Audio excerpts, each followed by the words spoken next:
We don't know. Yeah. We hide. The problem with me is it's like when you multiply anything with naught. You can do it to the power of exactly. as well, it's Nothing still... ever happens. Yeah, okay, shame. And I'm a fat little ugly fella like Reg Varney. Well, there are lots of people there you don't like, and you sort of you could go up to afterwards and almost like metaphorically flip the bird. What's that mean? Last week, yeah, flip the bird. You dirty Middle finger. And see, I married Steve single. No, what are you talking about? Well, there are lots of people there. I thought it was a euphemism. Who you haven't got on with in the past, and then they're all being really nice to you. What I'm talking We about. get on with everyone, don't we? Oh, What does flip the bird mean? What does flip the bird means? You got that hipster thing. The finger. Give him the finger. Yeah, but I thought there was a dirty metaphor. No. You're always thinking this. Don't bring me down to your level till at least 5 minutes. All right. Coming up after the break, we've got Steve and Ricky and lovely Claire. We're driving their desk. Right, Claire? Hello.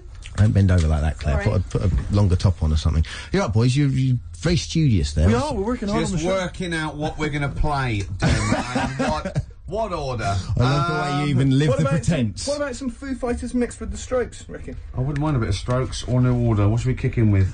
Undecided yet, Rick. Probably got some ads to help us decide. That dilemma will be revealed in just under 4 minutes. Stick around. Merry for Christmas, Dermot. New Order and Crystal on XFM 104.9. Now listen, it's Ricky Gervais, obviously. With Steve Merchant. Yeah, Hi. yeah. Well, they like to know. They like to know if I'm They here. don't like to know. The fans do. Yeah.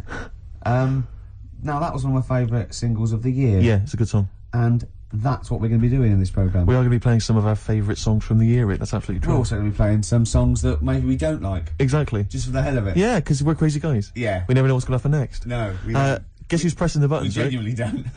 Well, you know who's pressing the buttons. You can see her, but That's the why audience we don't know what's going to happen next. It's Sturgis. We've got Sturgis in. Claire Sturgis. XFM's Claire Sturgis. Yeah. She stayed off it for just a day. She's not. No. She's just. She's clean for a day. You're on methadone or what? You on? No, I'm clean now. You can actually clean. Yeah, Well done. absolutely. Yeah. Well done. Well done. Congratulations. Well done. Yeah. That's For great, clean yeah. for Christmas. Oh, That's beautiful. You're still thieving though, aren't you? Still a thieving. Just Can't lose the it, thieving. but at least the money now goes on to, like, 40 Benson as opposed to a little £5 starter pack. It's lovely. Yeah. Yeah. No, it's sweet. Right, okay. It's nice to It's see a nice, little it's nice, little yeah. miracle for Christmas, Yeah, Rick. It's beautiful. It's lovely, yeah. Yeah, I'm already Oh. in the Christmas mood. Are you in the Christmas mood? The thing is, right, what she's still got left over from it, and these are the scars and the reminders of your smackhead thieving days.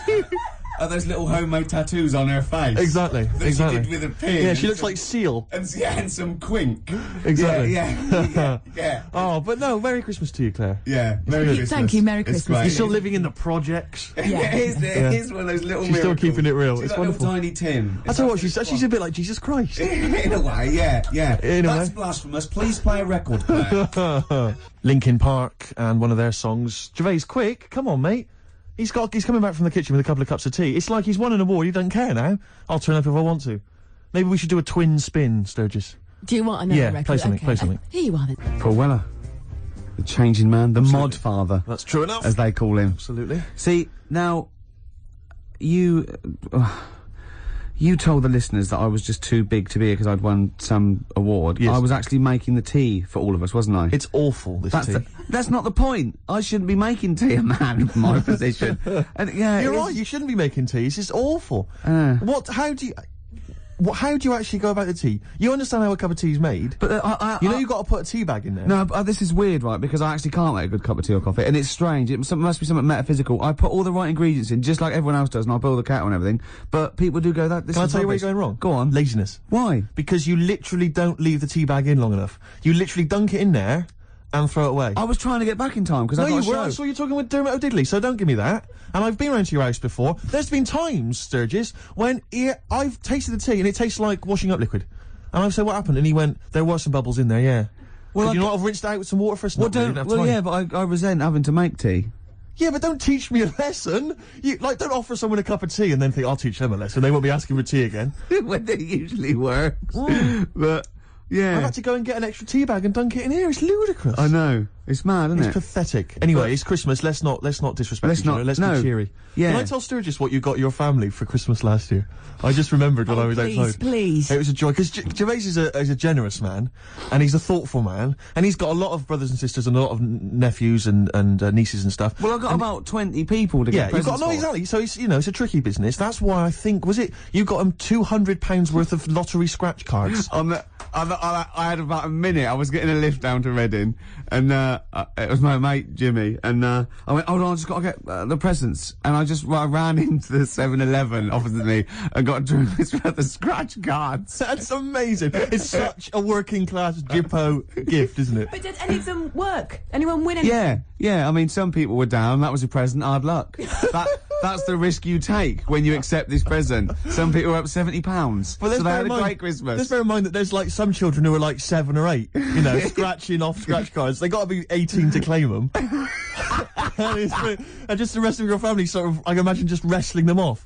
You can't claim it anyway. It's not off. No, have I won? No. No, you haven't. No. But I've got 3 dumbbells. It's 3 the same. You don't get anything for that. Not in this game. Unlucky. Are you going to do that again this year? Maybe, yeah. Mercury Rev, The Dark is Rising. That sounds a bit like a tribute to Neil Young. Beautiful. I thought it was wonderful. It was lovely. Yeah. Lovely. No, they're great, Mercury Rev. We're going to play some lovely records there'll be today. some beautiful songs today, Steve. All right? That's true. What did you call me then? Steve. Did you call me something else before? I didn't hear. I thought maybe you called me, I don't know, Jonathan or something. No, I don't know. I didn't hear. I got paranoid. Christmas. We were talking about Christmas. Yeah. Gifts. What's wrong now? I don't know what that meant.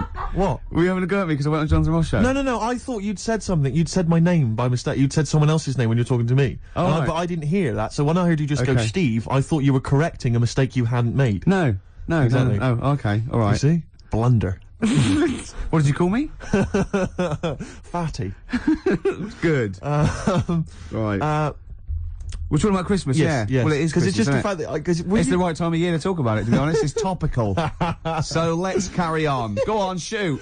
Well, I just wondered if your Christmas gift buying had always been as thoughtful as it is. Recent years. Oh well, no. That was actually, even though it was thought pretty lazy and thoughtless, it was quite generous in a sense, financially. But I remember, oh God. Now, even though I sort of come from a working class family, my dad was, a labourer, and my mum was like a housewife, but I was spoiled at Christmas. I didn't have like pocket money or gifts and that, but she'd get out of a catalogue and pay for it for the rest of the year, so I did have great presents. Yeah. And because I had older brothers and sisters, they were earning, so I had good presents. And it was okay for me to, give them nothing or do a card or something rubbish. But then I remember one year when I just suddenly realised I was too old to be doing this. It was like, in Jaws when it pulls focus. Yeah, and you go, oh my God. And I just realised that's the worst present you've ever... I think it was about 12 or 13. And I remember it now. My sister had got me a Cat Stevens album. Great. I think a Birdhouse, and like a quiz book or something. Yeah. And it was my turn to give her a present. And it was a bottle of shampoo that I'd found in the bathroom and wrapped up. It's a big jumbo, one of those Tesco's, Had it not already been used? No, I don't think so. Mum had bought it, You just topped it up with water, wrapped it up? I just gave it to her and she went, oh, thanks. I thought, oh, outrageous. God, that's rubbish. That's really bad. It's rubbish, isn't it? That's really bad. I know, yeah. I remember one year, I really wanted a Scalextric. I was going, what Scalextric? And my mum was going, no, you'll just get bored of it. I know what you're like. You'll get bored of it and we'll have spent all that money and you'll be bored. I was going, no, I won't. I love it. I'll play with it forever. And, and she was going, no, you won't. And I was going, I will. I love it. And so she bought me Scalextrics and I unwrapped it. And I was using it. I was bored instantly. Yeah. But I didn't tell her. I pretended I loved it. And so, I'd always be playing it monotonously, hating it. I know. But I'm loving this, Mum. It's absolutely brilliant. You were wrong. You were so wrong. I'm loving it. I know. Things with Scalextrics, I think it was great at the time, but I think it was an XFM party actually years ago when they got Scalextrics, and loads of us think, oh yeah, I used to love it. Rubbish. Yeah, really. Rubbish. It's tiny. Yeah. It's about 2 foot long. Yeah. You go, put it back on, yeah. Dave. Yeah. Exactly. There you go. Put it back on. Exactly. But you want it to at least kind of change into a robot. Or kind of come off and just drive around the Of course, kitchen. these days it's all virtual, Steve. That's true enough. In your mind. Well, we all take a pill, don't we, Rick? And then we're in some kind of fantasy world. I am Ayrton Senna for a little while. What about those bloody computer games? No one's reading a book anymore, are Mummy, they? What's a tree? Download. Well, I'll tell you what. I'm going to play a song now. I think I've dissed you two for about 15 years, but I got them wrong, and I'm going to play a lovely track off the latest album. It's the last track on the album, Ground Beneath Her Feet. It's from All You Can't Leave Behind. Beautiful. And I think it's one of their greatest works. Live Forever, Oasis. Still good, that one. It is very good. That's 1993, 94. It's mad, isn't it? Long time ago, eh? Crazy. Core. All those years ago, when they were setting out.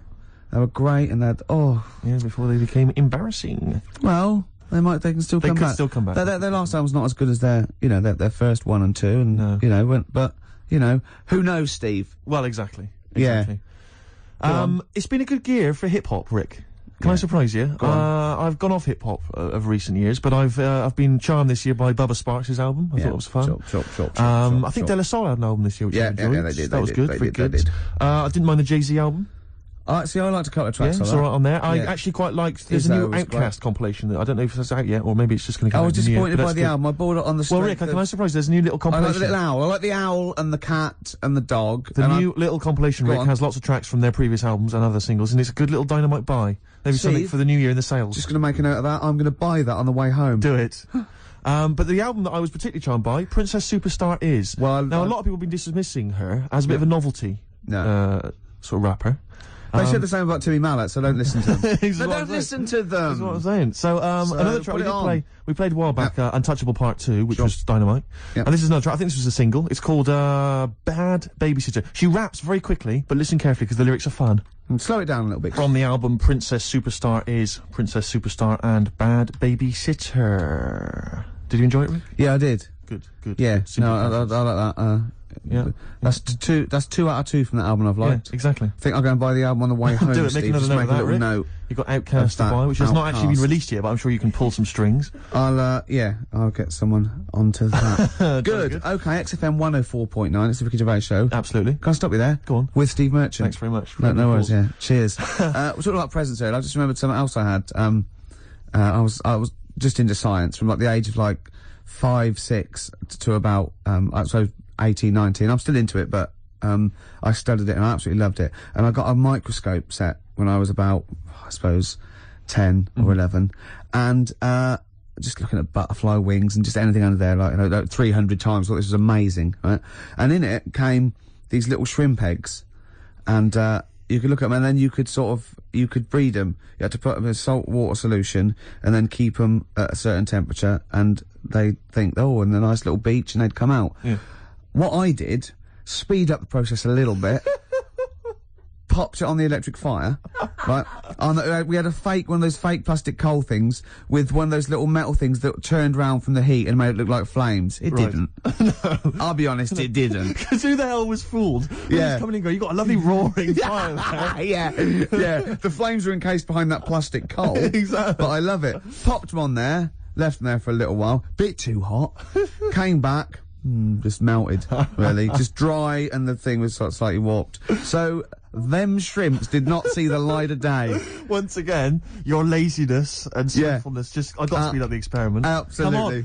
Come on. I can advance nature. Yeah, Come exactly. on. Yeah. Do you stand in front of a microwave just going, come on, yeah. A minute and a half for soup? It's ridiculous, isn't it? Yeah. That's majestic. Yeah, but I learned the lesson. Yeah. Now I make sure the shrimps are the right temperature. Exactly. That's terrible. You reminded me of something I was going to say then, but I can't remember. I've embarrassed myself live on air. Yeah. Should have kept that quiet. No one would have known. No one was there thinking, I wish Steve would say something now. It's crazy. What I was hope he Steve hasn't forgotten the story. Yeah. Oh, I know what it was. It was what you said about the sort of the fire and that idea of kind of buying a piece. It's like when people buy a fake Rolex watch. Yeah. And they tell people it's fake. Utter waste of time. Yeah. Why you told me that? It's like, what? I'm getting one over on the Rolex people. But you're right on that side. But the point is, why buy a fake Rolex watch? I mean, why buy a Rolex watch? I think they're very they look expensive. good. They look nice. Yeah. And but it's a transparent display of wealth. But it's when there's like a builder who you know's on like £5 an hour wearing a Rolex. You're joking, aren't you, Steve? Hod carriers can get upward of £550 a day. So you've embarrassed yourself. I don't know anything. It seems like I don't know anything about the building industry anymore. Unbelievable. Do you know once my friend showed off this watch that he'd bought, and a guy had sort of dodgy bloke had sold it to him on the street. Yeah. And he'd been up in London, and some guy on Oxford Street had sold him this watch, and it looked really good, and it worked fine for years, and it just looked class, and I thought, wow, that's brilliant. And I came to London for something, and I walked up and down Oxford Street for 2.5 hours trying to get sold a dodgy watch, and I'd be going up to people like selling lighters, going, yeah, not interested in lighters. Got any watches? Yeah. And go, no, I haven't got any watches. Go down to the perfume guy, and I go down to the perfume guy. You, any watches? I love the idea that they saw you go, no, watch, and they go, no. I know. Why? It's a bad advertisement, mate. If people see you walking around with this, it's not good for trade. What? How dare you? Send me one of those stolen watches. Can't do it, mate. More than my job's worth. Tim Benson. That's Black Snow. That's a great tune. Good song, isn't it? I love it. It's sort of like punky, but it's got more in common with stuff like Steppenwolf and My Bad only worry Company. is that, are they like sort of 18-year-olds who, like Gomez, are trying to sound like they've kind of had a rough, hard-living life? No. They are old 40-somethings. Well, no, they're not. They're sort of, but they're dirty. Yeah, good. Do you notice that Steve Taylor, the man with the knowledge, just popped in there to bid us Merry Christmas? Yeah. And I noticed, Claire, you said something like, has he got another kid, did you say? Yeah. How many children has he got? I think he's got the 2 now. Yeah. Clearly, he has got the knowledge, hasn't he, in every sense? Yeah. I imagine he's a great lover. He knows. I imagine he's got wonderful fingers. He knows what buttons. Magic fingers. Well, he's actually got little toady hands. Right. He uses a lot of utensils. Yes. Yeah. He's invented all these little things that go with and it just it's over very quickly, so we can get on with learning. Pleasure gloves. Yeah, because even when he's making love, there's a stack of trivia books. Exactly.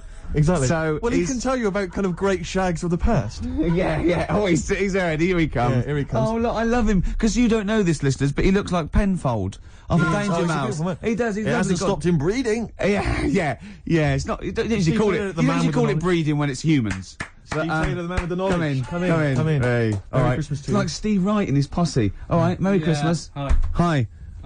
Are you? So tell us, are you a great ladies' man? Were you a great ladies' man before you were married? It's not something I talk about. I'm married now. Because he's sort of like got a little shaved head and he's got a beard and it's exactly the same colour, sort of ginger hair. He looks like a tennis ball. It's just hair, exactly the same length, all over his face. And no reason for me to come in was that abuse was happening without me here. Yeah, I know. And now I've come in, you just continue. But say hello, so it's with your blessing, and I think we're nice. Say Merry Christmas. Hi, Merry Christmas, all listeners. See, you're on at 5 o'clock, aren't you? Yeah. Right, I'm going to make a note of that. When I bought those 2 albums, I'm going to listen to Steve Taylor, the man with the knowledge, on at 5 o'clock on XFM. Right, isn't it incredible? Because he's been in since 11 o'clock this morning, just compiling information for every record he'll be playing. Yeah. The show's only 20 minutes long. But you know, with him, it's because he's got to offload it. Yeah. He's got to talk about it all the time because it's only, he's got a huge brain. It's it's going throbbing, all information. What are you playing next, Claire? You bored? Sorry, were we boring you two? Oh, was this that list? Isn't that cute? Yeah. So can you tell us about Star Sailor? What do you know about some interesting facts about Star Sailor? Into the microphone, into the micropole that goes down the loudy box and out to the radiograph in the homes all around England. They're rubbish. Thank you. Steve Taylor, controversial view. Still, he has bred people.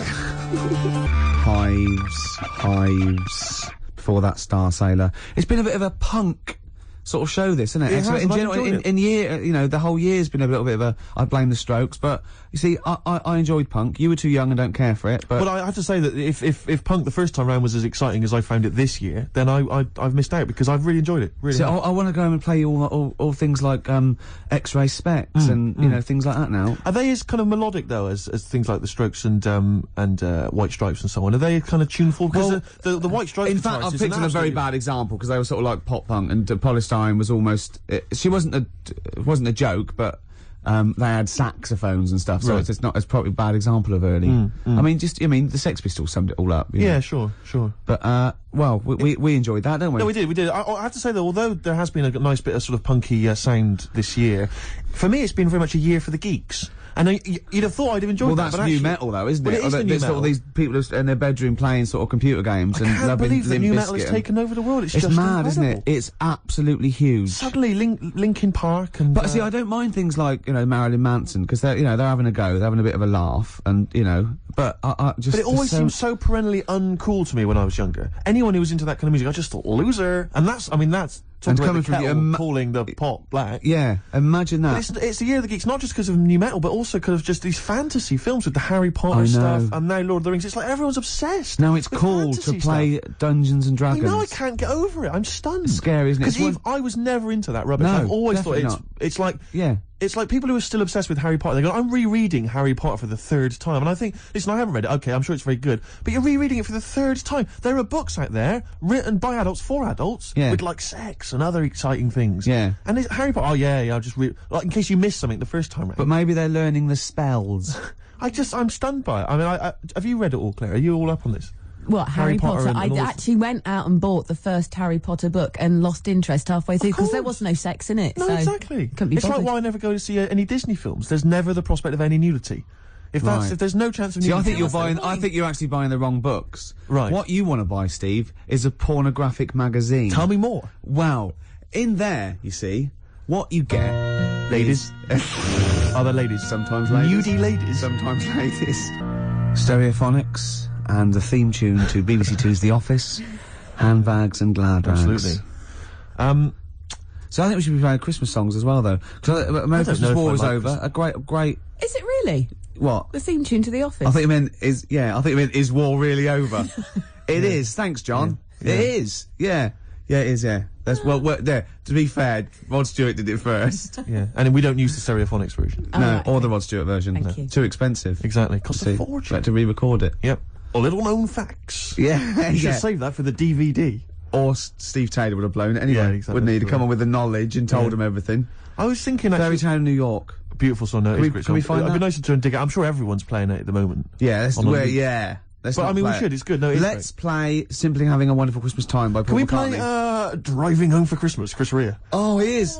There's a lyric in that goes, look at, he's in the car driving on Christmas, and he looks over at the other bloke in the other car, he goes, he's just the same as me. Yeah, I was thinking that. He's just the same as me. Driving Home for Is he Christmas. saying he's copied him? He's like, well, oi, what are you wearing? That's the same as me, that is. What do you get your missus? The same, is it? Are you? Who are you a stalker? I'm Chris Rea. Hello? Yeah. He's going back to Newcastle. Exactly. Oh, they talk, innit? Is that where he's from? Yeah. Is it Middlesbrough or Newcastle or Do you remember when Rea made a film? Cleveland? Go on. Chris Rea made a film. They all do it, like Dave Stewart made that film with the All Saints, Honest. No one went to see it. No. But Chris Rea made a film which was like a kind of fantasy thing. Well, I think Shirley Bassey turned up in it, where he was like, have you ever seen this? No, but oh no, I can't tell you. I'll tell you off air. Really? Is it outrageous? Is it libelous to Chris Rea? No, I had to interview Chris Rea about this. Really? And Shirley Bassey was there, and she pulled That's up in a her weird limo. interview. Yeah, an don't incredible- ask me. Don't ask me. What was you doing for? It was for some satellite And what did TV Bassey show. say? Did she disrespect the film? No. When Bassey came into Pinewood Studios, when she came in, we all had to leave the set so she could drive through the set. We all had to leave so she could drive in. No. Just thought I'd tell you that. Oh. It's very boring, really. I wish I hadn't told you that. What do you mean? She drove her car into the set? No, she was driven into Pinewood Right. Studios, into wherever they were filming, and we had to all leave why did you as have she to arrived. leave? Because, I don't know. Did she knew what you do? She didn't Sturgis? like me. She went, Yeah. I don't want that smackhead around when I'm in here, you know. I got some valuables in here. Yeah. Sturgis. Diamonds yeah. are forever, and especially when she's around. Yeah. Anyway, I never saw the film, Steve, in answer to your questions. Yeah, well, I don't think anyone did, but the fact that Chris Rea got money to make a film. I mean, has he released a song for years? He's still going. Is He's he? probably got a little bit of back catalogue going. You mentioned Paul McCartney as well, and we were talking about that with Steve Taylor, and I'm wondering, because you're talking about his money and the fact he's got loads of wealth, and that's fair enough, and he obviously deserves it, but what I'm wondering is, he's got to be, he's such a Steve, rich does man. anyone deserve it? Unless they spread it around. really. Politics. But, he's obviously, I mean, he must be one of the richest men, certainly in this country, and I'm Yeah. sure, internationally. Millions. Yeah. I don't know if he's reached the billion mark yet. But I'm wondering to myself, why doesn't he spend some of that money making his missus like a bionic leg? That'd be amazing. Do you know what I mean? She God. could, like, leap over buildings and stuff. That'd be genius. Well, she wouldn't leap, she'd hop. Because if I had that much money, I would. She could only hop. But she'd just be running around in a circle. if She'd you win, did the one. she'd You'd have win to get the other one done as sports well. games, wouldn't she, at school, easy. Just Yeah. one hop. Exactly. And she's won. I mean, it'd just be Oh. incredible. Because I don't know. I mean, the Bionic Man, it was expensive then, wasn't it? 6 million then, Steve. Christ knows what it would cost now with inflation. $6 million, of course. That's only about £4 million Yeah. sterling. Yeah. But now, and that was like, what was that, 74 or something? It cost you a fortune. Hundreds of million. Oh, I wouldn't even want to guesstimate. But he got the eye. Sure. That's useful. Yep. He can see miles away. Yep. He's got the 2 legs. You need the 2 legs for running. Did he have the 2 legs? Wouldn't it be? Yeah, of course he did. Otherwise he'd be hopping, wouldn't he? Yeah. Dun, dun, dun, dun, dun. But he got the 1 arm. He need the 1 arm. They thought, let's not go mad. Let's not make him completely bionic. Yeah. But the one thing that always worried me, right, was that when he lifted up a truck with his 1 good arm, why didn't his back collapse? Yeah. He didn't have a bionic spine, did he? Sure. I could see him lying on the ground and sort of like doing a sort of leg press. That'd be fine. But when he stand up, his back would just collapse, wouldn't it? Yeah, so you're beginning to wonder if an astronaut who fell out of an airplane while test driving it and was rebuilt as a half robot, you're wondering if there's maybe some flaws in that concept. Yeah, and Oscar Goldman, I don't know what. And isn't it convenient that his girlfriend had the same 2 legs, 1 arm? I but think that's this- what drew them closer this- together, though, Rick. This time she had the ear. I don't think he was just on the pull and by chance he got her undressed. He thought, my God, that That looks like a familiar plastic arm. And there was a bionic dog, wasn't there? And a horse, Well, apparently. why do you need a bionic horse? I know. When you can run at 70 miles an hour, you don't really need to get on a horse, do you? Yeah. Unless the bloke that had the bionic horse wasn't bionic, and he could run, like, really Well, I fast. think the problem was that they'd spent so much money on all these bionic things, they just made a bionic horse, entered it in races. Yeah, Just he bet gets on some of it. the money back. Yeah, exactly. Steve Austin, he's not turning Exactly. up, he's swanning round. A very costly investment. Does anyone remember Bionic Man? Is this just, this all shown again, isn't it, on Bravo? Everyone and all knows who the bionic Oh, just I ask know Camfield sci-fi. about it. Oh, I bet he loves it. Because doesn't he? Camfield's only about 14 and he knows the bionic man. I know, yeah. He's been watching it for 13 and a half years. Sturge, let's play another song, because we've just played the cover version of Handbags Now Rags. Sure. Great song, really good. Yeah. And I've been playing cover version. versions all this year. And one of my favourites was this Run one for cover. I played a long time back. Actually, I think I played this when we were standing in for Dermot O'Diddley. Yeah. Not he gonna- was back today, wasn't he? Just pops was, up when he wants. Exactly. Didn't he? But I'm not going to play any cover versions in the new year. That's Go on. Cover Me Up or Cover Well, Me Bad. That's Cover, gonna be scrapped. run for cover. Well, I've finished with my, I call it film review. Yeah. Yeah. Sure. So Yeah. we're going to have all new features in the new year. Yeah. But I'd love to play this again. This is a Once Around the Block, as done by the Kings of Convenience. Play this, Claire. Lovely.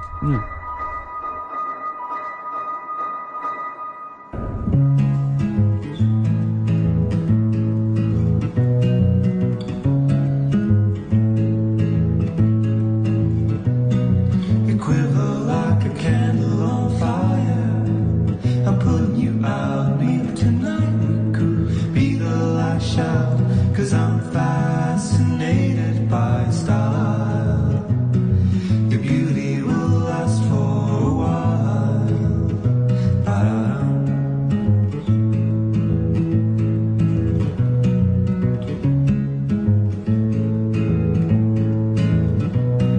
You're feeling and instead of being, the more that I live on the inside, nothing to give. I'm infatuated by your moves. I gotta search out for your clues.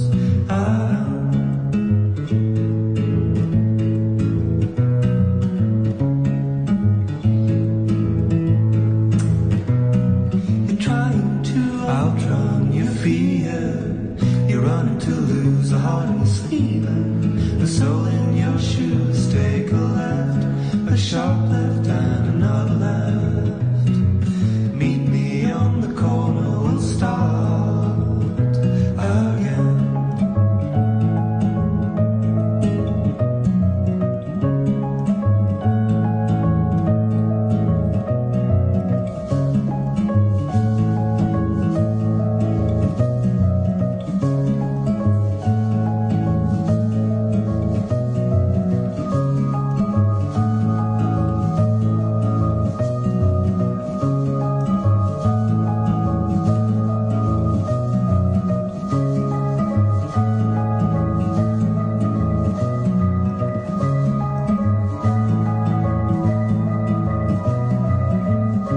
Was, I think, a short-lived kind of new folk movement, wasn't there, this year, that kind of came and went, and the Kings of the Convenience were supposed to be part of that, and their album Quiet is the New Loud I thought was an absolute treat, and a lot of people just sort of ignored it. Lovely track, But lovely that's, version. That was never actually on the album. That was from the Toxic Girl single, and that's Once Around the Block by Badly Drawn Boy, as done by the Kings of Convenience. Beautiful. This is great, isn't it, coming in and just like playing songs? Oh man, it's a lovely Do job. you think the listeners enjoy this as much as we do? I would imagine not. No, I don't think No. so either. No. But does that make us bad people? No, I don't think it does. It makes us wealthy people. And lucky, very lucky. That's true enough. PJ Harvey. Lovely. Love it, great. I'm loving this, Steve. Yeah, no, it's Nearly great. Christmas. I had a couple of chocolates there, didn't I? Oh, the yeah. purple ones in roses. It's very much like the Quality Street one, the hazelnut and the toffee. Yeah. But getting me in the mood. Now, I know if you're a fan like me, you love the roast dinner. Oh. We love the roast dinner. But the Uber roast dinner is the Christmas dinner. Oh, I'm looking forward to it. No, I'll I'm tell you thinking this, about it man. now. I can't believe how many different sort of meats you're going to have in your house. Well, we always have the turkey, obviously, Yeah. traditional. Plus, we always have a little bit of pork, a little bit of lamb. Oh, God. And don't forget the sausage, you know. Well, I love the fact that someone's designed the turkey Christmas dinner, and then they thought, wait a minute, I also want a little sausage, and let's wrap it in bacon. Why not? Let's just have some as stuff mu- in it Can as we well. have some? Can we have all the meats that are available? Someone said, please? hold on. There's sausage meat in the stuffing. Now, well, sue me. Yeah, exactly. Sue me if I want a bit of extra sausage. You know what I mean? Oh. It's the greatest. It's the work of art, and it takes hours. Rick, can I ask you what kind of veg you going with this year? Veg, well, I just love the roast potato. I mean, people have tried to sneak in the Brussels sprout. Because you don't eat vegetables or anything green, do you? not to eat. Parsnips. I love parsnips, but when they're crisp and crunchy, like a trendy crisp in a wine bar. I love it when yeah. Oh, I love that. We'll be having carrots. We'll be having leeks. We'll be having Brussels, obviously. Brussels. Yeah. And my mum will always throw in a little bit of something crazy. Maybe there'll be a little bit of red cabbage, something wild, something exotic, something continental. Or a used condom. To be quite honest, I think she's mental, your mother. She's got to stop that. But who knows? Any kind of treats. And I love the fact about the Christmas dinner is that people are taking weeks, years planning it. I know. They take, months. They got defrost. Can you talk about your grandparents? Well, my grandparents, of course, the thing about my grandparents, I have mentioned this before. Yeah. I think they've got about 3 teeth between them. It's unbelievable. My grandfather. They're all their own, though. He was in the RAF in the war, right? And for some reason, he had problems with his teeth, and they pulled them all out, and they replaced them with a false set of false teeth. But during the wartime, I don't know whether this was just like what it was like during the war or just the 40s, but he had a kind of wooden plate put in with like some kind of fake teeth attached. Oh no. And he's never had that changed. So he's still got the wooden plate and about 3 teeth still hanging on it. Oh. It's just so he and my grandmother combined, they cannot eat anything that's kind of solid. So they will literally get up for Christmas dinner. They'll get up and they'll put the meat on like it's sort of 6 in the morning, go back to bed for the day, get up and eat it about 9 o'clock at night. And the best compliment you can have if you've cooked dinner for my grandparents is, "Oh, this is lovely. You can suck it away." Yeah. Imagine that. Why don't they just liquidize it? Have a nice little roast smoothie. They have done in the past. Really, and a little apple crumble smoothie to follow. If we take them out to eat, like at a restaurant or something, we've got to phone ahead to make sure there's fish on the menu. Really? Because they can only have fish. But then the bones, you see, that's a problem for them. Well, you can take the bones out of fish, can't you, and sort of mash it up. Yeah, but the eyes are going Steve, as well. could I suggest the fish cake? It's already mashed, it's with the potato, it's in a crispy crumb, which doesn't hurt anyone, whether you got teeth or not. Rick, can I Go on. make a little... Yeah. I just want to make it... Because obviously not everyone's as fortunate at Christmas, Rick, No, as us. we're talking What about about the vegetarians? What are they eating? A nut cutlet. What the hell is lovely little nut cutlet. Can't they have, like, tofu, but in the shape of a turkey? But I love the fact that so often, certainly your Linda McCartney veggie items, they always try to fool you into thinking it's the real thing. Some veggie sausages that they've injected with something so they'll taste like sausages. Yeah. Eat the real thing. I look, you don't really need it that arbitrary shape. If it's, you might as well just have it any shape. What angers me with the vegetarians, what angers me with the vegetarians and the vegans, even worse, is that, look, we're breeding all these animals to be eaten. Yeah. They're going to get slaughtered anyway. Chow down. Come on. Yeah. Those chickens in those little kind of pens, 4 of them in a little square box. Yeah. They're sort of crapping eggs out every couple of minutes. Yeah. You're not a zoologist, are you? I am not officially. Yeah. No, but I know what I'm talking about, Rick. Yeah, you do. I've seen brochures. Yeah. I've walked past a farm while on holiday. Excuse me, farmer, could, your finest hens crap me some eggs for my tea?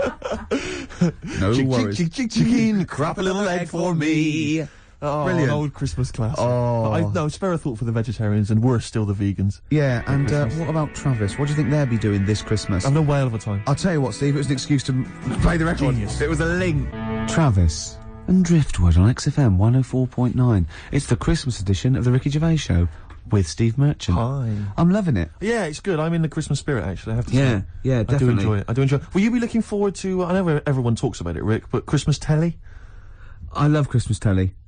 Christmas Day telly's where I get up and Noel's giving out some presents around hospitals and that, and then you might have the number ones of the year from Top of the Pop. Then you might have a little, I don't know, I don't watch the Queen's speech, but you have a little sleep then, don't you? Maybe exactly. after a big roast dinner with too many sausages. Yeah. I'm only joking, Mum. Let's have some more. It's true enough. More chocolate, please. Yeah. Well, let's not. There's people starving in the world, so let's not rub it in. Hopefully, they're not listening to the radio. No, probably not. Just scrabbling around in the cold and the dirt, looking for food. We are actually laughing about it. I know we actually laugh. Rick, I find that if I laugh about it, then I can ignore the problem easier. Yeah. Not face up to the horror. Yeah, I know. That's too easily done. isn't it? Exactly. It's too easy to face the horror of the world. It's better to laugh it off. I know. That's what annoys me about buskers. Because a beggar just sits there and you can pretend you haven't seen him, whereas a busker's shouting out. Yeah, and you want to go, you know, unless you're deaf and blind, he knows. Yeah. He knows. Yeah. So, have you anyway. cultivated a kind of universal... I've cultivated this kind of thing I always do with a beggar. When they offer their hand, I don't even say anything anymore. I just sort of kind of offer up my hands as though to say, look, I have no money in my hands. And just a kind of sympathetic turn of the head. And I sort of mouth some words like, and it normally involves sorry mate or something. Yeah. Because I find it's better to be courteous than like kick them in the head or anything like that. Yeah, no, I never do that. The And old I always acknowledge them. I actually never ignore them. No. And sometimes I give, depending on, although I have to say, another situation. Another successful year for me of avoiding the Big Issue salesman. I've never bought a copy of the Big Issue. I love the fact you are actually proud of that. Well, it got to the point where I actually am appalled by myself, but it's like it's a contest now. It's like I've managed to do it for so long that it's almost a competition with myself. Well, it's the same as me with reading a novel. But, yeah. Although I blew that in 1987 when I read Catcher in the Rye. I'm still kicking myself. I'm looking forward, of course, to, I'm hoping it'll be Dennis Norden's Laughter File, Volume 7. Oh, 7? You're having a laugh. 27? It used to be It'll Be Alright on the Night, but I think they've changed the name to Dennis Norden's Laughter File to Fool Us. It's great though, isn't it? Because he comes... You're one of those people. This is something we call doorstop.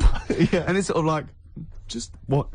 Yeah. And doesn't he just go into the Director This General? is one called Let Sleeping Logs Die. Yeah. It's just, oh God. But what I don't understand is why no one has said to him, or why hasn't he watched that TV? Why hasn't he, at Christmas, right, he's gone home with the family, he's gone, come on everyone, let's watch my show, and he's watched it. It's and Laughter File 27 with Dennis Norton. That's me. The family must have been faking laughter, and why is he not turning and gone, why did no one tell me then? Crap. Why doesn't he go to Greg Dyke and go, or whatever it's on? Well, it's ITV, isn't it? Yeah. What is it? Oh, what was that then? ITV Task, it's Paymasters, I don't know, they change every week, don't they? But That's why we don't work with them. Just watched me on that Laughter File 27. It's rubbish, isn't it? And they go, yeah. They go, well, why didn't you tell us? Well, we thought it would kill you, to be quite honest. But why didn't you let my son take over or something? Well, Dennis, he's 84. How old am I then? Well, we don't know. We've had you carbon dated, but it's off the scale. But why'd you let me carry that stupid file? Are you reading this now, Dennis? Oh, I can't remember what I got to say. Well, don't read it. Just speak normally. 2 coffees, please, waiter. No, this is what we call talking to the Director General. Stop it! But I can't wait for that. Yeah, and there is two. Can I just say, who's in the audience of Dennis Norton? Who's gone? Joan, I got 2 tickets for Laughter File. I can't believe I laughed. I've been on the internet. Because they're always they're cracking up, the people on that show. I've never laughed once. Maybe it was an audience that they filmed in 1973, where it was the first time they saw a goalkeeper get hit in the balls or something, or Jackie Charlton or something, or a dog fall off a slide. Well, it's either old people who just can't remember, they've already seen those clips 1,000 times before, or or it's I was always thinking of the people at what's that show Beadle used to do, the You've Been Framed. You've Been Framed. I think now what's happening is while Lisa Riley's doing all the scripted jokes, there's just someone stood behind her, maybe just showing a picture of her like nude or in a bikini, or just pointing and just making jokes at her expense. Exactly. That's why they're laughing. He's lovely, Lisa Riley off Emmerdale, of course. Fatty Riley. No, don't say it's not fat. It might be gland. You don't know. It could be gland. No, just stop it. You can't say that. I don't know. I've gone a bit crazy. I've just gone. No, a but bit wild. what if she's listening to this and she gets an eating disorder or something, or becomes bulimic because of what she's probably at home binging now. I know. She's leaving out the vomit and she can't get her fat fingers in her mouth. Anyway, I tell you what, the best gig of the year, surely the White Stripes, Rick. I know everyone's raving about it, and let's hear one of their tracks. What's it called again, Claire? Fell in love with a girl. Pogues.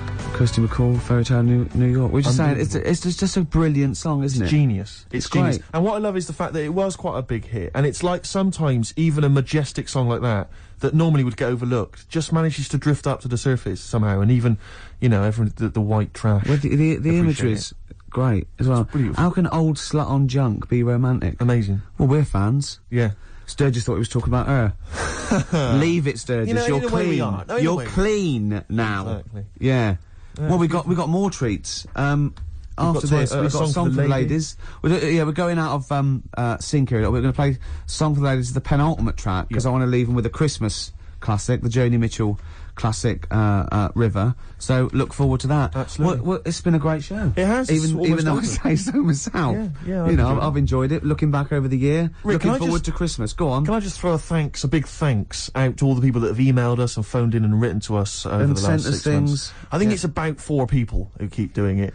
Yeah. recycling the same old under junk. different names though. Exactly, but we don't tend to read stuff out, but it is appreciated. It is, and it's often gets into the show whether you know it or not. Exactly. In some way, we steal your jokes and pass them off as our own. Nice email from someone there saying there is a tofurkey. A tofurkey, yeah, so a tofu turkey. Yeah. You can buy it in the whole trimmings. See, I made that up. I could have written that down and, well, it had already been done. Yeah. So I've said we can't paint in a tofurkey. Sure. So I've embarrassed myself again. Sturgis, are you going to be driving home for Christmas? No, Driving I'm going to home be for here. Christmas. I'm going to be here. God, she's working. He's just the same as me. She's working on Christmas, Sturgis. Oh yeah, I'm here. Yeah. Someone emailed me the other week saying, "Will I be voice tracked over What does that Christmas?" Well, I'm not quite sure. It's a radio term apparently, Right, but no, I will be live. Wow. On Christmas Day? Oh yes, Christmas Day So evening. you can't drink and stuff?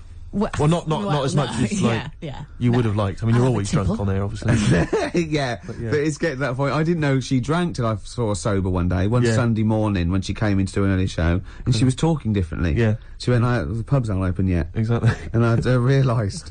It's terrible, isn't it? Well, what should we play now, I don't know, Steve? I kind of felt like we've sort of exhausted ourselves, really. We've run out of stuff to say. Have we? We've made all our observations about Christmas. Yeah. We've taken a sideways glance At the sausage. Yeah, exactly. Oh, another right, funny look word. at this year's stuffing. Remember we talked about stuff? Do you remember I think it was 4 links ago. Yeah, sure. No, listen. We're going to call it sausage loving. And we talked about all the different things you have on a plate and that. And we started off with like turkey, and then we went. I'm just trying to remember some of the amusing bloopers that took place over the course of. Remember when you didn't make it back in time for the link and you were making tea? I was making tea. That was a classic, God! What was that one when I think you said something like that was a white stripes. He's going to Exactly. say the word wrong or Yeah, something. yeah. Oh God! If you're one of those people. Oh, this is great. I'll tell you what. I'd like to play a record because I'd like to talk about this link later. Yeah. Should we play a record? Yeah, well, let's look back on it, like, amusingly, like I Love 1980. Oh, Let's do that God. in a second. So I'll play a song for the ladies, final one of the year, and it's a song which I did play a long time ago, and it's absolutely beautiful. It's from Nick Cave's album. What was it called again? I think it was called No More Shall We Part, and it's an absolutely magnificent I'm track. just remembering the last time you played it. I know. It was brilliant because you introduced it, and then I think it was Karl Pressed the who button. played it, and we listened to it. Were we playing Buckaroo or eating curly whirlies at the time? I can't remember. I was on a space opera. Oh. Sadly, the clock has beaten us, Rick. But it's the last track that we're going to play this year. Mm-hmm. It's a lovely track. It starts off with a little bit of Jingle Bells at the beginning, a little bit of tribute on the piano. It's Joni Mitchell and The River. Right, guys, I've got some back timing to do now, Right. so you've got 20 seconds, yeah? Okay. Well, that was Joni. She's getting a bit grumpy, isn't she? No, I'm back timing to the football. Back time. Yeah, she's yeah. You've now got 15 This is seconds. Christmassy, cold turkey, mate. Yeah, exactly. That was Joni 10 Mitchell seconds. and The River. Thanks for listening, everybody. I hope you enjoy the shows. Don't take anything to say too seriously. I hope we haven't offended anyone. We love the homeless and fat birds, don't we? Love 'em. And Merry just- Christmas to you, Rick. Yeah, Merry yeah. Christmas to you. Happy Christmas. Yeah, Christmas Eve. Bye. Happy Christmas She Eve. needs her fix. She Thank needs her you. fix. She's all grumpy. Ash, there's a star on XFM 104.9, 1:05. That means it must be well in. 5 minutes in to the Ricky Gervais show. With Steve Merchant. Yeah, he's here as well. Yep. Well, we've got some great tunes lined up, haven't Have we? we? We've got Eminem, Have we've got Coldplay, Oasis, we've got Brilliant. De La Soul, Chemical Brothers, Dr. Dre, Garbage, R.E.M., The Manics, we got Sure. Muse, we got Feeder, we got some classic I mean, you've said all Radiohead. those names, Rick, but the chances of us actually playing all of those are quite We slim. might not get to them if we talk too much. And obviously, we'll drop a couple of those to play our own tracks as well. Yeah. Well, they are our own tracks. Yeah. You know. Well, I'm not gonna get into that now. right. Here's Eminem. Eminem, the real Slim Shady. Now, even though that sort of record is relatively recent, and Yeah. it's quite hardcore what's going on about, subject matter that is adult, really. Certainly. And it's quite aggressive and it's cool and everything, but he still managed to make it sound like a novelty record. It is, Do you know yeah. what I mean? It's like a little sing. I know that's intention, and that's good. But Yeah. I mean, I think it's nice that he's got a nice little tune. It could be like a little cartoon figure. Here comes Flumpy McMump. yeah. But the irony is, isn't there like a video you can get now, which is a cartoon Slim Shady, The Adventures of Slim Shady? Really? Because I know there was The Adventures of MC Hammer, the cartoon animated series, which sadly I never got to see. And New Kids on the Block, I think. The cartoon went a bit mad and started, spending a lot Yeah, of exactly. money. And it was, MC Hammer now apparently is like, he tours on the kind of religious music scene. Does he? Yeah, he's gone sort Well, of he was always, wasn't he always a preacher or something, or started in gospel or something? Was he? Yeah, I think so. Because he used to Yeah. I don't know. I mean, I just assumed he was off the streets. He used to keep a lot of Bibles in his big trousers. Yeah. So he could go around giving it to poor people. Yeah. Well, apart from the great music we've got lined up, Steve, we've got, obviously, our regular features. Sure. We've got, my classic film review. Always looking forward to That's that. already getting a little bit of, attention. From who? Wow, just various people. Go on, name some. Well, can't name them, what, by name, or just... Yeah. oh, God, what's that one? Oh, Scorsese? Right. You want me to talk about Yeah. one of those films? Okay, good. Yeah. You going to talk about one of his today? Yeah, no. No, What we've got lined up? Spielberg. Right. He's gonna do a Spielberg film. Okay. We've got, That Film Sounds Good. Yeah. Now, that's not my film review. That's where I take a track off a soundtrack of a classic film. Yes. And it's a great track, and I go, oh, that film sounds good. Brilliant. So, Yeah. because it sounds Yeah. good. You see what I mean? But please don't be confused and think that that's the film review. I hate people to think that. No. That's because- what I wouldn't want. to Yeah. happen. We've got Song for the Lovers. We've got Song for the Ladies. Yeah, I'm going to be playing a hip hop track. It's called it's called the hip hop track. It's called, Steve says, hip hop hooray. Hip hop hooray. That's not bad, is it? Oh, it's just brilliant. come Well, on. if there's anyone listening, like, Saatchi and Saatchi or McCann Erickson or, those people that do advertising, then we are the people. We're the people, man. We can market. We'll market anything. And maybe you're a two-bit band. You want to email in or something, and Yeah. just say, how can we publicise our music? Yeah. We'll Well, find I mean, a if way. we were marketing, say, a band, we wouldn't say this is a 2-bit band. That'd be that'd be wrong. Was that We'd the say first this is a mistake? yeah. We'd say this is a brilliant band. They're going They're going from places. the excellent. I like it when it's always the same reviews. It's sort of like Mark Goodyear, inevitably. They go the excellent single by Coldplay, Yellow. He goes, oh, Yellow, that's Yellow by Exactly, Coldplay. yeah. Why do they do the bit that says Yellow? We Yeah. said it just to Yeah. show. I want to see something else in the song. Maybe the middle eight. Yeah, it would always be the brand new excellent album from Travis, featuring the hit single "Sing, Sing, Sing, Sing." That's the brand new album from Travis. It features 12 other new tracks and Sing, Sing, Sing. Brilliant. Well done. Actually, Cheers. I'd buy it. No, I would. Based on that. That's all the features we've got, isn't it? That's all the stuff we lined up. We were probably gonna, I don't know, probably rabbit on about other stuff. Yeah. Carl, unless I'm very much mistaken, we've got something to give away. Is that right? The K-Man's with us, of course, pressing the button. Yeah. KP. You all right, mate? Okay, man. Yeah. Yeah. Pilkington. We have- Hold on, so I'll just say there's nothing funny about that name. Just straight, It's no, straight nothing. away, seriously. Let's just clear that up straight away. You know, the it's idea Karl that people are Pilkington, isn't it? laughing. You can't- so in school, they'd go through the register, Anderson, they'd go through them all, Camfield, Sturgis. Well, no, it wouldn't go to Sturgis yet, would it? Oh, she wouldn't be there, would she? Well, no, P's before S, isn't No, it? she just wouldn't be at school. She'd be out Too taking- busy in rehab. Pilkington. Okay, settle down. There's nothing funny about Pilkington. What's up with it? It's Pilkington. Pilkington. Yeah. Sounds a bit like Plonker. Yeah, or Pilchard. Yeah. So anyway, we've got tickets for I don't think anyone's ever mocked the name before. I think we're the first ones to do it. Oh, we're brilliant, we I are. don't think people Yeah, up north figured that out, that it was a funny name. Well, it probably isn't up there, is it? Because they've all got names They're all like, called that, aren't like they? Ramsbottom, Yeah. Wilkinson, Pilkington. Piddle Trent Hyde. Oscar Piddle Trent Hyde, what are you doing? You're late. Anyway, Gervais. Well, all right. Okay. Now, that's an exotic name. It's a Don't bit have go at French, you. it's a bit He pays French. your wages. Blimey, here he comes, having a go at the star of the show. Yeah. Blimey. Yeah. Do you want to play a record and get back to it?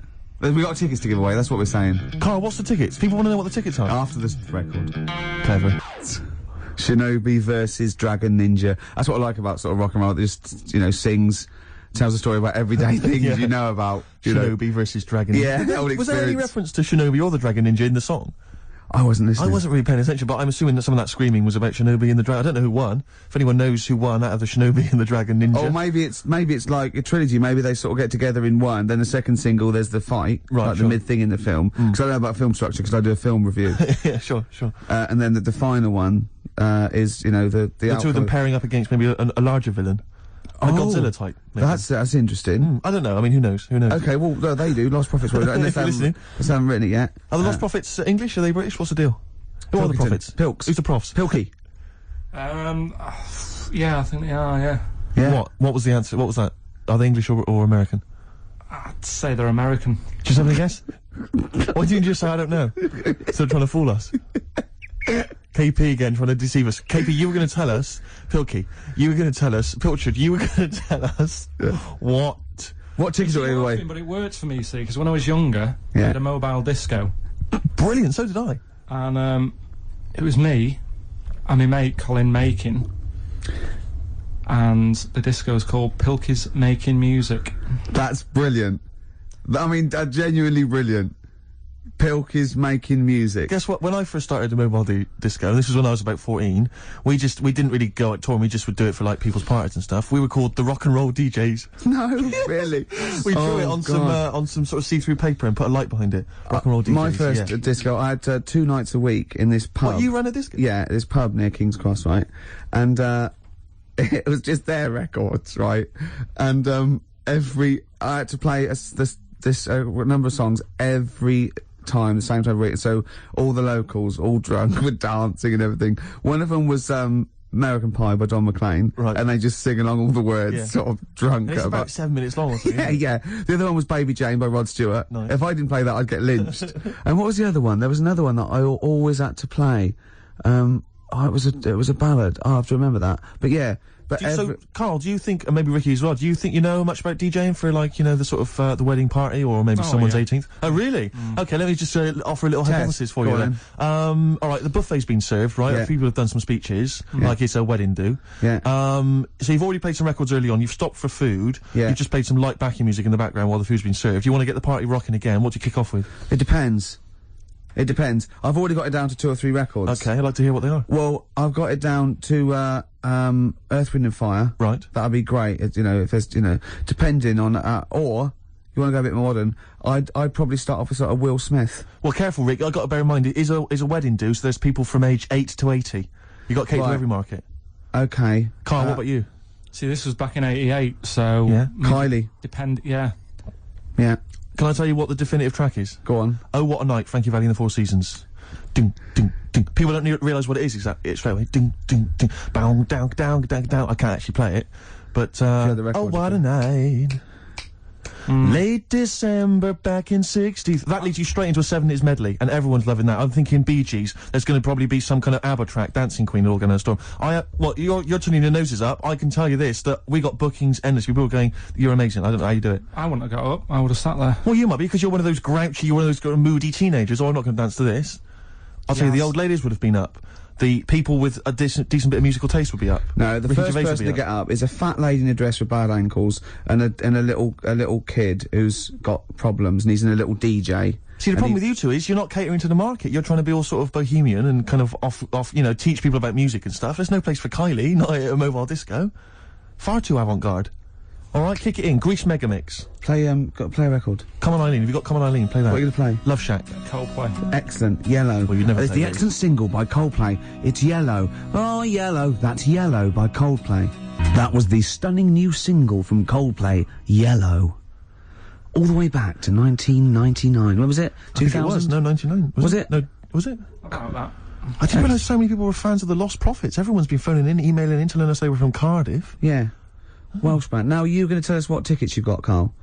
What have we got to give away?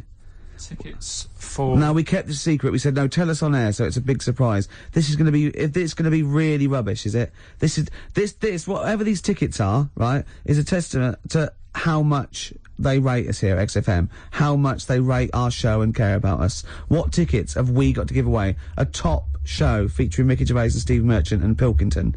What tickets have we got to give away? Tickets for K-Fest. Right, go on. What's that? It's like a rock thing that's going on tonight. Right. If you're into that Welsh. Right, well, name some of the bands. Name some of the bands. Nile. Go on. Right. That's one of the bigger ones.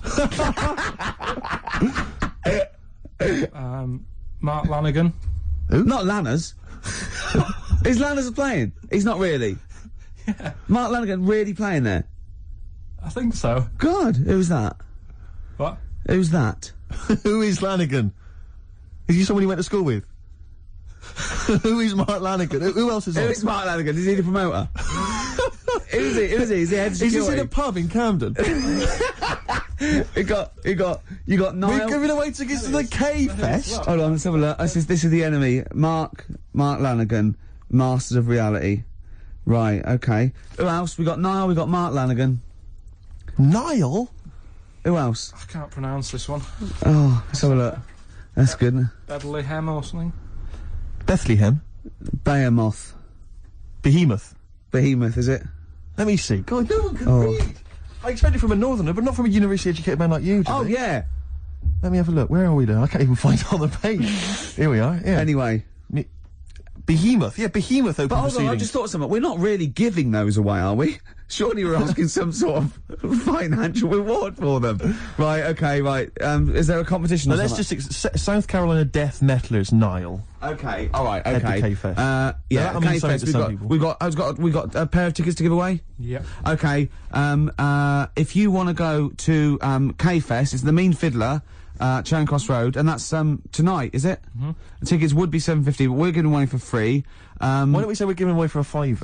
No. That's still a saving. But I'll tell you what, if you can call in, what's the number?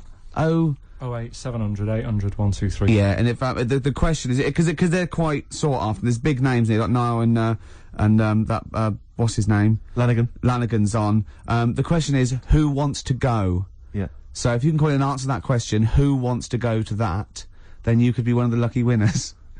Right. After this, some great chat and music.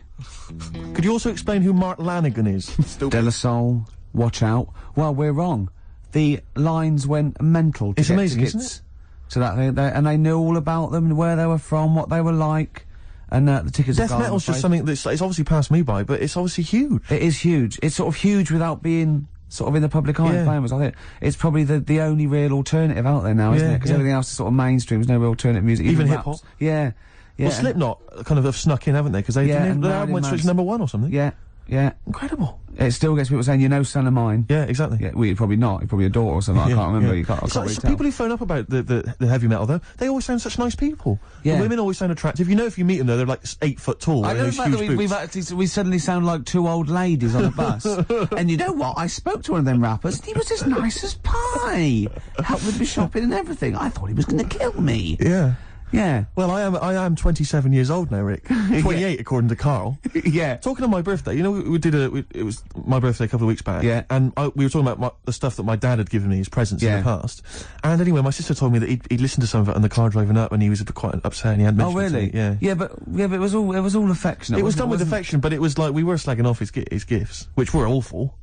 I know. Yeah. He's probably listening again. Well, possibly That on happened the- to me on- once. online. I remember telling a story on XFM, and I'll tell you the story. Okay, you've heard it, but I'll tell it.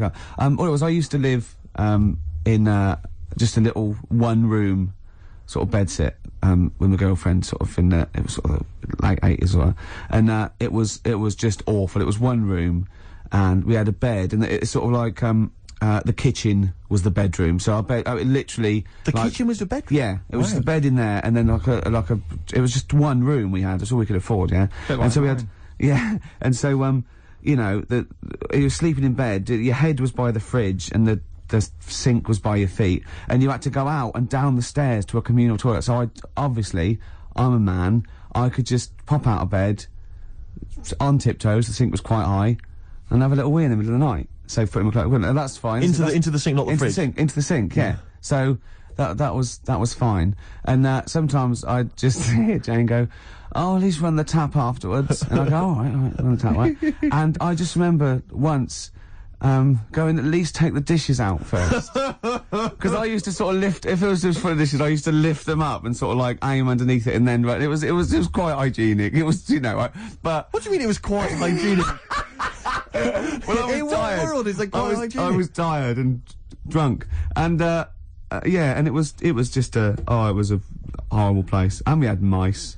You urinate quite a lot, don't you? You have a problem with urination after lot. Well, I worry about getting caught, like on a tube. I have to, you know, I don't take tubes anymore. Well, I just in listen to case. my dad's advice is never pass the toilet and not use it, because you never know when you might have to use one That again. is exactly mine, you might yeah. Not, you might not see one for a long Oh, time. but anyway, sorry. What I was going to say was, Jane's mum was listening. What, And to she that went- story, when you told yeah, that story? and I said, I had Ricky's doing that sort of story about weeing in the sink. And you went, no. He makes an awful lot up. He makes an awful lot up. Yeah, that's what we have to say. No, I was joking. You know, I didn't mean it. So, you know, I think I got away with it. Although Mum did watch me every time I went out to the kitchen when I was at her house. You're like, yeah, just go to. Right, Do you want a corned beef sandwich? No. Yeah. If so, I'll have it on Toilet's newspaper. over there, Ricky. I know. The toilet's over there. Okay. All right. What? Yeah. Oasis. Don't Look Back in Anger. A classic there. Absolutely. from the height of Britpop. My God, it's mad to think it's a classic now, and I was there at the beginning. I know, I can't believe it. By the way, urinating isn't bad, it's a good thing. It's getting, you know... No, obviously it's good getting the... I'm not saying the urination's a bad thing. I wasn't damning the fact that you needed to urinate. It was the fact you were doing it in the sink. With dishes, you probably... Exactly. Yeah. But, you know, see, the thing is, in, you know, there are some societies where if you urinate on something, you sort of own that thing. What society is that? Cats, for example, cats. Right. So, I mean, you know, cats are, you know, enigmatic creatures, aren't they? Mysterious creatures. I mean, so if I, you know, sometimes I mean, I own a lot of things through that. Right. Sinks, telephone boxes. Yeah. You know, lots of fences. My shoes. Your shoes once, yeah. When I was chasing you around Robin's shoes once. Yeah. You'd be alright around, jellyfish. Because, apparently... Is this a band that's playing tonight? It is a band, isn't it, actually? It was, I think. They're on at K-Fest. Yeah. Now, if you get stung by a jellyfish... Yeah. We stops it hurting. Is that true? It's just for anyone listening. I mean, it's probably best to check that maybe on the internet or phone a doctor before you try that. I mean, because although Karl has got a lot of useful information, he's not a medically trained man. Yeah, because I got in trouble once coming out of the sea at Bognor, running around, people going, "Wee on me, please." Yeah. Please wee on me. Just running around. I'm laughing, but... Yeah. You know. But, have you ever wet the bed? I honestly haven't. I've never wet the bed. Never wet the bed. Never. Okay, let's play a record then. Oh, we did a bit of, You've wet the bed, have you? Wow, not as such. Well, you may as well tell us. Well, yes then. Well, is there a story attached? Well, I remember once, right? God. Was this when you were a child? Sort of. How old? 26. Okay. And, oh, God. Oh, it's another story involving... Anyway, right, once... Just wasn't a sink handy. Oh, God. Come on, Gervais. Well, once... I went to, stay... went down to Brighton with, Jane for a party, her sister's party. And, we were staying at her parents' house, her parents were away. And, first of all, I got too drunk. I don't think I'd known her very long, might have been. And, I remember... It was a fancy dress party, and I didn't go to fancy dress, but I remember laying on the floor trying to trip people over because I was so drunk. The sort of thing that's hilarious if you're drunk. Yeah, imagine Jane going, "Oh, that's my boyfriend. I'm so proud to all her family." And then we got a cab. I got a cab journey home to her that I didn't remember, and apparently the cab driver going, "Is he all right?" Because I was going, "I'll be sick. I'll be sick." And going, "Yeah, he's fine." Then I laid on the bathroom floor, and Jane timed it. It was 45 minutes. Me singing "Right by Your Side" by the Eurythmics. And then I went to bed, and apparently I got up in the middle of the night, walked round the bed, and just thought the bed was a toilet. And Jane said, "Ricky!" I went, "What?" She went, "You're pissing on me." I went, "Well, you don't need to wake me up." And then just got back to bed. You urinated on the bed? All right, yeah. Bit of hip-hop. Oh, man alive. Hip-hop hooray! Hip-hop hooray! Oh, it's the opportunity where Steve gets to play one of his classic hip-hop tracks, something maybe you've not heard before, Rick. Can I just say, I actually slightly regret telling a story about me weeing. Yeah, well, it doesn't stop there. I'm sure there's more. I'm sure you've told me more in the past. All right, just go on with the hip-hop track. This is from... I need to just introduce it briefly. It's from an artist called Mad Skills, who on this record claims that he has written loads of other people's songs, which I think is true.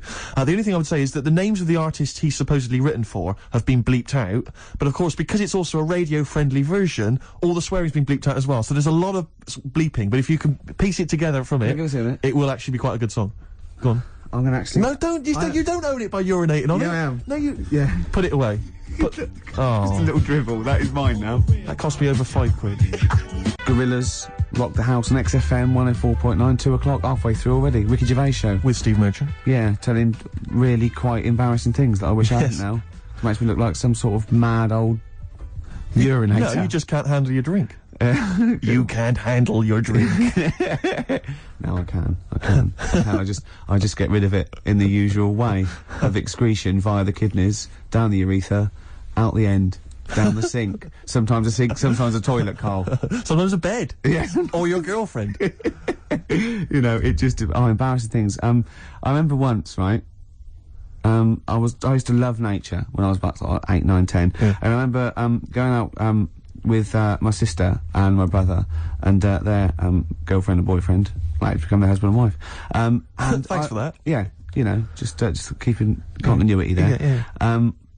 And I used to get shells and things on the beach, and I used to get anything. I love nature. And once I found I love reptiles as well, and I found this perfect snake skin, like a grass snake or an adder, and it was I absolutely I couldn't believe my luck. And I was going, look, and they were going, okay, put it down, because I realised they were a little bit scared of it. They were going, put it down, it's dirty.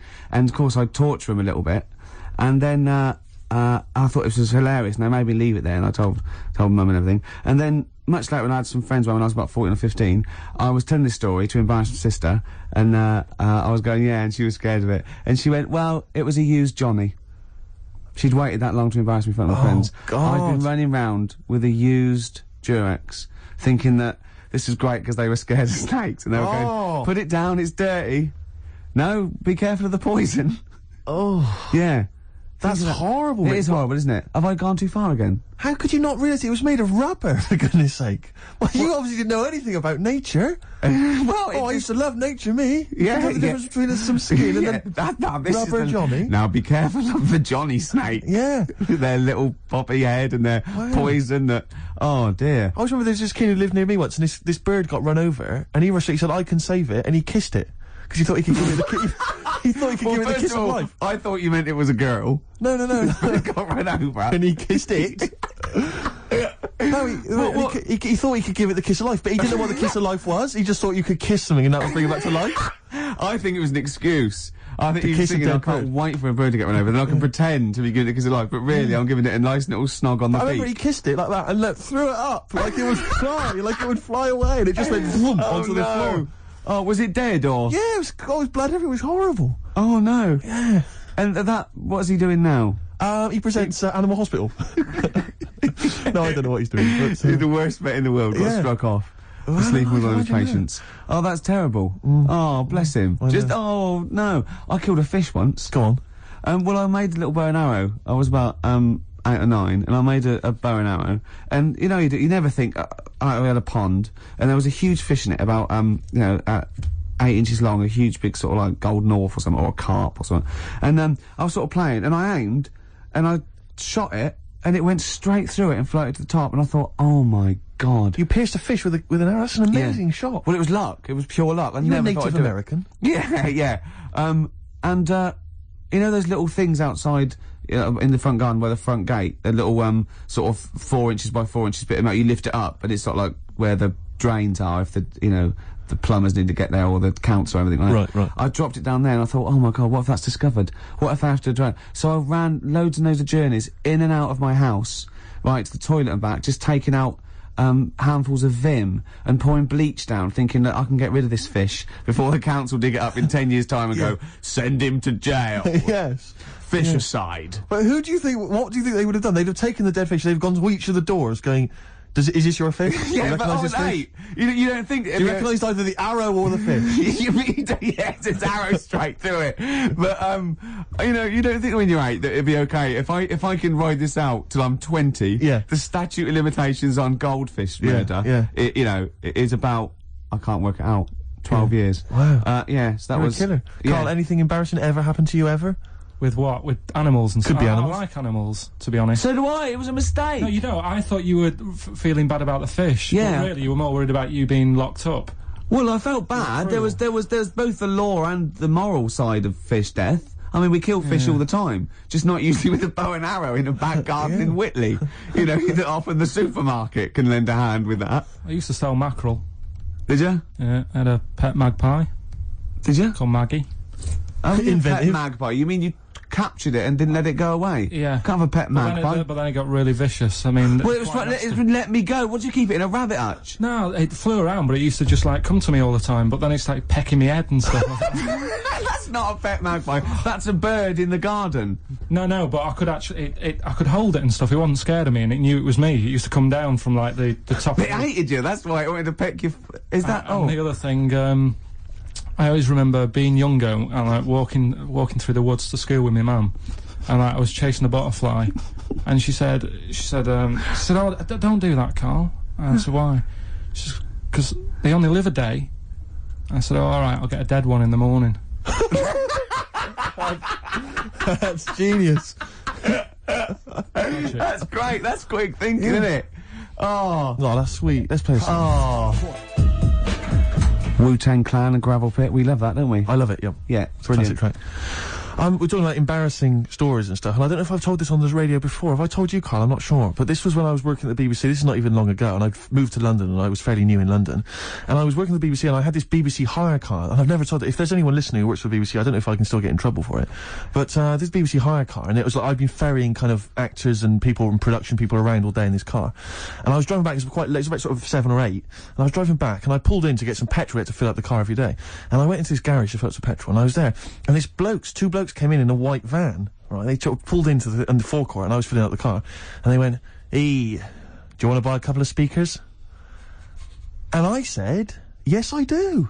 Yeah. Because, to tell you the reason, it was like I was so flattered that they thought I'd be the kind of bloke who would, A, need some kind of classy speakers, and Yeah. B, would like to buy them on the sly. Do you know what I mean? Yeah. I thought, yeah, they like the They've fact seen me. They've seen I look a bit of a hustler. Exactly. Yeah. I'm a street sort of guy. You can Yeah. see by the way I use my walk. Exactly. Yeah. So I couldn't believe my luck. So they drove behind the garage, the little sort of garage bit at the back, and I went round there, sort of casually went round there, sort of locked the car, went round there. They went, yeah, open the back, you had 2 speakers in there. I said, "Are you sure these aren't knocked off, mate?" He went, no.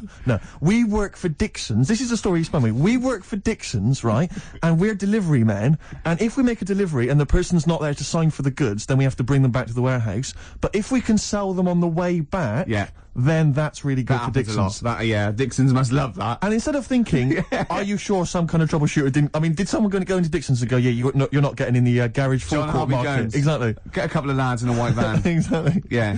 So anyway, so I sort of bought this story, and I was a little bit dubious, and I went, right, let me hear them then. And he wired them up to the car stereo, and boom, boom, boom, they're playing. So it was some groovy hip-hop. I was thinking, great, these guys know what I'm into. Yeah. And he's giving me the talk and stuff. And, I said, I'm a bit worried these are knocked off. He went, no. Listen, we got a bloke at Dixon's who can confirm this is fine, right? Phone him up, use my mobile, right? And quote this reference number, right? So I phone out, they go, dee-dee-dee-dee-dee, and I goes, yeah, I go, hi, some guys here in the garage forecourt trying to sell me some speakers. Just wanted to check. He went, it's fine.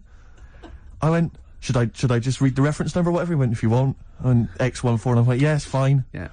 Okay. You know what that was, don't you? That was actually Mr. Dixon himself. Exactly. Yeah. Exactly. So I'm thinking, well, you know, they sound great. They're giving me for a knockdown price. I'd say they were like 400 quid, they were like 200 quid or something. It was a good bargain. I was in the market for some speakers as well. Yeah. So, while they were loading It's them all in... kosher. I phoned Dixon. Exactly. I phoned Dixon's, that's fine. Yeah.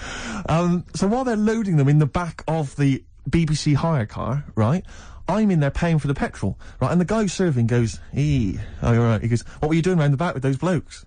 Right? Because obviously there's security cameras filming this whole transaction, right? And he goes, what are you doing around the back? And I went, brilliantly, there's some old mates. Some of my mates were just having a chat and that. He went, oh, right, okay, like giving me obviously the evil eye. So I went back to the van. So I'm in the car now, and I'm driving with one of the blokes who's in the van with me, because I didn't have the money on me, so I had to go to the cash point to get the cash, right? So I'm driving with him, and the other guy's like following me in the van, and he was like a northerner like you, and he was giving it all the, alright, yeah, you know. I'd say my girlfriend's a DJ, she's got some of these speakers, they're fantastic, da-da-da, and he's giving me this. And then my mind starts working. Now that I've got a bit of time to think, I'm thinking, wait a minute, this all sounds a bit dodgy. Yeah. It dawned on me, Rick. You know, fool, are you? You're streetwise. Exactly. You're streetwise, Steve. Not only that, I was thinking, how am I going to get them home? I've got to drop the car off at the BBC. How am I going to get these huge speakers back to where I live? And how can I pay for them? Because I've just spent £100 on Find the Lady with a couple of blokes in the square. It seemed like a fair game. Some of his friends were winning. But so I explained to him, I said, I can't get them back to like Brixton where I was living at the time. He went, don't worry, give us an extra 20 quid, we'll take them home for you. Oh, that's good. Delivery. They do a whole service, you see. And there's also a backup guarantee. Did they have the guarantee? The 3-month guarantee? They didn't. No. But so I said, I'm not sure about that. He went, well, why don't you put them in a cab, send them back, and your housemates can collect it? I was like, oh, no, there'll be no one in. And I was beginning to sort of get a bit conscious of, like, maybe this was a bit of a scam, after all. So I pulled into, like, a little side road. I said, I'm not sure I'm into this now, actually. He went, what are you talking about? It's 200 quid for a pair of speakers. It's a bargain. You never get a bargain like this, mate. I'm going, not too sure, actually. I don't think I want them. He went, 150 quid, 150 quid, mate, 150 quid. I went, no. He's 100 quid now to you. And I'm thinking, wait a minute, this doesn't sound like the kind of work that Dixon's would be doing. Dixon's don't do that when I go in. This is it. Dixon's never negotiate in that way. When I go there, look around and I leave, they go, where are you going? I go, I'm just like, we'll have anything then. Have anything for a So quid. I stopped the car and the white van pulled up behind me with his mates in. Sure. And, And I said, can you get them out? I'm not interested. And he went, 100 quid, mate. Oh, you, and he was just going, you tosser, you obviously want some speakers, and he was having a go at me. So I was carrying the speakers out and putting them back in the white van, and he was just shouting at me, he was going, 70 quid, mate. I was like, 70 quid from 200? This is ludicrous. You realise that wasn't Dixon's policy then. Exactly. They don't usually shout you tosser as you leave the shop and walk down Camden High Street. They're not usually shouting you tosser. You should have took the offer of, like, the monthly payments they've got on at the moment. So I eventually put them in there, and I sort of knocked the deal on the head, and I got back in my car, and they were in theirs, and I just looked in the rearview mirror, and they were punching the dashboard, like, with aggression and venom, like we let that deal slip through our fingers. And I've never been so terrified in my life. I just sat there, and I was just thinking, oh my God, all I was thinking now is, what if I go back to the BBC, and they go, we've had a call from the police, the man at the garage, he saw you doing a dodgy deal. I love it. Yeah. Well, what you do is you put the hire car in a drain in your front garden, and then go in and out of the toilet, just pouring bleach down, or Ajax, and they never know. This is Song for the Lovers. Absolutely. Neil Young, Man Needs a Maid off the Harvest album. What a beautiful song that is. Beautiful strings and everything. Well, you've got a song for the ladies coming up. Song for the ladies later on as well. That has set, you know, the standard there. Well, absolutely, yeah. Were you going to do a film review as well later? Have you still got that? Well, I could do a film review now because it's quite a big. I thought you needed to prepare, but no, it's quite a big film, and I've seen it, and it is, you know, it's a great film. So I hope I can do it justice because it's a very. Okay, this week. What film is it going to be? It's going to be Schindler's List. Okay, and are you going to do a jingle for us? Ricky's film review. Okay. This is a film by Steven Spielberg. Yes. And because it's in olden times, it's all black and white and that, except a coat that's red. I don't know what happened there. Anyway, it's about a bloke who's called Schindler, and because there were so many people we wanted to save, he had to make a list to get organised, and he tried to save as many as he could, and you know, he made him sort of not make the bullets properly on purpose because he, you know, and in the end, they gave him a ring. It's the same bloke who made E.T. Okay, your review of Schindler's List. Yeah. And as ever, mark out of 10, please. 9. It was brilliant. You really enjoyed it? Yeah. Okay. Did the fact that it was 3 hours long bother you? No. No? Quite like that? Okay. Watched some of it on fast forward. Okay. Carl, have you seen Schindler's List? No, I'm surprised they managed to get all that in 3 hours. Amazing, isn't it? Would that encourage you to see the film? Definitely. Yeah. Okay, what would you give it a mark out of 10? 9. You'd give it 9 as well? Okay, I'll tell you, That red coat effect thing you're going on about, that's sold it. You like that idea? Yeah. Well, that was just a mistake, apparently. Apparently, they probably just couldn't get all the colour out of it. As I said before, if you've got a film that you'd like to have reviewed by Ricky Gervais, then email us, ricky.gervais@xfm.co.uk, and I'm sure he can, or even not just like, the people, but what about the ones who make the films? Like, you know, the ones that actually make the film, what are they called? Hollywood. Yes. If they want me to do one for that coming out to sort of give it a little bit of a boost. You saw me give away the tickets, that was selling. Yeah. So, you know, we can sell your product, and we make it look like it's all editorial, but really, if there's a little bit of money involved, I can probably give it a 9 out of 10 instead of 4 or something. Rick, would you do that without having seen the film? Yeah. That's fine, because they wouldn't they could just tell you what was coming up, and then if they said this, give us a good review and here's 20 quid. Yeah. If they go, there's no money in it, I'll probably give it a bad review. Let's just try that. Rick, can I just try that now? Because I mean, a lot of people listening won't be necessarily convinced. Lord of the Rings. Let's imagine I've paid you now to review the forthcoming film Lord of the Rings. What do you make of it? This is a brilliant film. Yep. And even though it's all about wizards and that, and there's people in caves called gonads, with beards, probably Robbie Coltrane's in it, because he's in the other one at the moment. And it's all swords and stuff, and there's some magic, but it is actually the Lord of the Rings, not just like, you know, just one of them. He's the Lord of it, and he's excellent in it. So, right, mark out of 10? 9. Again, very popular film for you. Carl? Less convinced by that one, maybe? That doesn't sound as good as the other one. Yeah? What, are you going to give it 7? Still give it 9. You still give it 9? Excellent, because we split it. We split the money. Okay. Excellent. Good. This is the Eels. Sorry about that. That was a mistake. I know the shit that was, but it was too late to get it out of the CD player. That's Muse and Feeling Good. What do you think of that?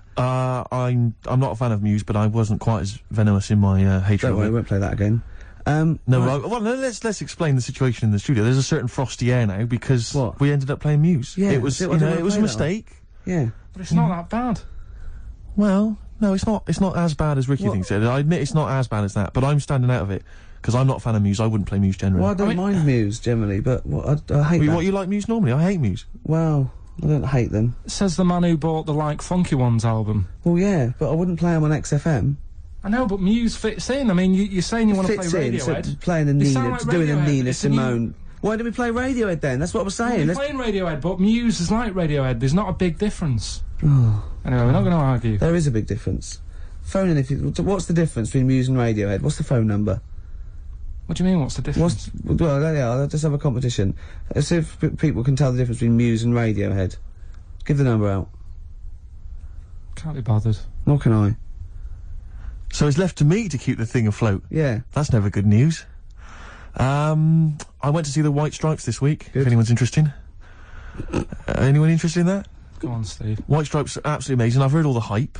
You know, I've not listened to the album. I went along to the gig, got a free ticket. Wasn't even £1 off, it was free, £10. I could have sold it outside the gig, I didn't. I went in, right? Couldn't take along a mate, XFM wouldn't let me. I went there on my own. You know, went in there, I have to say, I wasn't expecting much. They were amazing. They were absolutely amazing. I have to say this now, they were the best band I'd seen who I didn't know much about or whatever, like a new band. They were the best band I'd seen live since I saw a little band you might have heard of called Oasis for £5 at Coventry Poly. Yeah? Well, yeah. It's a long name for a band. And, it was amazing, and it's a brilliant band because it's just the two of them. Obviously, the girl on the drums, the guy playing the guitar. He's got a real kind of rock guitar skill. Though. He really plays it up and down the long neck bit. I mean, I know all about the music and that, the terminology. Yeah. He was amazing. Yeah. Sometimes he plays like kind of steel with that steel pedal thing on his not steel pedal, the finger thing, the kind of thimble thing that some guitarists wear. I believe it's called a guitar thimble. I believe is the name for it. And he plays that like old bluesman would play. He plays that sometimes. Bluesman. Sometimes he's got like a little electric keyboard thing, or piano, as I believe some people call it. So this isn't a review, this is listing the instruments. all right. There's not many to get through with. There's some drums and a guitar. What colour microphones were they? I'm glad you asked. Were they SM58s? Anyway, the point is this. Go on. With just those few simple instruments, they had this huge sound, a big rocky sound, quality, kind of bluesy punk with a little bit of an edge into it. It was amazing. I have to say, I was a huge fan. And so I thought we could play a bit of White Stripes, you know, to sort of commemorate that excellent gig. I saw a band once, right? There was a drummer, had all the drums, big one at the bottom. Two of the diddle-dums once, cymbals. Yeah. They were all mic'd up with different microphones coming down the loudy speaks. I was at the back, it was still, wow, I can hear everything and that. Electrical, really. And a guitar. And a bass. Can I do a gig review every week, like you do your film review? No, good, yeah. Well, you just did. Well, I'm about as well informed about music as you are about films. Anyway, tell me how do you choose the playlist? Feeder, Just Today. Now, because we're running out of time, because of that Muse shit we had to play, I think I'll say that's my feature. That PlayStation game sounds good, right? Because that's the main music of the PlayStation 2 game Gran Turismo, right? So I could incorporate that. Brilliant. Yeah, and I've still got to get in song for you've got to get in song for the ladies. Yes. At the end. Got anything else lined up? Well, I mean, it's just that I've never seen you spiral into such despair after hearing Muse. I mean, fair enough, is that they're not a great band. Well, obviously, we have to, there's a bit of a playlist we have to keep to, and we drop the records we don't like, right, and play the ones we do, and that's fine. And if I don't care for a track, I don't mention it. I don't usually slag off bands, and I know we've got to keep to a playlist. I don't know how they're chosen or anything, but, there's one thing I didn't want to play, it's Feeling Good. Yeah. And it was already lined up, and there was no time, so I was genuinely annoyed. Because I don't mind, playing stuff that I wouldn't actually choose myself, that's alright. But, we're not completely free played all the time. So the worst thing is I don't want to ever play Feeling Good again. I don't want to ever play Kashin again. Kashin, I don't know what Kashin is. I'm thinking of putting a ban on Gorillaz. Anything you like to ban? Basement Jacks. Basement Jacks. Oh, Where's Your Head At? We already dropped that. Where's Your Head We dropped that on purpose, didn't we? What else have we dropped today? That's what we saved people from. Do you know what I mean? Like playing 5 songs over and over again just because some record company wants it to be played. I mean, if I'm gonna play things I hate, pay me.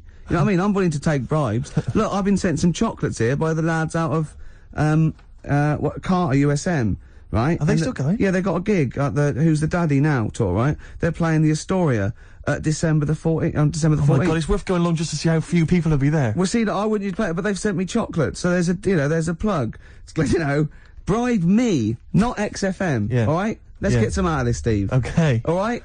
Yeah, I'm not sure even I'd sink so low as to be bribed by Carter.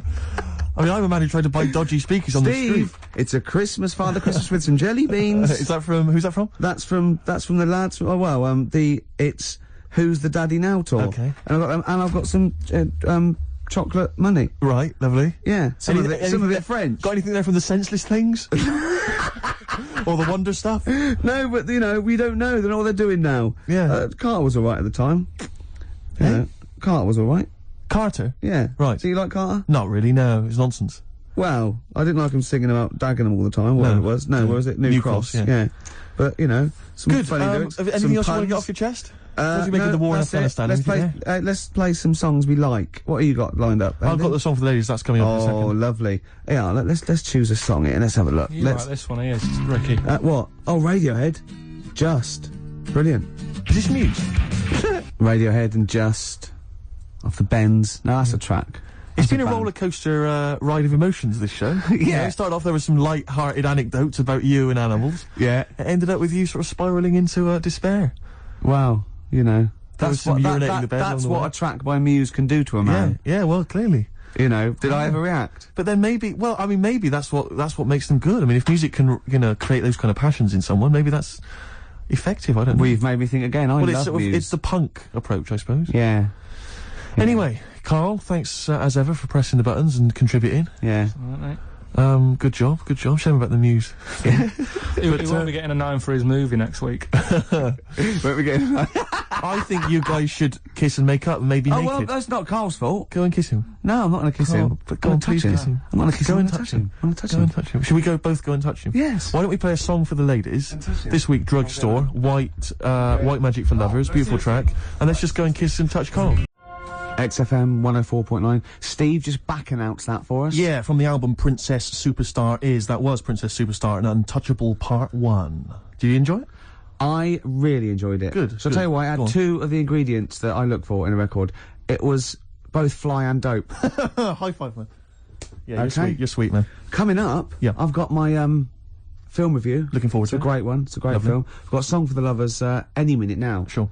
And Probably loads more chat. yeah, there will be. There will be. PJ Harvey, This Is Love, XFM 104.9. It's Ricky Gervais show, isn't it? With Steve Merchant. Yeah, but you're going to keep quiet now, Steve, because I've got to do my world famous film review. Looking forward to it. Yeah, I know you criticise it because you Sure. say I do sort of like films that aren't on, you know, current release or that I sort of just do the plot or you know, but you know, I Have think you a lot of taken that criticism on board? I have. Good. This week's Ricky Gervais film review is Jungle Book. The Jungle Book. Yeah. That was made in, what, 1968? I don't know, but listen, shut up, right? It's a good review, right? Right, for people who either have heard it or haven't, you know, you might learn something. Sure. Because it's sort of my take on it. Has the review begun yet, or? No, no, it's good from now, yeah? Okay, go. Go. Right, the little kid, he's in the jungle, right? But he knows the bear and the panther, they're good friends. But it's dangerous because you got to watch out the tiger and the snake. Well, now, the reason is, they don't mind him, but he's human and he can make fire, they can't. That's why he's sort of in demand, even though they've conquered the power of speech, they can't make fire. And then, the orangutan gets him. Now, he's in trouble. But the bear puts coconuts on and makes himself look like it, then they fall off. They've got to get away. But then he meets, a girl and then they're not, you know. Okay. Do you write these yourself, Yeah. or you don't get a professional to do it? Right. Oh, no. Okay. And what would you give that one out of 5? It's 9. That's a 9 out of 5. Strong review there. A strong film then for you. One again. And you'd recommend that for friends and family? Yeah. Okay. Just on video or DVD or in the cinema. Okay, good. All right. And the film again was? Jungle Book. Jungle Book. Jolly good. All right. Thanks very much for that. Well, now it's time for a song for the lovers. This is the Smiths, and last night I dreamt that somebody loved me. Good. Okay, cool. Yeah, no, yeah. On XFM 104.9. Can't believe I forgot the elephants. That was a key Element of the review. Really? Yeah. Yeah. Don't let it get you down, Rick. I know how Right. these things depress you if you I know, feel you've I'm not done the film review as best you could. I know Yeah. that kind of winds you up. Yeah. You stew about it. Played a beautiful song there. It was a song thanks. for the lovers. Yeah. And, you know, I do get depressed when I see people around me who've got, you know, girlfriends. And I think, you know, because I haven't, and I just think, like, what's the rule? You know, we mentioned last week that fat bloke from Pop Idols. He's got a bird, which annoys me, angers me. And, this really depressed me. Walking into Piccadilly Circus Tube a couple of nights ago, homeless guy, wrapped up, unwashed, and, northern. And he's being spoken to by some kind of carer, you know, some worker who'd come out to dish out kind of stale sandwiches. And I just overheard as I was passing him going, well, of course, it's very difficult maintaining a long-distance relationship. And I sort of, kind of lingered for a bit. I was thinking, what? And he was going, yeah. And basically I pieced together that he's got a girlfriend. He's from Leeds. He's got a girlfriend who's also homeless, who's homeless up in Leeds. And occasionally she kind of homelesses her way all the way down to I love London. the fact that he's travelled to be homeless. I know. Pathetic. Oh, it angered me that they... Is there a lot of cheap housing in Leeds? Would that ruined it for him? But it just was... I assume maybe she was squatting or something. But it was like... And it just depressed me because it was like, not only is he is he homeless, but he's got a homeless girlfriend, but the homeless people are finding love. Yeah. Do you mean it's so... I mean, that's really depressing, Carl, isn't it? Unless they both became smackheads together or whatever. No, Carl's found love on the street before, haven't you? How's it going with your bird, Carl? Are you married? No. How long have you been out with her? Going out with her? 7 years. Because, I mean, you're quite a simple man. Yeah. You're sort of a simple In a in nice many way. ways. I mean, Yeah, you're in the like best Helen sense. from Big Brother. Yeah, You're sort of nice enough, but... But I look normal. Well, yeah, you sort of do. But you could be one of those that just suddenly go mental with a pen.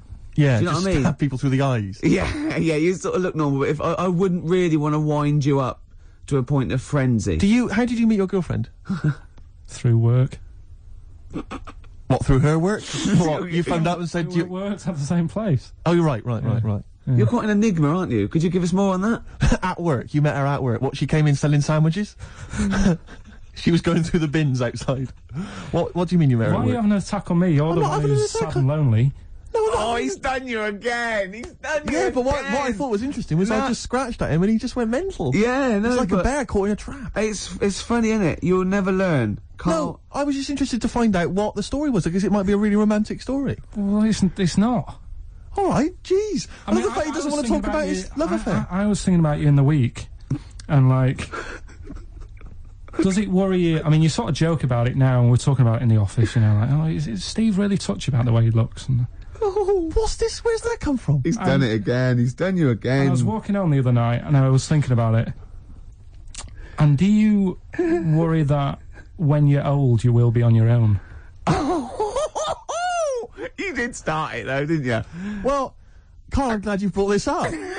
because I mean, for me, you know, a lightweight, frothy entertainment show on XFM on a Saturday afternoon is exactly the place where I want to discuss the desperate, lonely future that's inevitably coming my way. Oh God! I'll tell you what will cheer you up and forget all that. A bit of Embrace. Oh, one of the most hated bands.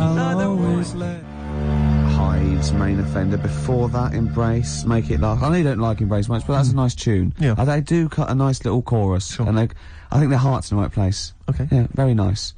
What could you do better? I was mucking around. That's always fair. Oh, no, I was thinking there's not enough avant-garde stuff. I just did this, right? There's a little spring on the mic. What does that sound like? Does that sound good? I haven't got my headphones on. Does that sound good? It sounds brilliant.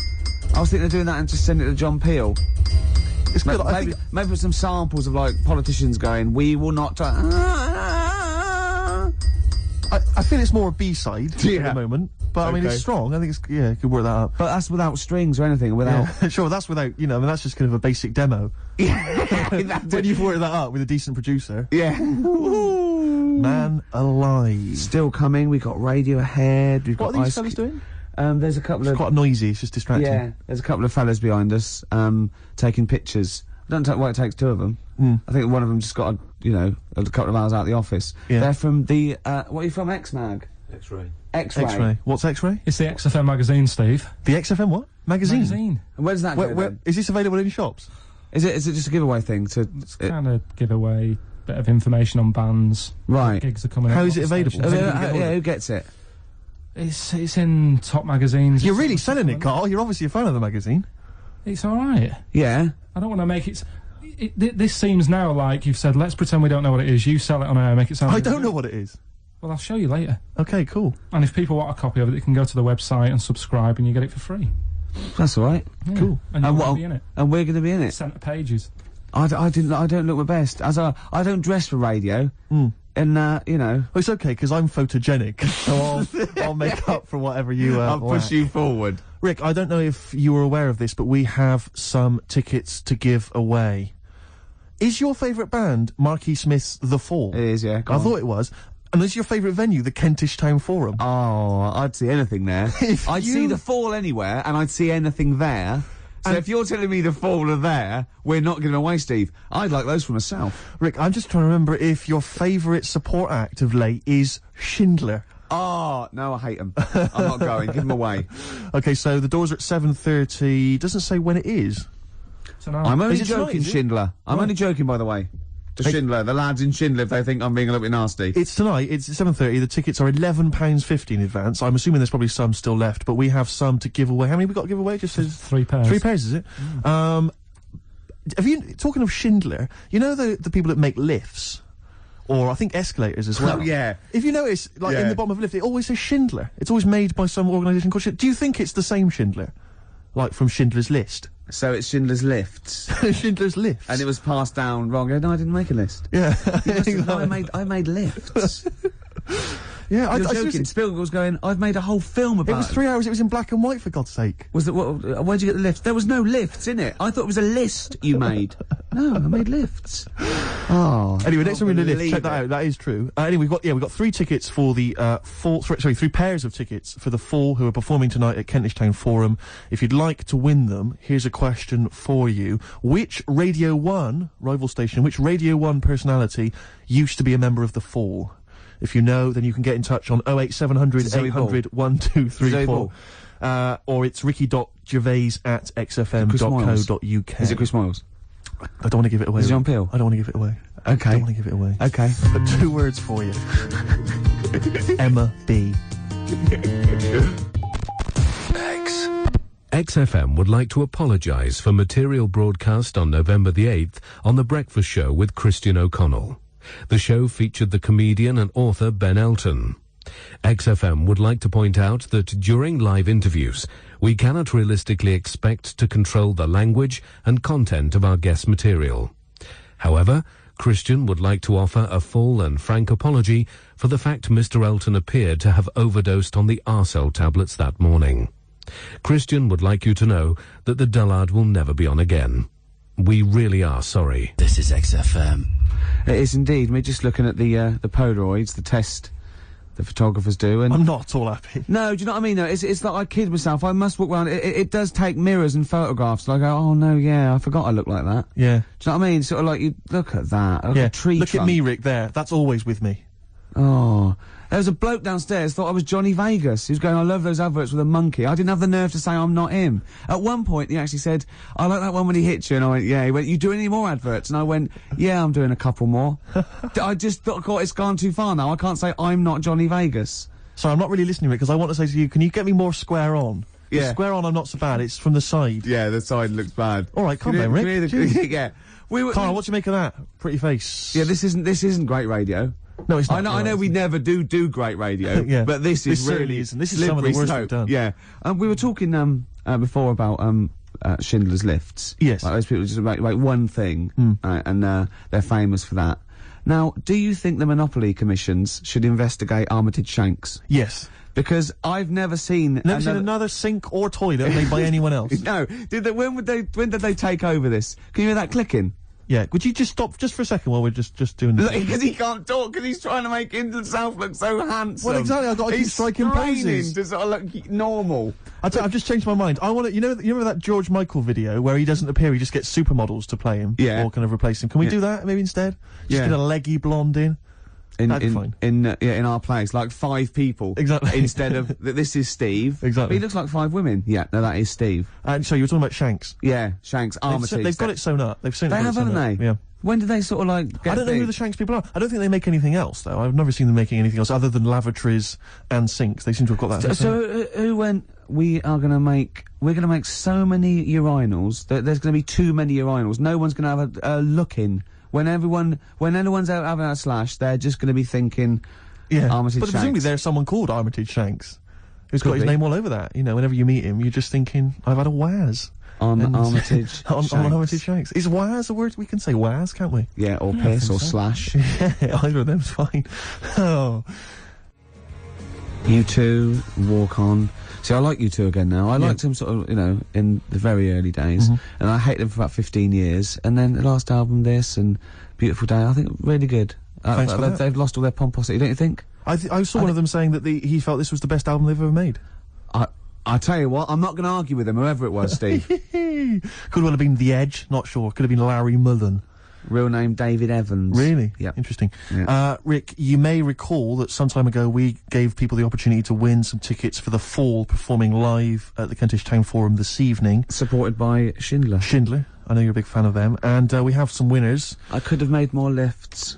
The question I set was, which Radio 1 personality used to be a member of The Fall? We did have some wrong answers. Wrong answers included Gary Davis. Oh, I imagine him in The Fall. That is brilliant. Noel Edmonds.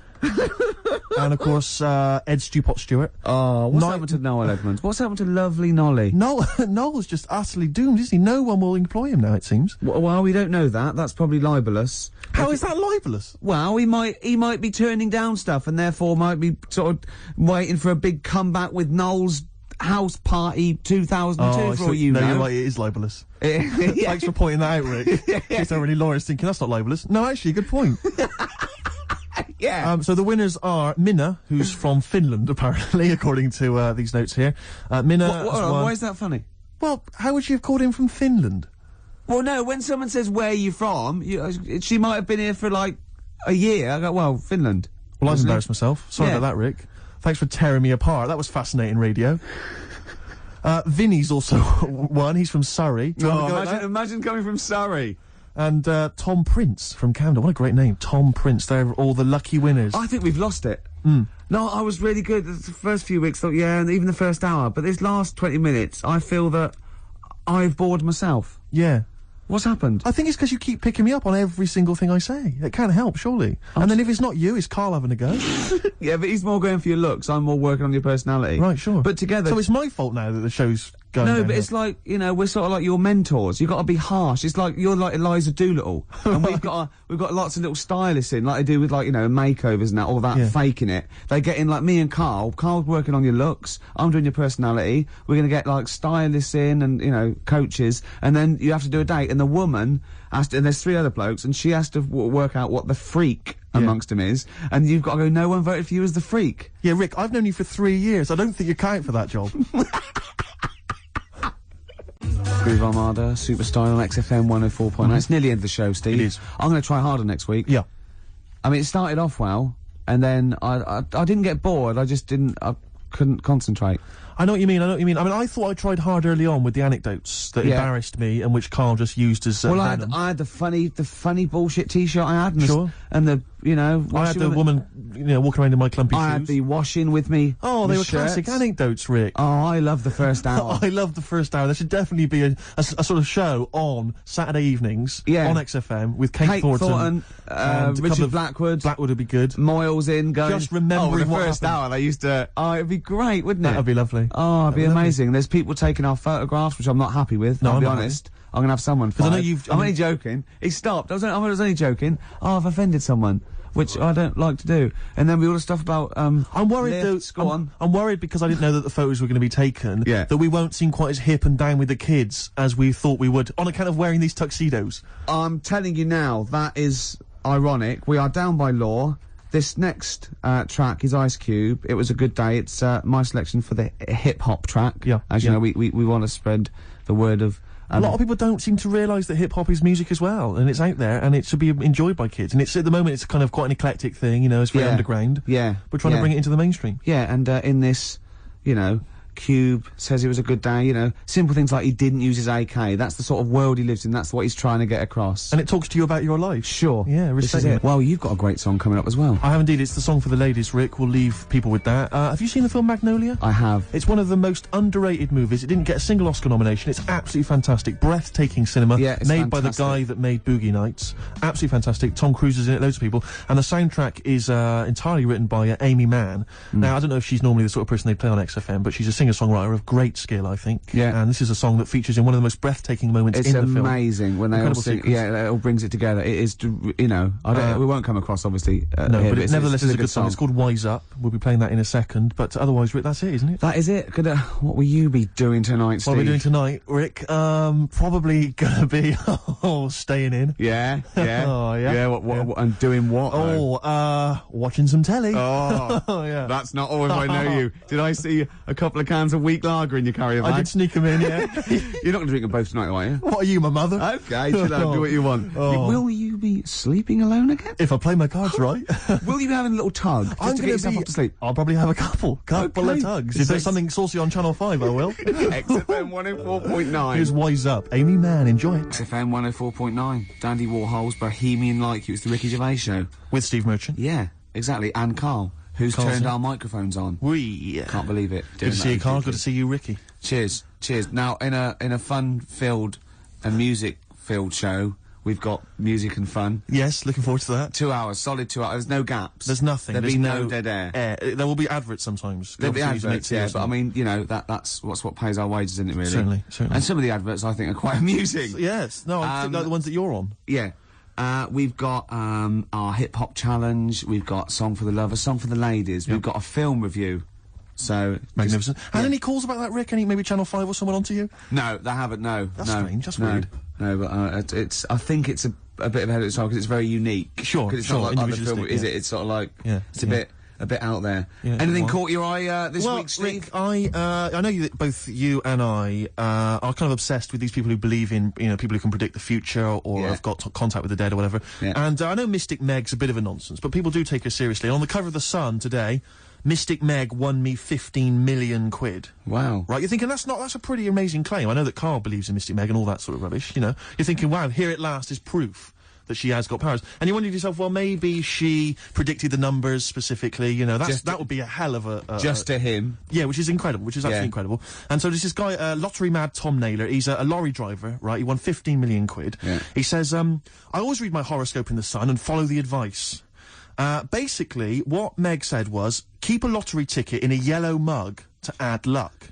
So you're thinking, well, okay, so he's kept his ticket in a yellow mug. That's still pretty extraordinary. Yeah. I didn't have a yellow mug, says Tom, so I put the pages of my map book. So I put the ticket in the pages of my map book, which is yellow. Right. He's used the yellow. No, he's used the yellow. Yeah, no, see, I don't know much about how Mystic Meg works. I'm assuming maybe there's some kind of pseudoscience that she applies. Yeah. I think if she'd said, put it near anything yellow, fine. Yeah. She said, put it in a yellow mug. That's pretty specific. Yeah. From that, he's thought, well, I'll ignore Meg's advice. I always do what she says.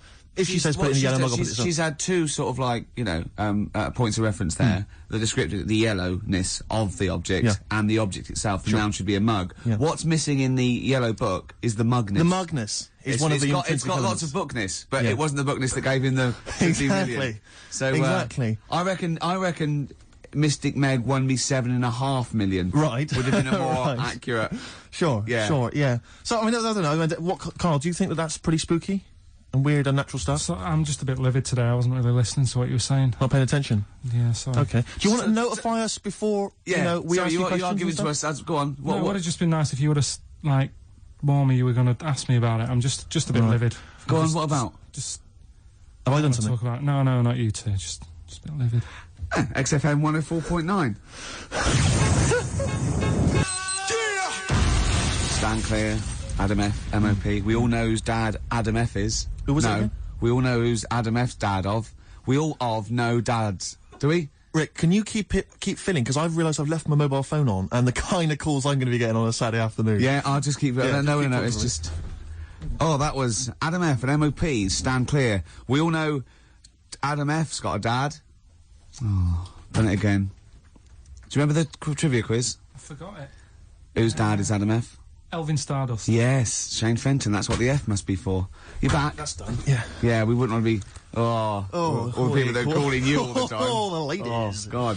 Anyway, XFM 104.9. Rick, We're I know going to you're a start big, now. We're going to start now. This is proper radio from now. Go. Go. Oh, there's a lot of pressure on me now. Yeah. I'm going to muck it up. Now, Rick, I know you're a big trivia fan. I know you're obsessed with trivia. And I thought to myself, well, how can I entertain Rick on Saturday? Go on. So I was wandering around on the web looking for trivia, basically, that could entertain you. And then you're a big animal trivia. I man, love aren't you? animal facts. There's not much that you don't know about animals. Oh. But here's You're going something. to catch me out now, aren't you? No, well, I don't know. Here's one. I don't know if you've heard this one before. Ants never sleep. No, I know. Yeah. Oh, I know. And It's easy for you to say that. and they've got alcohol in their blood, so they don't freeze and winter out. And that's why you never see a lazy ant. It's always working. It's drunk, but it's always But working. they never sleep, but they do take a lot of fag breaks. Yeah, I know, yeah.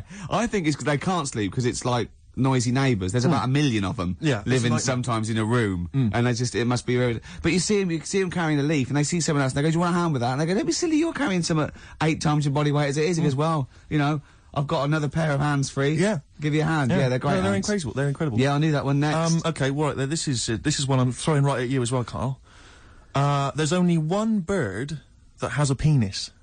It's Which not bird is not it? a joke. No, it's not a joke. It's not a joke. This is a genuine trivia question. I'd say...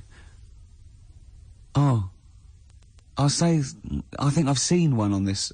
Is it an ostrich? Right, you're going for ostrich, Carl? I'll go for ostrich as well. Right. Did you come up with that yourself, or...? Yeah, I was going to say that before you said it. Well, guys, you went for ostrich. Chicken? You're both wrong. It's actually the swan. The large chicken. Yeah. What? Have you... That's a bit worrying then, because I thought I saw an ostrich penis, so what was I looking at? I don't know, were you just examining it closely at the zoo? What were No, you... I just... It's probably a strap-on. It was probably 2 leather ostriches giving each other one. Exactly. And that's how that can influence people. Things like that. Dirty, filthy leather ostriches can... Confuse a child if I he's at know. the zoo and he doesn't know. A swan's got... That's really annoying. I'd never give a swan a knob. So it's the little puffiest of It all is the birds, puffiest of all isn't birds, it? yeah. Oh, I'm protected by the queen. But I need a knob. If I had to give a knob to any bird, Good question. No, I wish I'd posed that myself. If you could give a knob to any bird, what would it be? Phone in. Oh, vulture. of course a vulture. They need a big cock, veiny yeah. bang stick. Yeah. What about yourself, Carl? If you could give a knob to any bird? And don't make it rude, or if I could give a knob to any bird, I'd What make bird it do you that suit Jordan. it up? It's got to be a bird of prey or something like that, hasn't it? Cool. It's the robin, really. That would be amazing. That would be Christmas cards would be like... Yeah, but That'd be brilliant. it's a normal human-sized Yeah, knob exactly. on a robin. On a robin, That'd be genius. great, wouldn't it? That'd be And the genius. other thing annoying about this is ironic, right? Now, the male of all bird species they're called cock. Yes. Right. But the only bird with a cock, Yeah. right, is called a cob. Is that what a swan's called? Yeah, they're cob and pen. They're not cock and hen. That's and annoying. he isn't a cock, but he's got a cock. Yeah, yeah.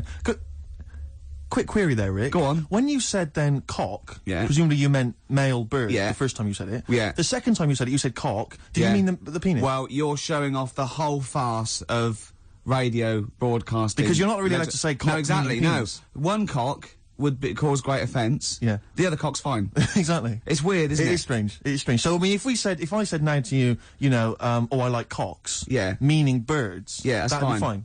Yeah. But if I meant penises, it would be a problem. If you like cocks and it was yeah, Right. that would be... Carl, yeah. do you like cocks? Do you like cocks? No. Right. Okay, that's fine. That's fine. I was asking if you like. No, I like, Yeah. I like Well, I'm a big fan of tits. the small birds that come bird. down and peck at you. Yeah. Yeah, you like tits Yeah. and cocks. There's nothing... Tits and cocks, There's there's nothing nothing wrong with... wrong There's nothing... Carl, don't worry. There's nothing wrong with saying tits and cocks. When I said tits, I meant the little birds. Yeah, And they when I come said down. cocks, I mean the big birds. Yeah. Do you know, when, Go on. No, go on. No, it's just that it's when you're talking like tits. Yeah. At the milk. Do you? I like the fact they flutter away when they hear the milkman coming. Oh, come on. So when what? What are you talking about? What are you talking about? No, when the milkman's coming, when he's walking up the path. Ash, and sometimes lovely song. Got to apologise to our producer there because he was worried about. There was nothing wrong with it. It's just like saying you like watching birds in the garden. It's just that I think you're better than that. I know it's cheap, isn't it, to say like we like I like tits. Yeah, I like cocks. So we're a bit more literary now. One of my favourite things Go on. is Fanny by Gaslight. Really? That's Yeah. interesting. That's interesting. I'm a big fan of Moby Dick. Oh yeah, the book, maybe. Yeah, Not the medical condition. There's No, nothing no, innuendo. no, It's the big horrible thing that used to swallow semen. Yeah. Now in the winter, Yeah. Steve, Go on. there's nothing I like more than Yeah. to keep my hands warm in a muff. No, sure. You mean those kind of furry things that sort of classy-looking ladies Yeah, Used to posh have one. ladies often put their hands. Yeah, you know when you have a nice like party and they're Yeah, a nice leaving, party, yeah, a and winter party. and you might take the wrong hat or something. There's nothing I like more than to see two posh women with their hands in each other's muffs, Oh, that's always a and they're fun going, bit. "Oh, this must be yours." Yeah, that It's is a- always funny. Yeah, That's always yeah, funny. yeah. But seriously, no, I'll stop this. You're right. I've got a degree. I think I just remembered that my favourite Beatles song is "Come Together." Yeah. Now we're going to stop this now, Carl, because it's childish. You're right. I've got a philosophy degree, for Christ's sake, and it's about time. Who's your favourite philosopher? Do you mind me asking? Well, I would tell you, except when I ever talk about it, I go into a Cockney accent. Really? So it can be like my favourite philosopher. I like a bit of Kant. Right. Is that Immanuel Kant, Yeah. the philosopher? Yeah. That's strange. Yeah. That's strange. What's his name again? Kant. Oh, yeah. Yeah. Yeah. That can be weird. Can be strange. Look at Carl's Look face. at his face. Look at his face. Join Oh. in, Carl. Oh, Undo your trousers. Just We'd let be it like hang out. Stan Let your Boardman cock hang when he out. told the Fokker joke. Yeah. We won't do local radio again for 10 years. Ian Brown, dolphins were monkeys. Yep. Before that, don't know what that was. I'm still pissed off that swans have got cocks. Yeah. It's a waste. It's a waste of a knob with a I know what swan. you mean, I know what you They don't know what they're doing with it half the time. Now we've got some great. Do you remember? We're stopped all the silly innuendos now. But do you remember? I think it's because they've got a long neck, and to balance them properly in the water. a rudder, counterbalance. What are those things that boats have underneath? A where- rudder. No. No, yeah, You know what I mean, the like keel yachts? thing. Yeah, the big. Maybe. Yeah, Do you know what I mean? it might be. You might be right. Yeah, Balance. What about? But ducks would need one as well, wouldn't they? ducks don't. Because they've got short necks. Oh, I see what you mean. It's the necks. Yeah. So hold on. So do you think that's so long necks, long knob? Don't look at me, Gervais. That's Steve. I know. No. Sandy Toshfeg's got a tiny cock, hasn't she? But she has got one, which is interesting. That's libelous. I'd just like to say now that Sandy Toshfeg has never had a knob. No, she's not. But you're not lying about the neck. No, she's got a little Yeah, neck. tiny That's little fine. neck, That's clear for all to see. I just remember a bloke I saw on Opportunity Knocks once. Opportunity knocks. Yeah, it was a pianist who went. It's true, and his name was Wayne King. Do you like Wayne King? Carl, what's your opinion on Wayne King?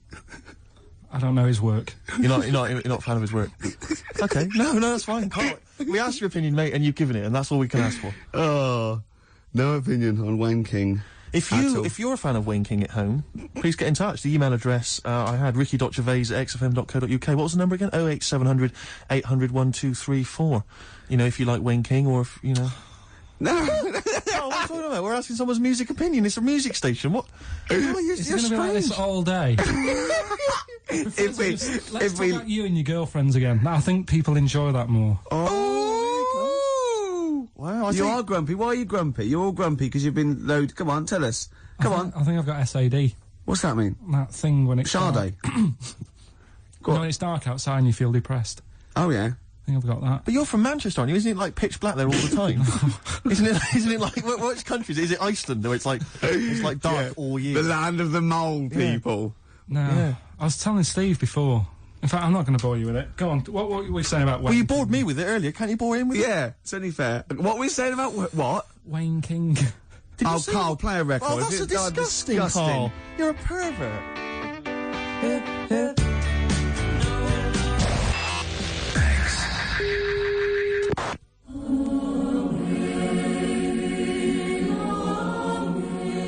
Hello. This Christmas, help a London breakfast show. For every 100 new listeners this month, we'll save one of Santa's reindeer from having his hooves chopped off and boiled down into glue or, turned into an ashtray or something. Please tune in, save a reindeer, and enjoy a variety of music like R.E.M., U2, Turin Breaks, Roots Maneuver, Andrew W.K. And make sure that tiny orphans get a proper Christmas this year. Or do you think that's all right, you sick pervert?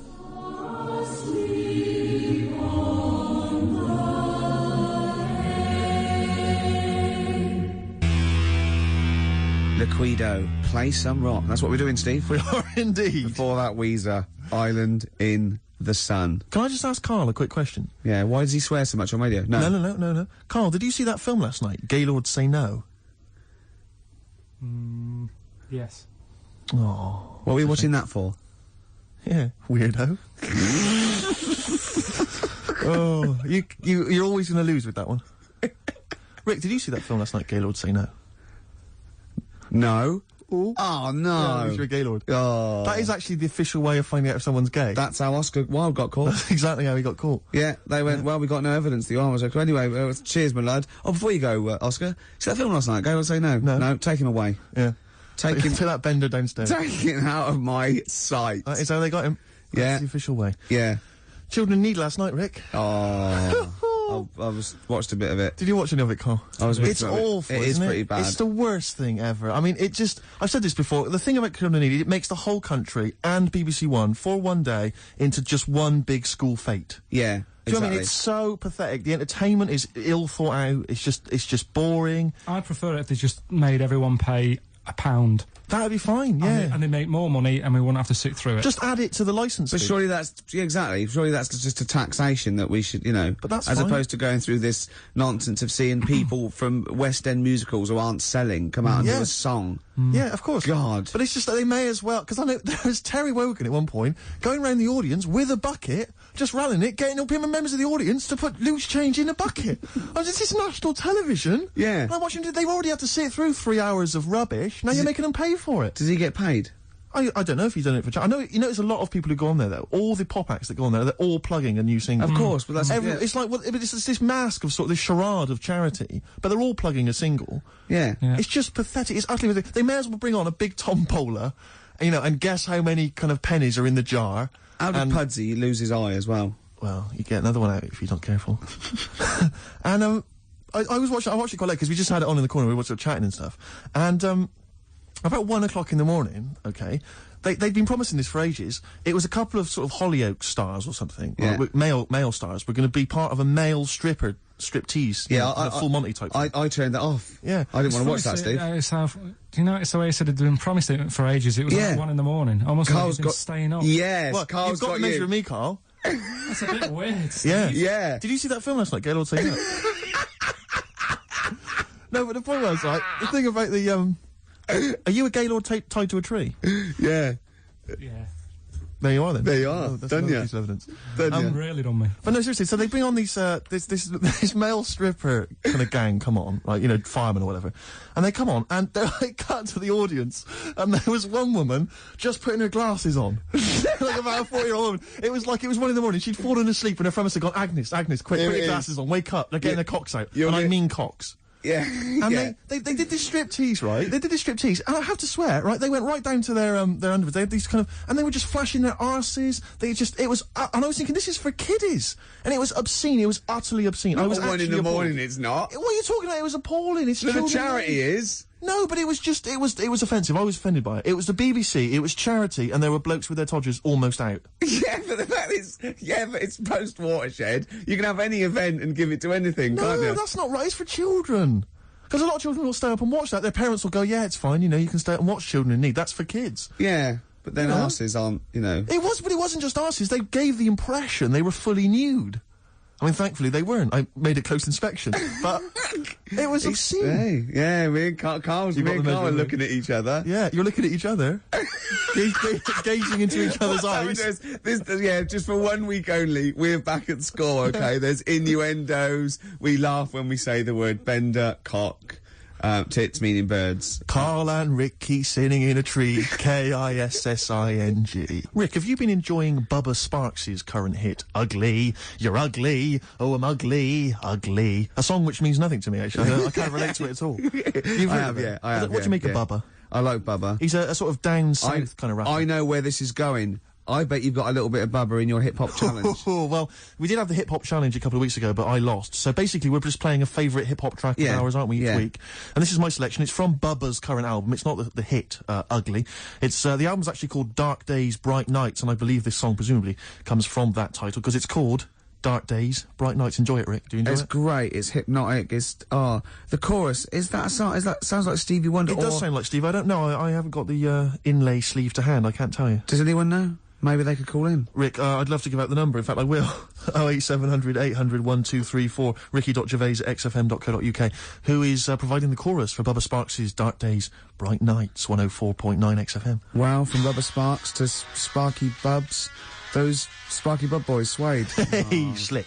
Strokes, last night on XFM, 104.9 before that, swayed. Absolutely. Beautiful ones. Fella just phoned up and said you were talking about waterfowl before.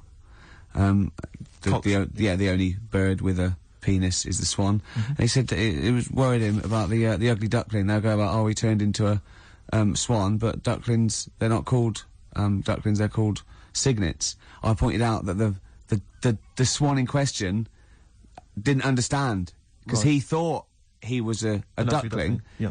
And that all the other ducks sort of laughed at him because he was all gangly and everything. But he turned into a swan and he realised, I was a swan all along. Yeah, the ugly duckling story got me through so many bleak nights as a child. You couldn't wait to one day turn into a swan. Still waiting for it. So you could have a knob, presumably. So you can have it, yeah, cool. Yeah, because, look, Carl, look, don't worry, 'cause it's a nice little, no one's going to complain about this. It's a lovely, childish, lovely little innuendo. There's nothing nasty or vicious, there's no Anyway, hate. off air, you're a different kettle of fish. You were trying to get us with the Gaylord's joke. Yes, he was, and he tried to do this. We'd done the Gaylords. Did you see that film last night, Gaylords? I know. Carl, trying to get his own back, went, did you watch Gaylords last night? Brilliant. It's got to be, did you see that film last night, Gaylords Say No, and then you say no, and we all point and laugh? Oh, I was going to ask you, is it true he's leaving Friday? Robinson Crusoe. Nice one. High five, Rick. Oh, he got you right. He got you the right one there. I don't know what that means, but he did. Anyway. Yeah. We were talking about children in need, Rick. Oh, yeah. And, Carl, what's wrong with you? He's just got it. He's just got it. Go on. Yeah. We were talking about children in need earlier, and as I say, I'm not a fan of it. And this is a couple of years ago. I was working, and I had to drive up to Blackpool. Oh, yeah. And so it was Comic Relief night. It was a Friday night. And we were listening to all the different kind of BBC radio stations, so they all cover Comic Relief. They all sort of link up as one big thing. And I think this was maybe like sort of, I don't know, BBC Solihull or something. And they've always got like, they've got this one guy in the studio doing all the DJing, and there's some bloke who's sort of outside the BBC with some kids and whatever else, kind of doing a live link up. And the guy outside was Steve Baxter. I forget the name of the DJ inside. I love the fact you remember this man's name. Well, it's important because we're listening, and the guy in the studio, he's there and he's chatting away, and he's going, got a signed picture here of the Spice Girls. All the girls have signed that, so the highest bidder gets to win that, and you have that. And I seem to have run out of words. He just said, I seem to have run out of words, and we were like listening, like, okay, and he just went, I seem to have run out of words. I wonder if Steve Baxter's got any for me. And Steve Baxter's just outside, like, obviously not ready, just going... Didn't have any words either? Yeah, no words. Well, who's got all the words, then? It was wordless. I don't believe it. He's probably used up too many words in the first hour. Exactly. He just used all the words up. And he didn't want to repeat himself. Exactly. So he just thought, that's it. It was a hideous blunder. So we were enjoying that and the work of Steve Baxter. And we were driving along, and then we were driving, and we got stuck in this jam on the way up to Blackpool. And I saw this kind of white Mercedes, like, a couple of them. I thought, it looks quite swank, you know, and swank. And I drove up, we were driving up behind it. And the number plate was something like, I can't remember exactly, but I think it was something like Orv 1. I'm thinking, interesting, Orv 1, you know. So we're driving alongside, who is driving? No, actually, it wasn't a driver. There was a guy driving it, in the front seat, asleep. Green Dog. Keith Harris. Really? Keith Harris was there. Orville, as I recall, on the back seat. Oh, no. I couldn't believe it, yeah. Was asleep, or? I think he was asleep. Just knackered. I didn't see Cuddles, the crazy monkey. I imagine he would have popped up at some point, just kind of annoying the driver's hair, just going a bit crazy. Yeah, you've got, I think Cuddles has to go in the boot. He's got to go in the boot, because he caused havoc. Yeah, and knowing Cuddles, he'd put his hands over the driver's eyes, exactly, knocking around. Causing all kinds of trouble. But the thing is, he doesn't understand road safety, to be fair. Well, he's a monkey. Yeah, he's a monkey, and he's got a lisp. And not even a real one at that. No. The thing what was about Orville is that argument raged for years between him and Harris, and Orville's right. He can't fly. He can't fly. Yeah. So I'm worried that Harris will lull him to full sense of security. But you can fly. Yeah, and then when Harris is out, Orville will climb onto a chair, onto a windowsill, basically think he can fly, and just plummet. Yeah. To his death. Just a quick point about Orville. I'm surprised he's still not potty trained. Because he's been wearing that nappy of his for years. I know. He can talk. He's mastered the power of speech. Yeah. Yeah. Still crapping everywhere, I assume. I assume so. Flying around. Yeah. Terrible mess. And as we definitely know, he's a duck, so he hasn't got a cock. He has not got a penis. Penis, sorry. That was a mistake. There, I did say cock. Did you mean penis, though? Yeah. You shouldn't have said that, Rick. I'm really sorry. You should have pretended you meant bird. Oh, I'm really sorry. Oh, we're going to put your fingers in your mouth like this, Carl. Right? Put it apart like that. Put it apart. Now just say bucket and spade.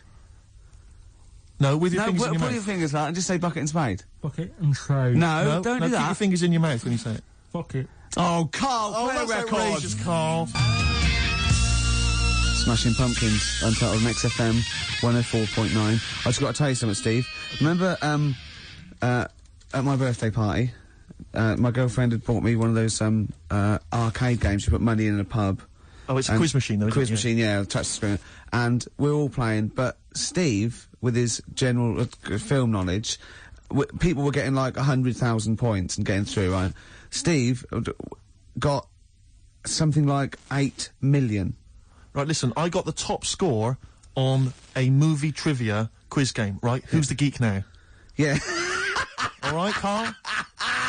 Hello. No, but it was impossible. And I tried it, and for like months after, I just thought, I've just got to knock him off the top. And I did it with all the other categories, and I was best at rock. Let's say that. But by no means is, you know, the gap between a friend of mine and a friend of yours, Johnny Camden, the lovely Irish comedian, came round last night, had a couple of goes. He got something like 30 million. That's mental. That's madness. Yeah. In fact, you're right, because, Johnny bought this comic, right? He loves Doctor Who, and he bought this comic, and Steve, he left it there, and Steve got a post-it note on every page wrote geek. Yeah. Johnny gets it home, reads it on the tube, and there's geek written on every page. That's the sort of vicious man Steve is. He can hand it out. Do you know what I mean? Imagine him calling you a geek. What must that feel like, to be called a geek by Steve Merchant? What do you think, Carl? Every week he has a go at me, anyway. What are you talking about, a go at you? You're having a go at me every week. 3 weeks. What? You've been having a go at me. I have not had a go. You've always had a go at me. You've always said to me, what do I look like? And what do you expect me to do? Lie? Oh, he's done you again, Steve! No, I'm not getting into this. He's done you A again. young lad called up before and said, oh, have a go at Steve again, these looks. And it's not like a game. I'm not like coming in here every week and wanting to make you look, you know, come across as an ugly bloke. I don't need to do that. He's done you up. I can't. He's done you Is this up. because of the Gaylord stuff? No, it's That you're just, having a go at me again? Oh. it's just that you had a go at me before. I didn't have just a go had at you at all. I was talking to Ricky. I haven't had a word. I haven't spoken a word It's to in you. your eyes. Is this why you're in an ugly mood? A bad mood? A generally grim mood? Is it because, like, you just think I'm going to have a go at you? I don't know what it is. When I get here, you're all right. And as soon as you come in here, you change. I haven't done anything. What are you talking about? You're paranoid. I haven't said anything, mate. I've drawn a little picture of you here, but I've I'll not tell you said what, anything. what we need now is a song for the lovers. I want to tell Rick, you now, please. this has been one of my favourite songs for about 20 years. It's by David Bowie. Now, David Bowie's had his phases, and I liked his glam stuff, and Tin Machine went off. You know, he's always sort of there, on and off, right? But this song is off Space Oddity, and it's called Letter to Hermione, and I don't know why he stopped writing songs like this, because this is probably one of the most beautiful songs ever recorded, and I know Steve agrees with me on this. I do indeed. Rick, can I just kiss and make up with Carl? No, that is... No, let me just kiss my kiss. Yeah, but it doesn't. Then next week it'll be the same again. It doesn't mean anything. It's like let's saying kiss on the sorry. lips. Kiss on the lips. Go on, he's... Get I've never... Carl has gone use tongue. a absolute shade of purple, straining not to have Merchant's... There's no point, Steve. No. There's no point. No, just shake and make up. Shake what, Rick? There you go. All friends, sit down. That's lovely. That's a lovely moment. It's XFM 104.9, and this is Letter to Hermione by David Bowie. It's beautiful. By David Bowie, wow. After that, I think he wrote The Laughing Gnome. I know, it's just... the thing about David Bowie, I feel the same way. It's like, he's clearly a great, rock musician, great fun records, I saw him at Glastonbury, absolutely fantastic entertainer. But his songs have never gripped me, they never got me at the heart, Except that one. Except that one, that's the first one I've ever heard of his, which really got me in the good. gut. Yeah. Amazing lyrics. Yeah. Brilliant. Yeah. Carl, what were your thoughts? It's all right. Yeah, you're a poet, Carl. Play something else, then. Blur. Coffee and TV. Good to hear that one again. Yes, good. Before that, Radiohead, True Love Waits. Wow. Steve, it's time for my world-famous film review. People love it. Yeah. Yeah. Yeah. How can I just ask before Go on. you crack on with the film review? I notice you often do films that people have already seen. Well, you see, that's what I mean. That's why I think your film review failed, because people didn't know what film you were talking about. They hadn't seen it. Yes. See, there was mine. I picked ones they've seen. Sure. That Because a lot of people would say that the benefit of a film review was the fact that they hadn't seen it yet, so they were going to make up their minds based on that. I don't know who'd say that. I prefer Ricky's. Okay. See? All right, Carl. See, there you are again, being nasty to me. No, he's got a choice. All right. Anyway, so my point is that how would you hope people would use your reviews? Rick? However they want. Okay. Really. Okay. So would you hope that they'd maybe seen the film but they hadn't yet made up their mind? whether they liked it or Whether not. they liked it or well, not. this is up to them. This is this is for everyone. It's easy. So if someone say it's because I think was it you did one of your most famous ones I think was One for the Cuckoo's Nest. Yeah. Now that came out I think in 1975. Yeah. So maybe some people saw it in 1975, haven't yet made up their mind as to what they thought. Yeah. of it. Now this put them straight and what Sure. to look for next time maybe. Okay. Now ready? Ricky Gervais film review. Sure. Review. Right.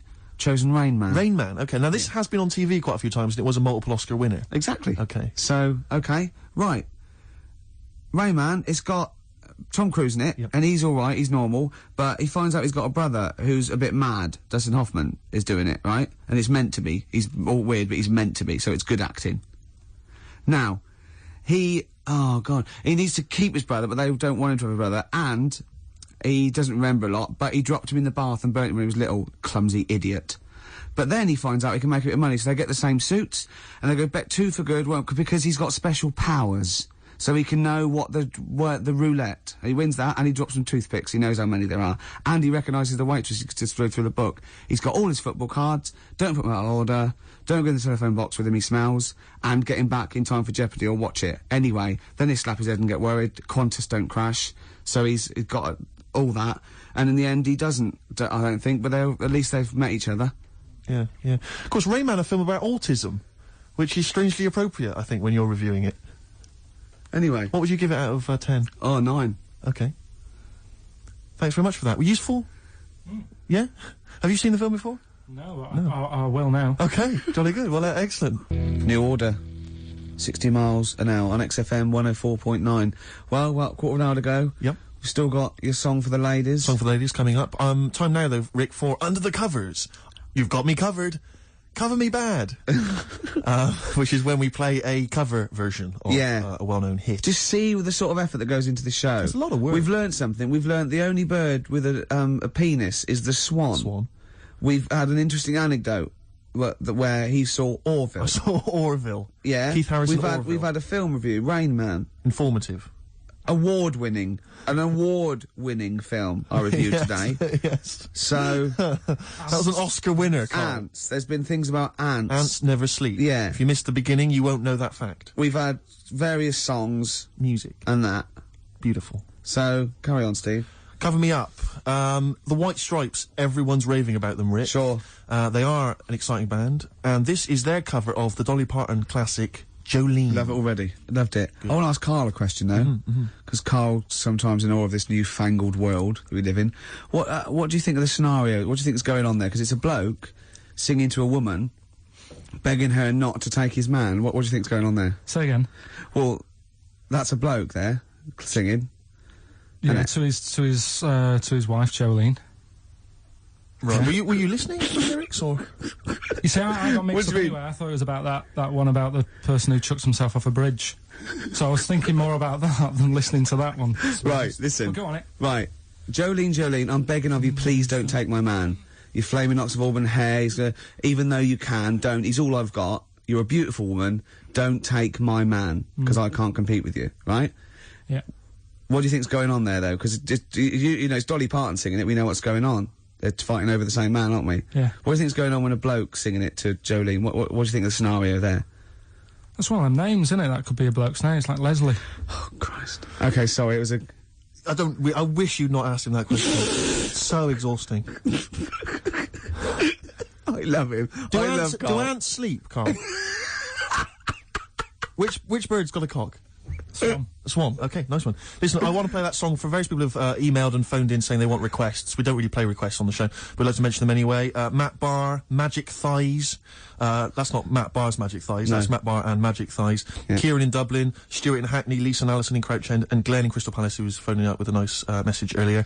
All of you, thanks for listening, and thanks for enjoying it. Sorry we didn't play your requests, but tune in next time, it'll be fun. Anyway, I just thought I wanted to say, really. Here's Tragic. What's tragic? What did you want me to say about that song? Just your opinion. Your own opinion was fine. In fact, your own opinion is better than anything I could really hope for.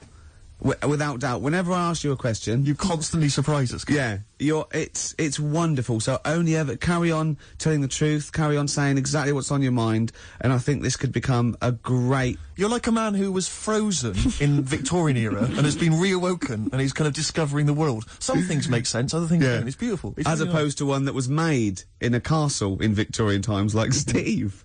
Oh, that's just. Oh, I've joined in with Karl. I can't believe it. I'm sorry. You were on my side. Yeah, no, it was irresistible though, wasn't it? I'm really sorry. Should we play a record? Right, I'm afraid that is about it from us. Absolutely. I always leave the ladies with the song, Rick, as you know. And the song for the ladies this week, again, it comes from the free giveaway CD that comes with this excellent little magazine called Comes With a Smile. And there's always something interesting. How are you spelling that? I've played the Mull Historical Society before. This is a track. It says it's just a demo, which is, I don't know why. If they've been picked up, it's outrageous. They're called Sloan, and this is called Pretty Together. See you next time. Goodbye. Sum 41 and In Too Deep. If you're listening now, you're in too deep. It's the Ricky Gervais Show. Run for the hills. Oh, no. Classic. Yeah. With Steve Merchant. Yeah. Whose birthday it is today. Yeah. So someone never listened before and they heard that link. They're thinking, great, it's proper radio at last. XFM 104.9, just gone 1:05. Steve, do you want some great music today? I'd love to hear some great music. Well, I've bought in some good stuff. I've bought in Oasis, we've got Radiohead, I've got some Dre, I've got some Alba, I've got some Jimmy Webb. I'm looking forward to that. Yeah. You know, we're keeping it real. Oh, absolutely. I've got Charlatans, I've got Nirvana. Any Sade? There's no Sade. No, that's a shame. No, but I've been looking through the library and I have found 4 non-blondes. Brilliant. Looking from yesteryear. Looking forward to that later, Rick. Yeah. It was Karl, it was you that worked out the maths and worked out I was 28, because they just worked out I'm 27. You are 27. No way. Yeah, I asked you, didn't I? And I said... No, but what I sort of questioned was, I said, well, if you're 27 today, that means last week you were 26. Well done, yeah. That's irrelevant. So therefore you assumed that I must be 28 then? Yeah. Whereas I assumed you were using, you know, your knowledge of maths, such as it is. I wouldn't do that. No, sure. Wow. I actually got lost in that conversation because I genuinely didn't know what he meant would mean last week you were 26. I don't know what that meant. I don't know what it meant. Wow. Well, it is Steve's birthday. But he would have been 26 last week. Sometimes you genuinely frighten me because it's those staring eyes. There's nothing behind him. It's this little bald head. Looks like Davros looking at me. Genuine fear on his face when he enters into a conversation with another human being. What bit don't you understand? If he's 27 today, he would have been 26 last week, and he doesn't look 26. He didn't look 26 last week. He looks older than 28 today. You've started on his birthday. You're still having a go at him. Karl, I don't look like the kind of hot stud that I actually am, but face facts, that's the truth, mate. Yeah, live with it. Get with the programme, jeez. Well, let's have a little bit of cake. Okay, oh, that's appropriate. See the what it birthday. But you mean the band, don't you? Not the cake. You haven't actually bought cake, have you? Got anything at all? Cake, short skirt, long jacket, sort of fashion, sort of. Sure. Single. Yes. Yes. Yeah. Oh, I just remembered something. Right? Think that like short skirt, long jacket. Once I was watching daytime TV. I was unemployed. It was the early days of it was about mid-80s, and who was hosting? It was sort of like one of those Eamon Holmes and someone, or like Richard Newman, but not as good, not as. And the link she went, well, after the break, Leo Sayers popping in, tell us about clothes for the shorter man. I stayed tuned. He came on. He went. Leo Sayer? Yeah. He went. Wear a short jacket. Why wear a short jacket? Optical illusion. You're going. Well, that jacket. It couldn't be a foot long because that'd be mad. So it's 2 foot long. So he's 6 foot. So I'm looking at him there. I'm looking at him. Don't get too close. Just look at the jacket. How tall are you, Leo? Well, work it out. Yeah. This jacket's presumably about. Isn't it? Yeah. Yeah. Of course it is. Yeah. Yeah. But Leo, you're famously quite a short man. In fact, I saw No. you on TV talking about close with a shorter man. No, but look at the jacket from there. Yeah, you must be about 6 foot. So you had to walk round looking like a bullfighter, just for this illusion at like 50 paces. What's the other thing about stripes? Is it... Yeah, horizontal stripes widen you. Make you look fatter? Yeah, Right. yeah. So good advice, good fashion advice for anyone listening. On XFM 104.9. Leo Sayer there offering some topic. We should get Leo in, maybe offer some new stuff. For your birthday, a little special Leo Sayer visit for your birthday. Lovely. Got any presents yet? Got any? I've received nothing yet. But then my parents haven't come up, and they're the ones that normally bring gifts. Oh, yeah. But they are coming up later, and I always look forward to my father's gifts. Yeah. Because they are remarkable. I don't know what he's thinking sometimes. I don't understand the logic. I mean, if I explain some of the gifts he's bought in the past, maybe you could figure out. I once opened, I think I was about 14. Right. And, I liked all the stuff that you like at 14, you know, the ladies, obviously, you know, pop music. Yeah, sure. You know, fashion. Yeah. And that's why that's why he bought me, on audio cassette, the collected wartime speeches of Sir Winston Churchill. It's a good gift. Did you listen to him? Well, I'm not sure when you'd ever be in the mood to listen to that, to be honest. We'll fight on the beaches. Yeah. You know, all that. All the classics, all the classic hits. I don't know when you listen. I think unless you're under attack, I don't think you'd ever listen to that. Did you not even listen to it? I kind of stuck. But when are you gonna be in the mood to put that on? No, but just because it was a gift. But I always remember being once. This was. But what if he tested you? Go, do you like track 4? Yeah. Oh, some chicken, some neck. Oh, I love that, Dad. Yeah. But I think they're doing a remix. But he said to me once. He said to me, "Never forget, son." He didn't. Yeah, and I went, I don't remember, Dad. It was mad, and it was like, because he was quite into sort of, but he was into like the military and all that kind of, and war history and stuff. So are you allowed to tell an anecdote about your dad on radio? Can I just give you a clue, just in case? Can you tell the thing about the shed? No. Okay. No. No. Okay. Too complicated. Too long. All right. Okay. But I always remember this was true. I remember I had it on once because I just stuck it on because I thought I ought to. And my dad came in. He was pleased to see I was listening to it. And he was like, we just sort of stood there listening. And I always remember my sister coming in with one of her quite attractive friends. Teenage friends as well, like, and I'm a teenager as well. And it's like, and just this woman walking by, you know, she goes to the same school or whatever, you know, quite fit. And I'm just stood there with my father, listening to "We All Fight Them on the Beaches," "Never in the Field of Human Conflict" of so many, and just remember looking at her as she passes. Just you've learned it. It's rubbed off. Oh yeah. You know, is. Oh, Rick, if you're ever in a war situation and you need some morale, come to me. Yeah, you'll just. That's what you're right. Quote me out. What about a little bit of white stripes? I've got some more gifts that I can tell you about afterwards. Well, I'm looking forward to it. Look forward to it. Oasis, Morning Glory before that, White Stripes, Hotel Yorba. Oasis, of course, I think got in the, have you been watching that VH1 Top 100 album? I have indeed, I've enjoyed it. Yeah, number 1, do you remember what number 1 was? Joshua Tree, U2. Yeah, now, good album. It's not the greatest album ever, is it? Of all time. I mean, I know it's an arbitrary list, but even so. Yeah, you sort of feel comfortable with it being the Beatles or exactly. You know, you kind of Gaye or even Pet Sounds. Exactly, and then maybe I don't think maybe it's a generation shift. There's enough people now. But it was sort of, what I found odd in the list was it started off with, I think it was like the Doors. I remember there was Velvet Underground and stuff. You know, these kind of respected album classics. And then there was things like, you know, Stars, Simply Red. I mean, it was a big seller and it's well produced, whatever, but an odd choice for the greatest albums ever. And then I remember there was things like that Texas album. Yeah. Is it White on Blonde or whatever it was? And I just think, again, is it just based on albums that have sold well, you know, via the Britannia Music Club? But that's always the thing, isn't it? It's like any poll. Like I remember, I think it was last year, the greatest lyrics of all time. One was Imagine by John Lennon, which is you know, if anything, it's a solid classic. And there was like, you know, maybe a Dylan or another Beatles one, or something. And in the top 5 was Robbie Williams songs. Robbie Williams songs? Yeah. One of the worst lyricists ever. Well, just not the just worst, a collection of words. Yeah, just, annoying, yeah. I think, you know, and it was that thing, a man, 1,000 fags, you know, like my dad, and there's gonna take you to the bridge. Postmodern sort of. Yeah, but that's a reflection of the sheer weight at the moment, isn't it? So it's always gonna be 4 of all time, and then the biggest thing that year. I suppose so. But that's why Coldplay and Travis again, and they're good. But I mean, you know, I don't think they'll be at the same position next year. No, I think you know what I mean. Yeah, it's just yeah. But it's just, I mean, I get frustrated with those lists because they just always seem so arbitrary. I think we've forgotten we're on the radio, because that was a pretty boring link, wasn't it? Because we're just talking like we're alone. A lot of people probably haven't even seen the VH1 show. Yeah. Not interested in the late Are we losing it? Are we, you know what I mean? Listen, I'll be honest with you, Rick. It's my birthday today. Last night I went out. I got a little bit wasted. Yeah. So I'm hungover this morning. I didn't get to bed before 11. Right, so Yeah, it's like too much no, I was pretty wild last night. In actual fact, and I have to say, I went to God knows how many units I had. I went to the Monarch in the Camden. Monarch, yeah. There was some kind of groovy night on. I went to the door. I got a load of mates with me. I said, any discount for XFM DJs? You didn't really? Yeah, I did. I was a bit drunk. He went, who are you? I went, Steve Merchant, Ricky Gervais. He went, Steve Merchant, brilliant. You can come in for free. No, he didn't. Yes, he did. I swear to God. He said, yes, you did. He said, and I said, what about mates? He went, it's £5. They can have a £1 off.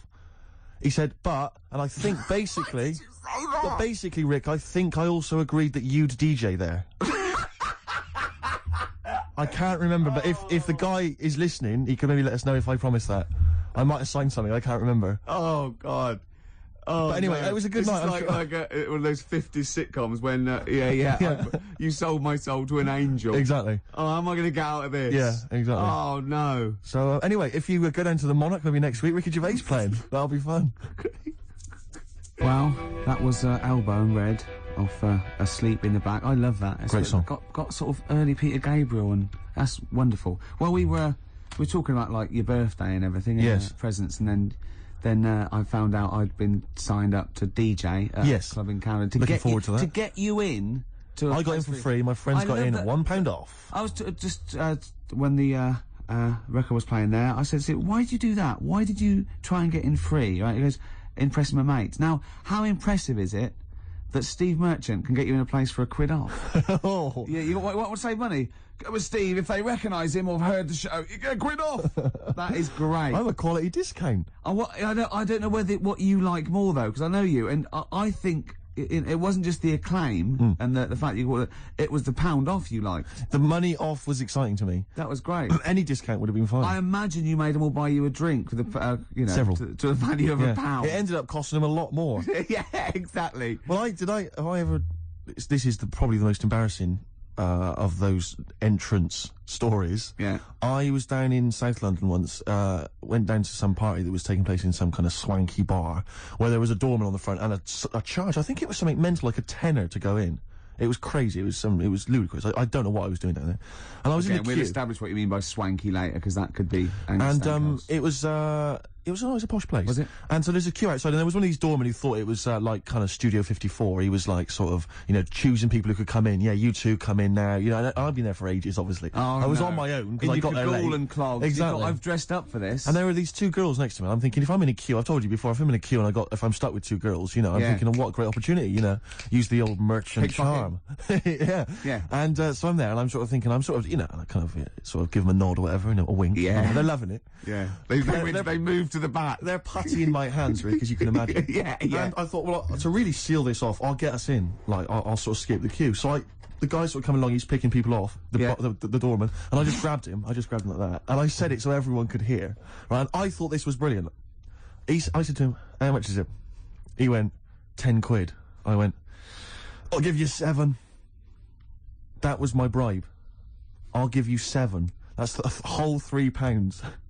No, that can't be right. No. He must have said a £5, and I said, I'll give you 7. Yeah. That makes more sense, doesn't it? That's giving him a £2 incentive. A £2 incentive. I say, I'll give you 7, you can make up the 10. Exactly. You can, if you let me in, you can put in 3 yourself, mate. That never works, does it? He said to me, I can't be bothered, I'm just gonna have a kip, I think. I'm so tired. Was it percentages that put you off? That frazzled me initially. I mean, it's a funny anecdote when you're giving him £2. Yeah. It's even funnier when you're getting him when to he's put up paying stuff. me as well. Oh, I love it. Right, we're gonna play a record, then we're really gonna concentrate. XFM 104.9, Ricky Gervais Show. Steve Merchant's also involved. Can I go to bed now? Oh no. Hello, this is Tony Blackburn. It's the time of year when I like to help somebody far less fortunate, or dare I say talented, than myself. I'm talking, of course, about Christian O'Connell's Breakfast Show. You've heard it. It needs all the help it can get, doesn't it? So this Christmas, help a London breakfast show. I won't, because I actually don't give a toss. But you crackheads might. Cypress Hill, Superstar, still to come. We've got such great bands as New Order, Ash, Nirvana, Radiohead. Song for the Lovers at about 2 o'clock is a beautiful song by Jimmy Webb, Lovely, Steve. looking forward to it. Now, it's Steve's birthday. It's XFM 104.9. He's 27. Yes. We're both a little bit hungover. Yes. Now, every link we've started hasn't really sort of... It's not really come to fruition, if I'm being honest. Nothing's happened. I mean, sometimes they're just all out, kind of, there's just blunders in them. Yeah. Or like this one, we've already run aground. Yeah. I think it might be a mixture of us, like, we've been on this station for a little while, we're losing the will to live. Bored. But we're going to buck up our ideas. Can I just ask a I quick said question? buck up, by the way, just in Can I case. just ask a quick question though, because I mean... listening to want to complain. My birthday today, and therefore last night I went out, and, you know, that's my excuse for being a little bit tired and a little bit hungover. Yeah. What's your excuse? Because you didn't come out. No, I know. I mean, you conscious you had the show today. What were you doing? Staying at home just drinking? Yeah. Having a little couple. Me and Jane went What time to did say you go to goodbye bed? to someone, about 1. Well, that's stupid. What I'm saying is, no, I mean, it's your name all over the show. You know, I'm a nobody. I got no reputation. Yeah. Although, Thankfully. you get a £1 off in most clubs in True Camden. enough. I think just drop... If anyone out there, if you're sort of like tall, sort of... I'll answer your birthday, but I've just got to do a description. This is nothing nasty. It's pretty sure. If you're sort of like a lanky sort of geek, and you know, you can do a Worsley accent, then maybe you can pretend to be Steve Merchant and get in £1 off. Is that all right? That's fine, Yeah. No, because some people would take that as a personal... That's offensive. Yeah, Sure. yeah. So we were talking about... Should we play a record? Is that link too long already before already we bored. actually got to something? I'm already bored. Carl, we've personally. got to get to something. We've got to do Carl, something. why don't you contribute something? You've been silent. Now that is scraping the bottom about really like is, isn't we're in trouble. Oh no. Oh, we're failing. Who can we bring on that's surefire, always delivers, Audio snappy? dynamite. Yeah, Carl. The big guns. Come on, Carl. I was just thinking, there is nobody else who looks like Steve. He's done ya. That's outrageous. Although, to be honest with you, that insult has resurrected things. Yeah, well done. Play a little tune, and then we'll Got a come little back. bit of a sniffle as well, I think. Yeah. Cold or something probably coming on. Bit late there, Carl. You should come in a bit earlier there. Swayed there. What I like is the complete lack of professionalism on our part. Yeah. It's like we've got a bit of a headache, a little bit Yeah. tired, just, that's it then. You can't fight that. You can't fight that. Well, I mean, the thing is, as you well know, Rick, there are certain DJs on this station, you know, drunkards. There's at least 2 I know of who are smackheads. Yeah. And, yeah. you know, they still manage, they still manage to yeah, do but a good show. even the ones that aren't, that try their best, are rubbish. That's true enough. I'm not saying we're still not the best. Yeah. And it's effortless for us, Rick. I as know, you yeah. We're coming up with dynamite stuff here. Yeah, I You know. and we're not even, you know, fighting on all cylinders. XFM 104.9, Ricky Gervais with me, Stephen Merchant, a little Hi. bit hungover. We all are, but he can't really take it. He's a little, he's loud. Like, Yeah. wait, there is tickets to give away, Rick. I don't know if we should mention that. What? Who is it for? Joe Strummer Oh yeah. and his band, the Mescaleros, play Brixton Academy, we think, this evening. A little bit more information will probably be... So go along, just in case. If you say you're Steve Merchant, pound off. Well, the doors are at 7 o'clock, and it's £17.50. Unless you've won the competition, Rick, that I'm about to set, and won yourself a pair of tickets. There is someone, right, in America celebrating a birthday today, okay? Yeah. More than one. Same I day as think. me. Yeah. No. But there's a Go on. specific one I'm thinking of, Go on. right? His name, Rick, is Dwight Schultz. Okay? Yeah. If you know the answer, obviously don't give it away. Yeah. His name's Dwight Schultz. He's an actor. Yeah. He was particularly big in the 80s. Yeah. And he's also celebrating a birthday today. You're going to say what's his name? I'm going to say, what character is he best known as? What TV character is he best known as? And you can win yourself some tickets for Joe Strum and the Mescaleros at the Brixton Academy. Dwight Schultz. American actor, TV character of the 80s, very famous. Oh yeah. See, Christian's giving away a trip to Salem, Massachusetts. That's bizarre, actually, because I was in America recently and I went to Salem, Massachusetts, and that's not a prize. Isn't it? Believe me, I mean, we were there, we were sort of obliged to go because we were at someone's birthday. It's rubbish. Really? I mean, that's a really poor trip. That's such a boring He probably can't believe his luck. It's probably the biggest thing Christian's ever had to give away. the great thing about- and you've just dissed it. The great thing about Salem, Massachusetts is that I don't think we're good for this station. I don't think we're selling this station like we should. well, you know, it's its own fault, you know, it shouldn't have hired us. I blame it, you know. Yeah, and paid us in advance. Yeah. They're lucky we turn up. No, I went to Salem, Massachusetts, and this is the place that's famous from, like, Salem's Lot and the Salem witch hunts, famously. Famous for all things Salem. Salem, yeah, anything with Salem in the title, that's what it's famous for. The whole place has gone mad over, like, witches and anything. Basically, it's like, there was the Salem witch hunts in, like, 17 something or other, or 16 something or other. So the whole place now is just full of, like, people dressed as witches. Yeah. And then it's like any supernatural stuff. So that I went in and it was amazing. It's quite like Glastonbury tent. It was, it's like, it's awful. Every single place there, every single shop is kind of horror related. Yeah. And I went to the, Boris Karloff World of Terror. Yeah. Right? It's amazing. You went in there, right? I don't know if Boris, the famous horror actor, has actually been involved, but you go in there, you walk in the door, you've got to put these 3D glasses on, right? And it's supposed to be this kind of chilling journey around this kind of, like a sort of, a crypt, you know? And you put these glasses on, and I couldn't tell. They were so poor, I couldn't tell what was supposed to be a 3D effect and what was actually three-dimensional. Really? So I couldn't tell if, like, the floor was actually sloped or if it was just appeared to be. Yeah. Whether the wall was actually kind of knobbly or whether it was kind of 3D glasses. It was so much, and it literally took about 45 seconds to get through it. Imagine and you just that. came out blinking into the light again. It was so rubbish. So I want to throw us over to Carl. So there's Steve Merchant with funny glasses on in this place horror, and he's walking round. Do you think he scared people, Carl? I've set this question out, haven't I? I've loaded the question. I know the answer you're fishing for. Carl, do you just want to have a dig at me? Because it's coming up to 2 o'clock, and you've not really put a lot of effort in today, slagging me off. I don't do it on purpose. No, he doesn't do it on purpose. He's just an honest northerner, and he can't lie. He's like George Washington, but without the wooden teeth. Yeah. Salem. I didn't mean We've to say... lost it again, haven't we? You didn't mean to say Salem. This is such bad radio. Was just this the is word really... that was in the tip of my tongue. Genuinely, this is bad radio, it's awful isn't it? Radio. Quick. Oh, yeah, my mate went to one of those things, in the West End where you walk around and it's aliens and they jump out at you. Right. Right? And he was so scared when the alien jumped out and he ripped a bit of his face off. And the alien's face off? Yeah, it was foam and the bloke went, "Don't do that, mate." Brilliant. Well, in the Salem one, I was wandering around, and this was one guy that kept jumping out. Yeah. Because there was about 10 of us, I was at the back, I always missed him jumping out. So when I got round, I missed all the frights. It was oh no! You'd at least, you'd have thought he'd like jump out, then double round and jump out again. For yeah. the people at the end everyone catch that? No, what really, you doing? We. All right, okay, move on. Oh, if you want to win those tickets, 08700 800 1234. Dwight Schultz, who is he better known as? Yeah, Basement Jack said, keeping it real. Where's your head at? Where is your head at? Yeah, I know what they're saying. They're saying, where's your head at? Where is your head at? Yeah, XFM 104.9. Ricky Gervais. Now, just one thing I would say, Rick, is that I've spoken to a few people who've listened to the show, and a lot of people, you know, this is the highlight of their week.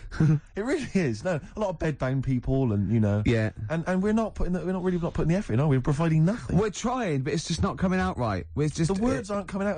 When I say them in my mind, they're brilliant. But it's sort of like getting old. You know, your mind. I still want to run upstairs and things, but I just the lift. I'd like to run upstairs. I just can't anymore. And I felt that today. The comedy's in there.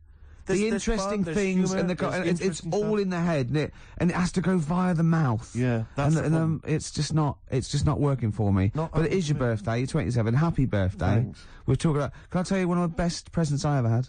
Go on. Without doubt, all I ever wanted was a go-kart. This is true. I was like you know, sort of 5, 6, 7, and I eventually for Christmas, I wasn't sort of spoiled in the sense that I got pocket money, but I always got what I wanted at Christmas eventually. Because, you know, working class mothers, they'd get it out the catalogue and pay for it for the rest of the year. So you know, I always got, I you know, really, you know, as many presents as anyone else. And I got this go-kart. It was a little red go-kart, and it was a pedal one. And I'd run home from school, and I'd be in it, and I'd get up and down the garden for hours. I had to come in from a tea, and this was fantastic. And this went on for like weeks and weeks and weeks through the summer. The next summer, it was just it was fantastic go-kart. I'd show off, and then one day I came home and I went. It was always at the back of the shed, sort of up against the shed, and I went in. I couldn't see it, and so I went to the back door. My mum was sort of like washing up with that, and I went, "Where's my go-kart?" I thought it hasn't been nicked. She went, "Your dad swapped it." Your dad swapped it? Yeah. I went, "He what?" And I was going to be brave, and I went, "He what?" She went, "He swapped it for a wheelbarrow." And I could see she didn't approve of this, and she was thinking, "I'm going to tell him, and then I'm going to, you know, have this out." And I went, "Right." She went, "It's your wheelbarrow." And I went to the back of the shed, and there was this wheelbarrow. He swapped it with a bloke called Jimmy Dublin, who he worked with. Jimmy Dublin? Yeah, I don't know. I think he was a respectable member of the community. He was fine. It was his lively. No, I think he was an Irish gentleman, and that's why he brought him. That's why I don't know what his real name was. And I think my dad must have been drunk, and he went, I want to get my son a go-kart. And my dad, my kid's got one. He's probably had it for a year. He's probably bored with it. Yeah. And he said, I'll give you this wheelbarrow. And I went to this wheelbarrow, and it was caked in concrete. I could hardly lift it. I just nicked off a building site, obviously. And I'd be there for hours trying to push this wheelbarrow up and down the garden, right? And it was okay though, because I was going on holiday soon, and I 7 years running went to Bognor Regis, a place called Riverside, because some woman around the way had a caravan that we got free for a week, and it was great, just wonderful. And I used to go there with my mum and my nan. Oh, party time! Yeah, the age of 7 to sort of go. No, it was good because when you're a kid and you wake up in a strange place, it sort of seems weird. You wake up at 3 o'clock in the morning hearing your gran pissing in an iron bucket, and We've all been there. You get disorientated. Anyway, and I went on holiday, and I met a little friend who was about my age. We were both sort of like, right, and he'd hired a go-kart. He had this great go-kart, and he came down to my caravan, and I went, I've got a go-kart. And I remember my mum opening the window of the caravan and going, "Don't lie." That's so evil. And I went, I had a go-kart. I had a go-kart. Wow. Yeah. Did you ever talk to your father about the fact you swapped it? No. You never mentioned it to him? No. You still got that wheelbarrow? I think so. I've grown into it. Yeah. Yeah, I can nearly lift it now. Yeah. And now I'm just too old to run up and down the garden with it. Now you get one of your several gardeners to use it all the time. Wow. Oh, dear. Dre there. Dr. Dre. Of course. Bad intentions. Well, it's, do you want to give the winners of the competition? The winners, yes. Tickets for Joe Strummer and the Mescaleros playing at Brixton Academy this evening. We have some lucky winners. The question I set was, someone else famous is celebrating a birthday today. Yeah. I don't mean someone else famous like I'm famous and someone else who's You famous. could probably get into the Monarch. Well, pound off at least. Yeah. And, I said, yeah, which, actor, Dwight Schultz. No, I didn't. I said, which character did Dwight Started off Schultz well, play? didn't it? It started off so well. Which character did Dwight Schultz play? What made him famous in the 80s? He's celebrating a birthday today. I don't know how old he is, probably in his 60s. Not in his 60s. The character he played, of course, was Howling Mad Murdoch. Yeah. From the 18... We did accept Murdoch. I was watching an 18-1 UK Gold the other day, because I always like to have something, so I can talk to Camfield whenever I meet him. Yeah. And the thing about Howling Mad Murdoch is, his madness is one of those convenient kind of madnesses where he's not like kind of depressive, where he's trying to kill himself, or he's just schizophrenic, or he's unreliable. He's just a bit eccentric. Yeah. His madness is largely, I'll do some funny voices. You couldn't have howling slightly off the wall Murdoch, though, could you? It didn't have the edge. But it's rubbish. It's rubbish madness. Or howling wacky Murdoch. Yeah, well, that's what he is. He's wacky. Howling annoying student Murdoch, I think he should have been called. Exactly. Yeah. Anyway, the winners, Carl, I think you took some answers. Tim and Neil. Well done, Tim and Neil. Are they going together, or are they... No, two separate. Lucky people. Yeah. I don't think your heart's in it anymore either, Carl. I was alright today, but Steve's really dragged me down. Well, Wait a minute, I just need to know why. No, do you know, like, Yeah. people are being miserable around you? Yeah. I was full of beans when I came in. Yep. Yeah, but you got to remember last week, you were really miserable, and that really wound me up. Yeah, because he was having So to do it's stuff, around, because he'd been let down, and they were worried about the last next week show. you were in a terrible mood. Yeah. Look at me like you were. songs. I wasn't like going off and lying on the settee, looking ill, talking in that voice. Oh, he's done you again. I said just now, being quite friendly. Yeah, Carl, Steve. Carl, have you ever tried to get into the Monarch for free? Because I'll be honest, mate, it's not going to happen for you. Come out with me, mate. You got a quid off. All right. Oh. When you can get in places in Camden for free. Yeah, I'm alright. Yeah. Oh, yeah, he's done you. Right, now it's time for Song for the Lovers. Now, this is one of my favourite songs of all time. You'll know this song better done by... That was nearly a sentence. Oh, come on, that was nearly a sentence. What's his name? Glenn Campbell. It's Galveston. Oh, yeah. This is the man who wrote it. This is the original. This is Jimmy Webb. Oh, yeah. With Galveston. From what I can work out, I think it's about a bloke who goes off to the Vietnam War and he's missing his bird. And I've brought it down, haven't I? I've brought it down a tone by saying bird. It's a beautiful song. It was... irony. Just play it. Galveston. It's beautiful. With Galveston. Now, I know you enjoy Love the work of the Webb. Webmeister. A lot of people, of course, be familiar with his sons, the Webb brothers. Yeah. Yeah, very different. Quite cool, though. I went to see him live, and he was just so cool. Just, like, doing his songs and telling a little anecdote. It was just, he's fantastic. That's my song for the lovers. Steve, what have you got for us? No, I was just going to mention a couple of other gifts that my father got. Well, he got me once. I unwrapped once, having professed no interest ever in this particular artist, about as much interest as Winston Churchill. I once received, lucky me, the making of Thriller. It was a video behind the scenes on Thriller from Michael Jackson. I know what he thinks, though. But he thinks Steve loves to dance. No, he went, you love music and you love films. Yeah, no, that's a film, yeah. Yeah. But, I mean, I've never professed any interest. I mean, I don't think it even had Thriller, the actual film, on it. It was just the making of Thriller. Really? Behind the scenes. Michael Jackson dancing around. And John saying, Landis. Yeah, it was rubbish. Well, that's not very nice, is it? But what did you say when you opened it? Brilliant. Brilliant. I love Jackson. Can't wait to watch this. Can we watch it now, I said? What did he say? No. He's so ungrateful, really. Yeah. Because I can't remember a time my dad bought me anything. It's always my mum who bought it, and my dad would give her the money. Yeah. You got Ricky who's lost his go-kart. You've had a video bought for you, and you're still not happy. I just think it's selfish. It's not so much that I appreciate the fact that there is a gift.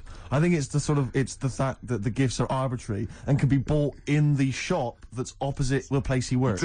Tell Carl what you got your mum for this. Well, listen to this, Carl. You'll love this. Right, it's the thought that counts, right? So I suppose if you say that the thought that counts is the fact that he went and got anything at all, that counts. Okay, fair enough. But he phoned me up. He said, "What shall I get your mother?" Right? It's our 20th wedding anniversary, right? What shall I get her? I said, well, I'll tell you this is a great idea I'd heard from somewhere else. Why not get her, pay for her to have a makeover, you know, and all the sort of treatment, you know, and the beauty treatment and that. She'll love that, you know, and then take her out, give her a meal and stuff. He went, okay. So he hangs up. I speak to him on the day of my mum's birthday. I say, what'd you get? He said, I got something. I said, do you go for the makeover idea? He went, not exactly. I went, what'd you do? He went, I bought her a trowel. A trowel. I went, a trowel? He went, yeah, for the garden. I went, it's a trowel. You've been married 20 years and you got her a trowel. He went, it's stainless steel. I said to him, it's a trowel, Dad. And he went, do you think I should have got it engraved? It is mental. And I went down to see them, right? And I went in the lounge and literally, imagine it, it wasn't this, but imagine, I got in there, he'd bought this trowel, right? And he'd also bought her an industrial-sized tin of coffee. You know those big size ones you have in hotels? Didn't he say she loves coffee, Steve? She loves coffee, Steve, he said. I love the fact that that's meant to be like the whole family didn't use it, like she keeps that by her bed. Yeah. Like she's in Stalag 13 or something. This is my coffee. So imagine walking into the lounge, right? She's there, she's got the presents that my sister's bought and that. A trowel, just holding a trowel and a tin of coffee. And me walking in wondering, I wonder if there's anything sort of that she regrets in her life. Mental. Oh, that's lovely. She loves coffee, Steve. She loves coffee, Steve. Oh. She loves the garden. Carl, what's the worst present you've ever had? You see, we don't really celebrate birthdays in our house, so... What? Where are you from? What planet are you? What do you mean you don't celebrate birthdays? Are you here from another world observing? Like, trying to blend in, but not quite managing to pull it off? I'm not that fussed about it. Right. You know what I mean? It's... Yeah. My mum and dad's are on the same day. And I think that just was like... That's a bit weird, isn't it? On their anniversary. And... Well, they got married on their mutual birthday. But Carl, can I just... and Christmas. But Carl, there's a difference between you saying... What do you mean their anniversary's on the same day? Of course it's on the same day. Yeah, and the birthday. But, Carl, what I mean is that... you say that you don't really celebrate your birthday, but presumably you have received some presents at some point in your life from your parents. Or anyone. Yeah, Okay, well, we'll come back to you later. Yeah. Thanks. Let's play a record. Carl, have a think about that and we'll come back to you later. Thanks very much. Ash and Sometimes, they've won me over. They have indeed, yeah. They've just got better. They've got to be the band they always wanted to be, I think. I'd have written them off in the early days, but no. Me too, Steve. Just goes to show. Carl, any thoughts on what gift you've perhaps once received that you can joke about now, but was tragic at the time? No? No. Not really put the thought in then? Didn't have that many presents, so... Always thankful for what you got. I was grateful for. Yeah. Rick, would you love to hear from the listeners if maybe they've received some amusing gifts? No. No, I wouldn't. So, what are you doing tonight? You going out for a little meal with your parents? Yeah. I thought you were coming. Yeah. Right. Yeah. Good to know. Yeah. Any suggestions as to where we could go? I mean, maybe people would like to phone in, because I've got no idea. It's got to be largely meat-based. My family will only really eat meat. Do you know, the steakhouse near me. It's closed down. Brilliant. That's one. There's lots more to go. Let's not stop there. People, come on. I used to look across and think, is that a bingo hall? I know. It's or bright. somewhere to eat? Yeah, neon. There's at the back. Right at the back had cocktails, and just imagine in there for a cocktail. Imagine you going in there with a DJ sitting there. Ladies. Hi. Be fantastic. Go on. Carl's got something to say. Is there a chance that your dad's like on the way into London now and has heard you saying, "Oh, yeah, he got me this and he got me that," and he could be like nipping to a shop now to buy you a rake and thought, yeah, just think of that. Oh, that'd be terrible, wouldn't it? Or the making of the bends. Yeah, he'll probably turn up and say, "I was going to get you a gift, Steve, but then I got high." And we'll all laugh. Cultural reference. Yeah. Right, this link has run out of steam again. Yes, but don't worry, because I can salvage it. Go on. Because it's time for Under the Covers. Cover me up. Oh, you got me Between the covers. Between the covers. I like covers. Cover songs. Yeah. And this was done by someone else. And it was this week I'd like to play I mean, we're all fans of Destiny's Child, Rick, and we're all fans of the song Say My Name. Yeah. But have any of us heard the Scottish band Spare Snare doing their version of it? I suspect not. Let's hear it now.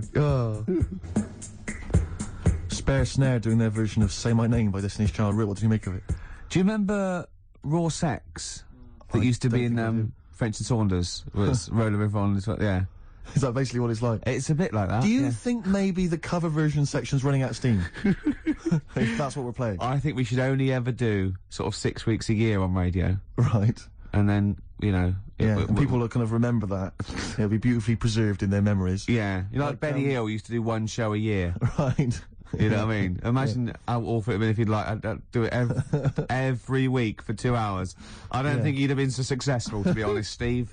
I think he'd run out of ideas. Rick, I know that you are tired of coming in every Saturday and doing the show. I know I am, and I suspect many of the listeners are. But maybe we should leave it to the listeners. You know, if they want us off the air, maybe they should just email, fax, phone in. That'd be... I think everything should be like that, though. Vote whether you want to, you know, like a binary sort, like, you know, up against someone knocks... Like Winner Stays On in pool. Yeah. I hate that, Winner Stays On in pool, in pubs. It's just horrible, fascist, isn't it? You want to play with your mates. You don't have to beat a bloke with one tooth who just plays pool all day. Yeah. Costs him nothing, and he has 93 games. Of course you're not going to beat him. He's a professional by the end of the evening. Okay. XFM 104.9. Oh, Merry Christmas. For Hero by Les Fleur. Great bloke, Les. Yeah. Worked with him in Blackpool. Weird. Had very high voice. Can't grow a beard. Yes. But, yeah. I'm joshing. Probably pronounced Les Fleur, innit? Les Fleur. Yeah. We know all that. Oh, we know that. We know that. You noticed all those huge posters advertising Christian O'Connell's breakfast show? They're all over the place now. They're mainly on the tube. You wouldn't know, Gervais. No. What with your driver and everything. Imagine if they'd spent the kind of money they must have spent on those advertising our show. I know. And those people were tuning in, and today's show is what they heard. I was actually thinking, right, because we do care in a way. Yeah. We couldn't get over it today, you know. Just to word to the kids, this is what alcohol can do to you. Yeah. It's a sobering lesson. Yeah, it is. Yeah. But I thought, what if this was our first ever attempt at radio? Think how gutted we'd be. We'd go, we're not right. What worries me is it's like, I don't know, it's like in my sort of hangover state, it's like I've kind of woken from a dream, and I've sort of thought to myself, all the stuff we're saying today is what we normally say week in, week out, and we think is brilliant. And it's today we've done it, and it's rubbish, and it's like we've seen the truth. Oh yeah, it might be. See, so an alcohol can just not as interesting or entertaining as we thought. See, yours could be BSE as well, though, because I know you're worried about that. In, I think. Yeah, because you just ate beef, didn't you, for the first 15 years? Largely just beef, yeah. Beef and milk. Yeah. Mainly uncooked. It was just, you know, they just wheel a cow in. From the cow. Yeah, just suckle it from the cow. Now we get complaints about that. We will indeed. I always wondered if Bruno Brooks ever got complaints, actually. When he once played Rage Against the Machine, Killing in the Name of, and he must have dozed off or something, because he didn't realise all the swearing, you know, F you, I won't do what you tell me, and he just left it playing. He probably wasn't And listening. It was the UK Top 40, and it was just, you know... He probably, of course, he probably did get complaints. Where is he now? Good point, doing internet radio, which is, of course, where we'll be next week. Yeah, if we buck our ideas up. Quick question. Go on. I just realised who Carl looks like. Moby. He does. Not the first person to say that. that. Suddenly just dawned on me then. Yeah. So if people are Moby's one of those people that I think's fantastic. Every time I see him, everything he says I agree with. He's lovely, and I just can't get into his music. It's bad. It's like I feel that it's like a mate you can't say, oh, I give it up, because I think he's fantastic, and I want to go, why don't you do something else? For more I bored myself then. If you've got a pop star that you'd like Ricky Gervais to pass comment on, why not get in touch? Yeah, that's Rick, what are your views on Rick Witter from Shed 7? Rick Witter, I like their effort. Okay. I think he's quite got a nice hair. What about Chakademus and Pliers? What was their hit? Tease me, tease me, tease me. Anyway, more of that next time, I'm sure. Oh, that's it. Are we straight to the song for the ladies now? Yeah, song for the ladies. Yeah, Should we just get it over with? Yeah, let's knock this on the head. Song for the ladies this week, one of the best tracks on Hour of the Bewilderbeast by Badly Drawn Boy. It's, of course, Magic in the Air for all the ladies. Bye.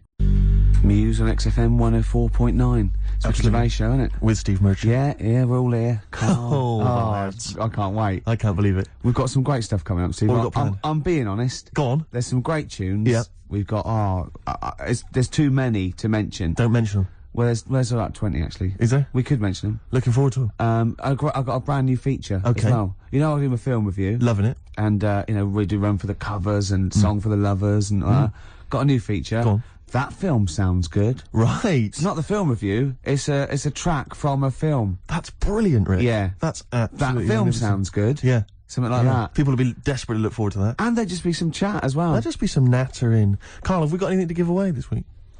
No. Ooh, it's a shame. Yeah. Quite like giving stuff away. Yeah. Makes me feel quite powerful.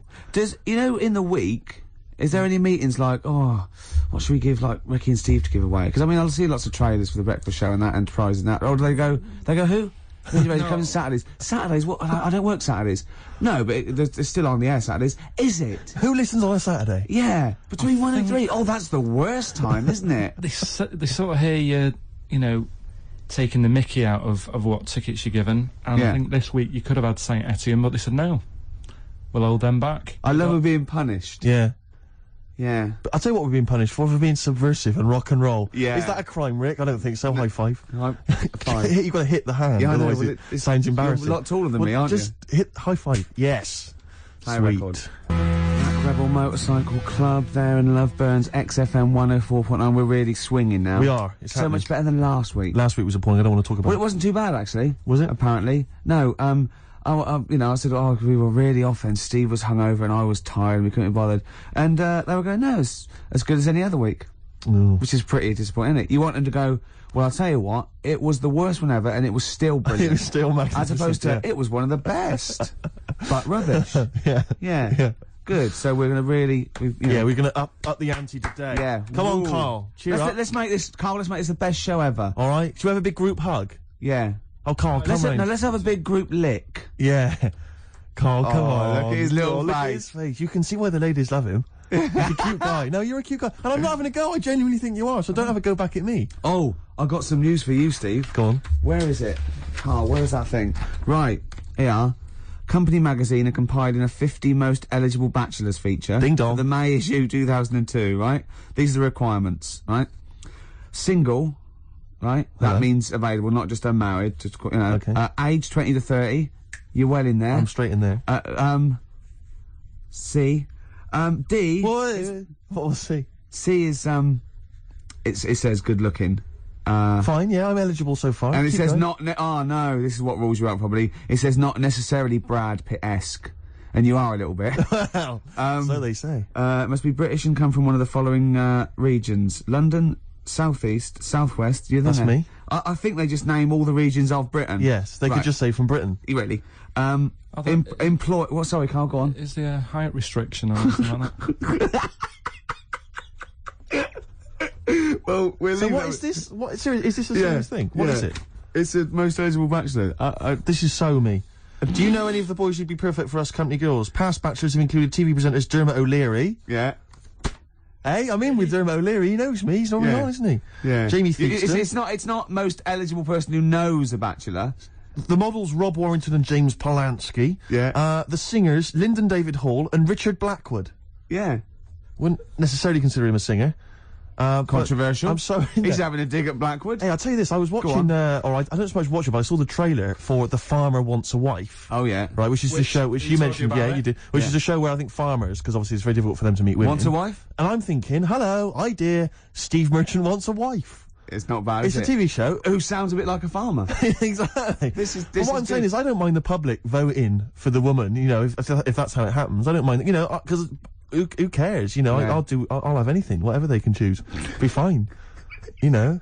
See, that, I think, yeah. Steve Merchant wants a farmer. That'd be even better. Steve Merchant wants it. Yeah, Steve Merchant wants it. I'm thinking, sort of, maybe the Bravo channel on cable. Yeah. You know, or ITV2. Yeah. It's an idea, Rick. I'm just flying out the flagpole. Yeah, well, we'll think about that. Yeah. Don't phone in. It's not worth it. Let's play some more music. There is a Slim Shady in all of us. That was Eminem, XFM 104.9. Steve. Yeah, no, I was just thinking, because Karl, I'm probably thinking, you know, he likes to have a little dig every so often about, you know, my success with the ladies. No, Karl, but I'd tell you, you'd have been proud of me last night. No, listen, you'd have been proud of me. Because I was walking back from the shops, I was carrying 2 cans of weak lager. It was Friday night, Rick. Yeah. Time to go a bit crazy. Yeah. And there's this woman coming the other way who must have been sort of 50, 55, just staring on the street, dressed in kind of like rhinestone cowboy style outfit. Really weird, never seen her before. Parton? Was it Parton? It wasn't Dolly. No. And she was just staggering down the road, like, just shouting, and some truck drove by, and she just went, "Oi, come over here! Come over here!" And the car just drove by, whatever, and she walked into me, and she saw me coming, and she saw the beer in my hand, she couldn't believe her luck, and she stopped, and she tried to stop me, and I sort of stepped one way to try and go past her. She stepped there and blocked my way, so she blocked the other way, and she went, come here, like trying to motion, and I was really scared. It was like some... You looked around and thought, beggars can't be choosers. Well, but then, for a minute, I was thinking, well, you know, I mean, it's Friday night, you know, I'm in a mood to make whoopee. But I thought it's probably best to avoid it, and I actually managed to run away and avoid her. And she just kept shouting at me as I was running down the road, "Come with me, come with me." But I legged it. But what I was thinking is, it was like some kind of like sort of Hansel and Gretel nightmare. Do you know what I mean? Like an old lady in your way. You're going there, and there's loads of other people that look just like you. Exactly. They're getting very, very thin. We've been here for years. In chains. Yeah. But I thought you'd have been proud of me. No, there was that was, you know, that was a woman on a plate, so to speak. And I just turned it down. And yeah. Exactly. You see. You So went home, not you so went, desperate. He got in and went, what have I done? Seeing her again tonight, then. Well, I'm just going to hang around by the offie, see what happens, you know. Looking forward to Christmas? Loving it. I'm always a big fan of Christmas, actually. Yeah, no, I'm not a bah humbug type. It's not far now, is it? It's this month now. Is it? Is it? Are we in Is December? it the 1st? Yeah. Jeez. Yeah. Oh, yeah. Jeez. Jesus. Yeah. Brilliant. Well, I was quite excited because this week I think it was this week in the papers, The Sun, and I think all the other papers actually, had the first of the kind of giveaway TV supplements that comes out listing all the shows that are on. But what about when they bring them out this early, is you open it and it's like, you think, yeah, I want to see what films are on and stuff, and you go through it, and it just, about half of the listings are to be confirmed. To be confirmed. It's an utter waste of time. Yeah. And it's like, who is planning their film and TV watching this early? Yeah. It's a little bit early to be worrying about 3 it. weeks in advance going, oh, but I better not make any... Well, unless it's like an amazing thing on telly, or you know... Are you coming to a party? We got one Friday 29th.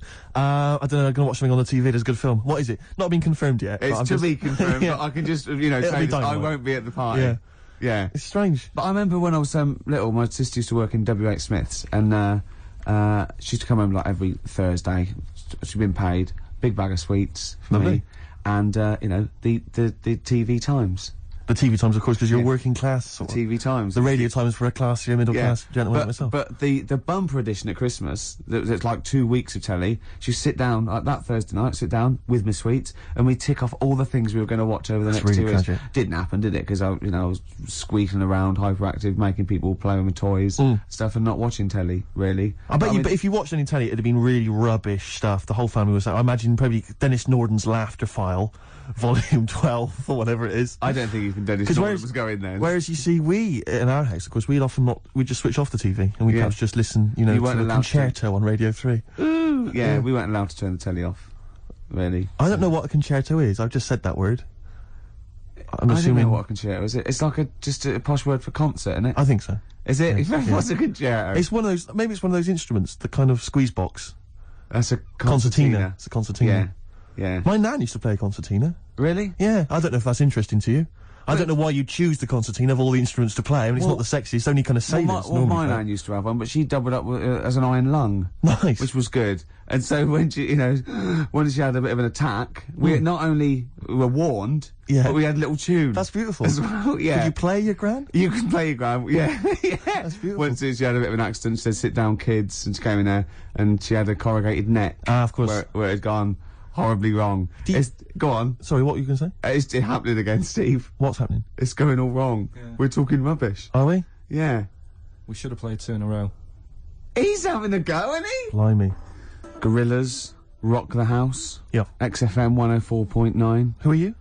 Ricky Gervais. Who are you? Steve Merchant? Yeah. Nice. Yeah. Sweet. Together again. I can't believe it. The old team. They said it'd never happen. Plus Carl, he presses the buttons. Let's not draw attention to him. Okay. We were talking about squeeze boxes. Yes. And got me to thinking, what's happened to them? You don't see them. Do you know what I mean? Instruments should be around forever. You know what I mean? The piano forte, as I call it's it, a classic. been around forever. They invented it. It's around. The saxophone was only, I think, the 20s or 30s. But I can't imagine it going away. There's a number of instruments probably dying out. Lute. The lute you rarely see now. You rarely see, except maybe on a Men Without Hats. What was Men Without Hats? Or Marillion. Right. Men Without Hats. We can dance if we want to. And Pierre Trudeau's daughter was in that video. Who was that we saw in the sandwich shop yesterday? Well, he might not want us. He might want people to know that he was in a sandwich shop. It's fine. It just shows that he's human. Bruce Dickinson. He didn't recognise him. I went, look. Bruce Dickinson from Iron Maiden. I had no idea. Fella, isn't he? I'd say he's really tiny. It was almost laughable. Is he married? That'll annoy me.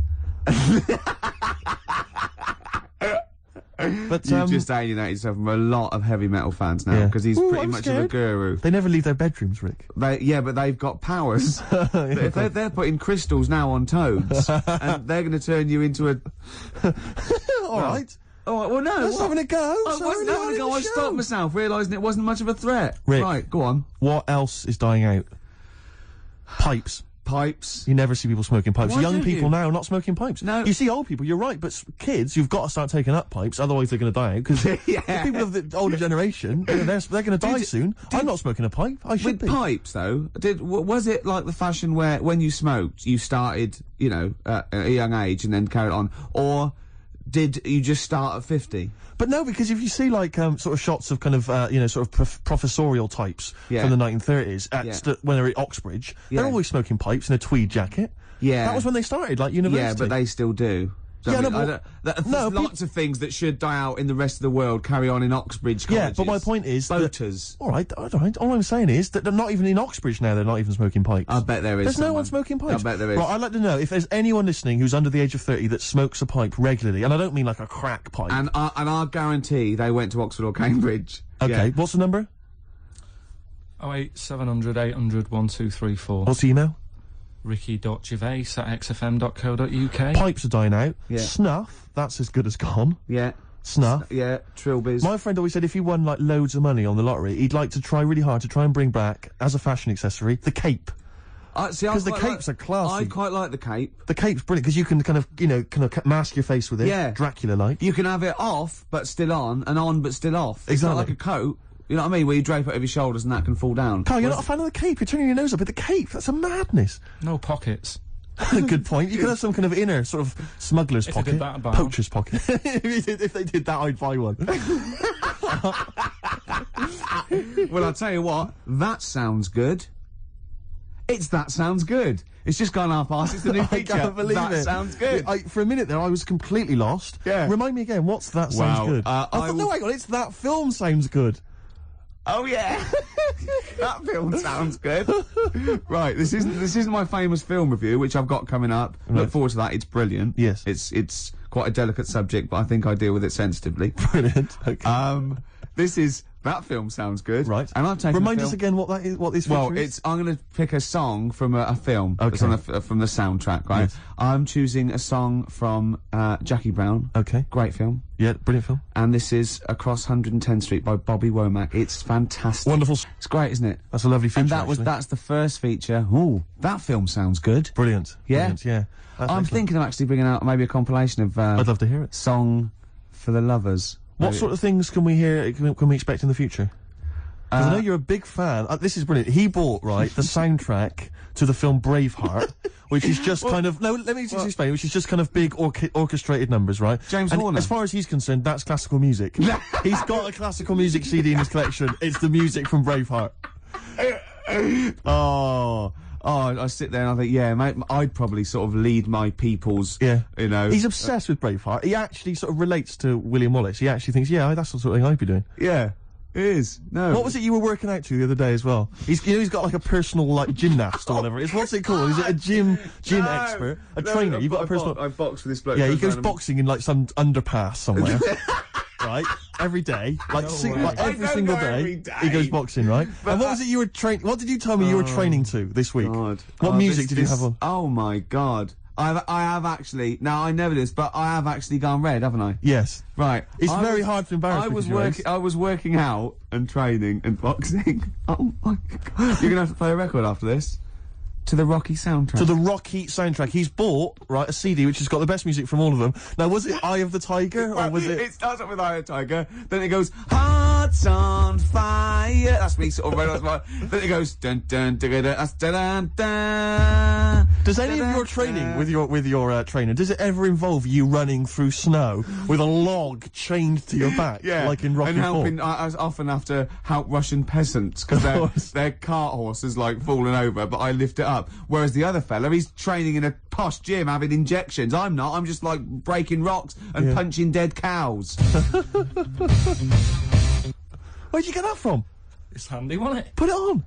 No, what is it? That's the... He can't hear because he's got... Put your headphones on. Why was it? You'll love it. You'll love it. Yeah. That's magnificent. Yeah. That's now Ricky Gervais's theme tune. Yeah. Every time we start the show, we should just start with that. Win, Ricky, win. You two, walk on. I've got to give it to him. I hated you two for about 15 years. Said it before, I know, but I love that one now. I just love that album. They can't put a foot wrong. Do you ever listen to the whole album? Because I know you tend to buy albums just for the singles, when you could, of course, just buy the singles. I know where he's going. I bought light funky ones. Oh, I wanted to say that. Yeah, I bought light funky ones because I... The light funky ones. Do you remember the light funky ones? That was about like a year ago. What did they do? They did Girl in a Green Dress, a girl on TV. And Abercrombie. That one that goes, yeah, summertime Abercrombie and Fitch. The girls are wearing up. Do you remember that? It's like a light sort of summer...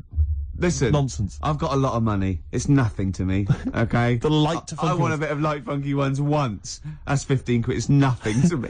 You put the two singles on, right? Never listen to the rest of the album. I never listened to the two singles again either. The light funky ones. Oh, it's just my street cred's gone down it. Rocky soundtrack and the light funky ones. You'd make two mistakes. Right, let's not forget Braveheart, the soundtrack. Oh yeah, it's a good film. Rick, we were talking earlier about stuff. True story about a little Australian freed the Scottish. The stuff that's dying out that I think you and I single-handedly need to kind of resurrect and salvage. Yeah. I thought the Trilby was dying out. Yeah. I'll surprise you, and yet, watching Top of the Pops last night, Jamiroquai was wearing one, and then lo and behold, Danny Minogue came on, she had one as well. I thought, blimey, there's two people there trying to salvage the Trilby, and good luck to them. Well, that's on its way then. Let them do that. The Trilby's fine. Let's do something else. But the bowler hat... Ah, the bowler hat. You never see the I bowler. always fancy myself in a bowler hat. I love a bowler hat. Carl, would you wear a bowler hat? I know you'd wear the cape. I did wear a Trilby. You wear a Trilby, really? Mm. You must have looked like a... That's brilliant. What, because you're a Mancunian? Well, there was a phase, wasn't there, in about 90... When was it? I think that was just round your way. It might have been. It was in Manchester. Did someone get a job lot of Trilbys? And persuaded you kids? Yeah, I tell what's trendy. No, no, Sean Ryder wears one of these. Does he? Yeah, go on. Yeah, quid. And then everyone in your street had Trilbys on. But you've never worn a bowler? Never. What about Kangol bowler? You might think about it. Again. I'll tell you what. I would like to wear a bowler hat and a dark hat, but I'm worried I look like one of those little fellas off the Home Pride advert. The Home Pride guys, they've been persevering with the bowler for years. They still look good in it, though, They're still looking good. They're dapper guys. Yeah. There's a lot of, the Jolly Green Giant, he had quite a distinctive look, which is obviously one I've been thinking of exploiting. What, the little, I know, the little, sort of like a little dress. Was it Corncroft that made up his little skirt? Yeah. What was the Jolly Green Giant so jolly about? Probably. He was very pleased. It can't have just been the sweet corn and the peas. No, I reckon it was his enormous jolly green knob. I mean, he must have got up every day and gone, look at that. He must have been so happy. The only thing that's like, in the case of the Jolly Green Giant, or like when Gulliver was a giant and he was in Lilliput and all the Lilliputians, like they helped him out, they were feeding him and stuff. Yes. If you're a giant like that in that situation, how do you sort of have a little sneaky tug? You know, a little tug, a little J. Arthur Rank. I don't know, because it's like it's very tricky to do that. Because you're as big as their mountains, exactly. aren't you? You can't hide. They go, oh, you know, I mean, there's no. All the little village probably just thought it was a tidal wave or something. Do you know what I mean? That's pretty grim, though. Yeah. I mean, the tidal wave's pretty desperate. I know. It's how would he have gone to the mayor and said, I need a Kleenex the size of a tennis court and a gigantic copy of the Daily Star. No, I never understood with giants how they actually got that big in the first place, because what food was around to make them... Because not only were they, like, big, but they were mostly big. They ate well. They ate whole cows, probably. When, Carl, it's not well documented, Carl, is it? You know they don't actually exist and never have. Okay.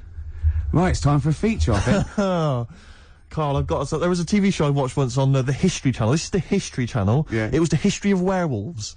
Right? The history of werewolves. And the whole show was predicated on the fact that at the end, we'll tell you if they ever existed or not. Yeah.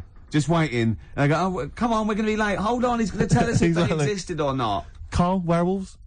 Michael Aspel was in it, and Michael Aspel is a top broadcaster and therefore would not associate himself with something that did not exist. Under the covers time, gents. Under the covers. Cover me up, cover me bad, run for cover. Here come the covers. Covers. I like cover songs. This is a cover version. Yes. This is from an album which is a bit hit and miss, as these things often are. It's different artists covering the songs of Leonard Cohen. You've got the Pixies on there, R.E.M., Nick Cave, different people. This, bizarrely, is Lloyd Cole, not someone I'm normally a fan of, but doing a version of the fantastic Leonard Cohen song Chelsea Hotel. Play it, Carl, it's beautiful. Lloyd Cole doing his version of Chelsea Hotel. Under the covers. Under the covers. I thought it was a beautiful version. It's lovely. You know, apparently really I think nice. it's that song sweet. Written by Leonard Cohen originally, and I think it's about his brief romance with Nico, who made a name, of course, with the Velvet Underground, and was a tragic drugs victim. But it's interesting because I'm looking at this as a compilation called I'm Your Fan, which is cover songs of Leonard Cohen's music. And as I say, R.E.M., there's people on the Nick Cave who are still going. There's a couple of names you don't tend to hear of that often now. The House of Love. Oh, yeah. Rarely hear them, do you? That Petrol Emotion. Oh, yeah. That Petrol Emotion. Yeah. Who else we got on here? It says Robert Forster. Now, is he a musician, or is it... Robert Forster, I don't know. Well, if you know, who Robert Forster is, I thought he was a writer. The Lilac Time. The Lilac Time. They're on there as well. You can't just say a name of a band and laugh. You can if it's the Lilac Time. Wow. We were... Did I tell you before that my friend and I once listed words we thought should be rude, but aren't, like cassock, we always thought. Yeah, and bollards. Bollards. And he always pointed out the blow monkeys. Yeah. Which I was... It could be a very rude word, but isn't. It isn't. Okay, that could be a new feature, couldn't it? We're featured up, aren't we? Aren't we? This is brilliant. We've still got the film review to come. Song for Lovers is coming up in a few minutes. Song for the ladies. Yeah, Song for the ladies. What else if I can squeeze in a hip-hop track, I'd love to do it. Yeah, that's called our hip-hop track bit. Yeah, exactly. Oh, it's just amazing. Do we have a classic song, Rick? What were you thinking of? Oh, I don't know, maybe something by, Nirvana? Well, there's their biggest classic, you mean? Ideally. Smells Like Teen Spirit. It's going well, isn't it? I'm enjoying it. Well, I'm looking forward to Pop Idol. Pop Idol? I've not been watching it. You're joking? Yeah, I don't know what's happened, really. I've lost interest. Oh, well, it is like most things, like the preliminary rounds, that's when all the real freaks and no-hopers, you know. But sometimes I watch those sort of things and I sort of laugh and I think, oh dear, I shouldn't be laughing at him because he's not just rubbish, he's verging on the mentally ill. Do you know what I mean? So there's people that go along, you want to go, who told you to go along? What were you thinking? Right? Well, it's the fact that there was no one to stop them going. That's what's even more terrifying. Yeah, I know. And Simon Cowell's good. He's great value. He's amazing. Foxy. I like Foxy now. I know, I've warmed to He's come round, Dr. Fox. He's a lovely little shiny tree trunk. Now, often I notice he's not always there week in, week out. Is that because he's off doing medical operations? He's got his practice still. He's got the practice, he's got to maintain that. Yeah, you know, is on... Isn't it the big ones tonight? I mean, when I say the big ones... Capital Radio, he's still on... Capital Radio. Yeah. That he's got to do. So, you know... Isn't it some of the big names, though? It's Darius Dinesh tonight. It's Darius and the Fat Boy. And the Fat Guy, the big thing that makes you... Oh, I noticed in the Sun today is saying, vote for me because of my musical talent, not because I'm huge and you feel sorry for me. Yeah, well, that's good. I think that's right. But he has got a great... Darius, I noticed, he shaved his beard off. He looks... He's a new man. He looks slightly laughable, though. He's got quite a weak chin. He's having a laugh. Well... He's dissing Darius for I'm his not looks. claiming to be a pop star. Well... Oh, can you feel the love in the room? Yeah, let's have a little song. No, but I'm looking forward to it. My favourite all the way through has been the little fella with the stutter. I'd like Darius to get... Yeah, I think it's almost certain he's going to win. I don't think there's any excitement. Or that Welsh girl, who was very good. Oh, yeah. The one that made Pete Waterman cry. Yeah, that was great. Yeah. She was good though, wasn't she? Yeah, was good, they're great. They're really good. But you know, it'd be nice to see Fatty get some He's recognition. too I mean, he's just a weird shape though. It turns my stomach, and I'm one to talk. Steady on. No, I know. It's just, you know... He's just doing his job. It's, you know, glandular. Yeah. It's not as greed. But, you know, he's got a good voice, and why not? We've Good luck to him. We've had Demis Roussos in the charts. Yeah. Alison Moyet. There's not been a Fatty for a while, has there, who's been a big star? I mean, Moyet may well have been the last one. Jerry Watts, she sorted herself out after becoming famous. She was pretty big, wasn't she? Who? Jerry Halliwell? Yeah. Yeah, she was never a bloater. Have you seen this bloke off Pop Idols? Yeah. It's like he's got 3 Jerry Halliwell strapped to his waist and then wearing a big coat over the top. To smuggle them in. Yeah, exactly. To a no Halliwell zone. I reckon I'll tell you what he's going to do. I reckon he's going to take it off, and it's just a big fat outfit, and it was like to prove, you know, the prejudice of the world. Yeah. Alright? Yes. Hey? And how come that little fella with the stutter doesn't stutter when he's singing? Hold on. Hold on. I know that's cleaned up, actually. I bet she's not even Welsh. Exactly. And apparently Darius is not a knob. Dandy Warhols on XFM 104.9. About 20 past 2, The Ricky Gervais Show. With Steve Merchant. Yeah, he's still here. The Christmas ads that come on, I notice. They're on now. And I noticed, I was watching telly last night, and do you think that the advertising executive for Cadbury's Roses chocolates just comes in once a year and they go, what you got this year? And he goes, what about some workmen and some old ladies singing thank you very much, thank you very, very much? Yeah. Just shot in a street somewhere. Yeah, that'd be fine. It worked last year. Yeah, That's been going like since I can remember. I've never seen another advert for Cadbury's Roses except that. Exactly. Well, there's certain things that conjure up Christmas, like you got your turkey and all that, and you got your roses. Yeah. Woolworths. Yeah. Yeah. You got all. Yeah. Oh dear. Pizza. Pizza. Woolworths. Drink driving. Oh dear. God, sorry, I forgot what I went in for. What were we doing? We were doing something. Be careful. There's a lot of money involved here, Steve. No, you can't say. Don't stitch me up. I was reading the paper this week that Charlotte Church, yeah, you know, little kind of singing sensation, she's been slagging off the firemen who've been salvaging people and wreckage and stuff. Been slagging them off. Well, apparently, but I saw on the news. I saw on the news that she's apparently, and she claimed that she'd been misinterpreted. Right. But the Channel 5 News thought this was a big enough story to say that Charlotte Church had been saying that the September 11th tragedy had been blown out of proportion. Right. That's different to slagging off the firemen. No, but that's what they said. They said that she felt that they were being held as kind of heroes and they were just doing their job. Right. Oh, well, that's a little bit stupid to say anyway, a little bit insensitive, and yeah. But it's sort of, because it's like, did you read about... Why do you care? Why does anyone care what she thinks about September 11th anyway? It's the same as those things like during a presidential election, or when I'm elections, it's these things they feature. Billy Piper says, I've always voted Labour. I know. Who's going to go, oh, hold on, H from Steps, he's a Conservative, hold on, what's going on? Yeah. I don't know if he is or not. I don't know, I know that... you know, that was just an example. I don't know what either of them vote, to be honest. Alright, let's not get into it. Yeah. I think Faye and Claire from Steps are both BNP members. I remember reading that somewhere. But so not true. I cannot be certain. So untrue. He takes that back now. I cannot be certain. Right. I think that is is definitely untrue. I read it on the net and it's often wrong on the net. Right. Definitely he's going to retract that now, Definitely. Yeah, well, I'm saying it's almost certainly untrue. I read it on the net. Oh, right. Yeah, and those things are always untrue. Okay. All right. He's dissed the net now. Yeah. You've dissed the net. I can't believe it. Let's dig ourselves out of this hole now. Well, Blue, now I definitely can quote this because I read it in The Sun. Yeah. Blue were being interviewed by, Blue, the pop band Blue. All Rise. Have you bought that album yet, Rick? I imagine that would be on your Christmas I like it. One for the money and the free ride. Yeah. Anyway, Blue were being interviewed by The Sun for when they were on a web chats by the lovable Dominic Mohan. Yeah. And for some reason they got around to September 11th, and one of the members of Blue said, again, church-like, I think it's been blown out of all proportion. What about all the whales and elephants that are dying every day? And the other band were going, shut up. Yeah, it was funny, they gave a transcript of it going, shut up. They had to do a retraction. He said, sorry, I didn't know. Oh, yeah, that was it. He said, obviously I'm very passionate about whales and elephants, and perhaps a bit misplaced. All the proceeds that I'll receive from our next single I'm going to give to the September 11th Foundation. Yeah, and then he went, can I give some to the whales? No, you've done it again. You've done it again. Don't worry about the whales. But this is what I mean, why are people asking the members of Blue... Yeah.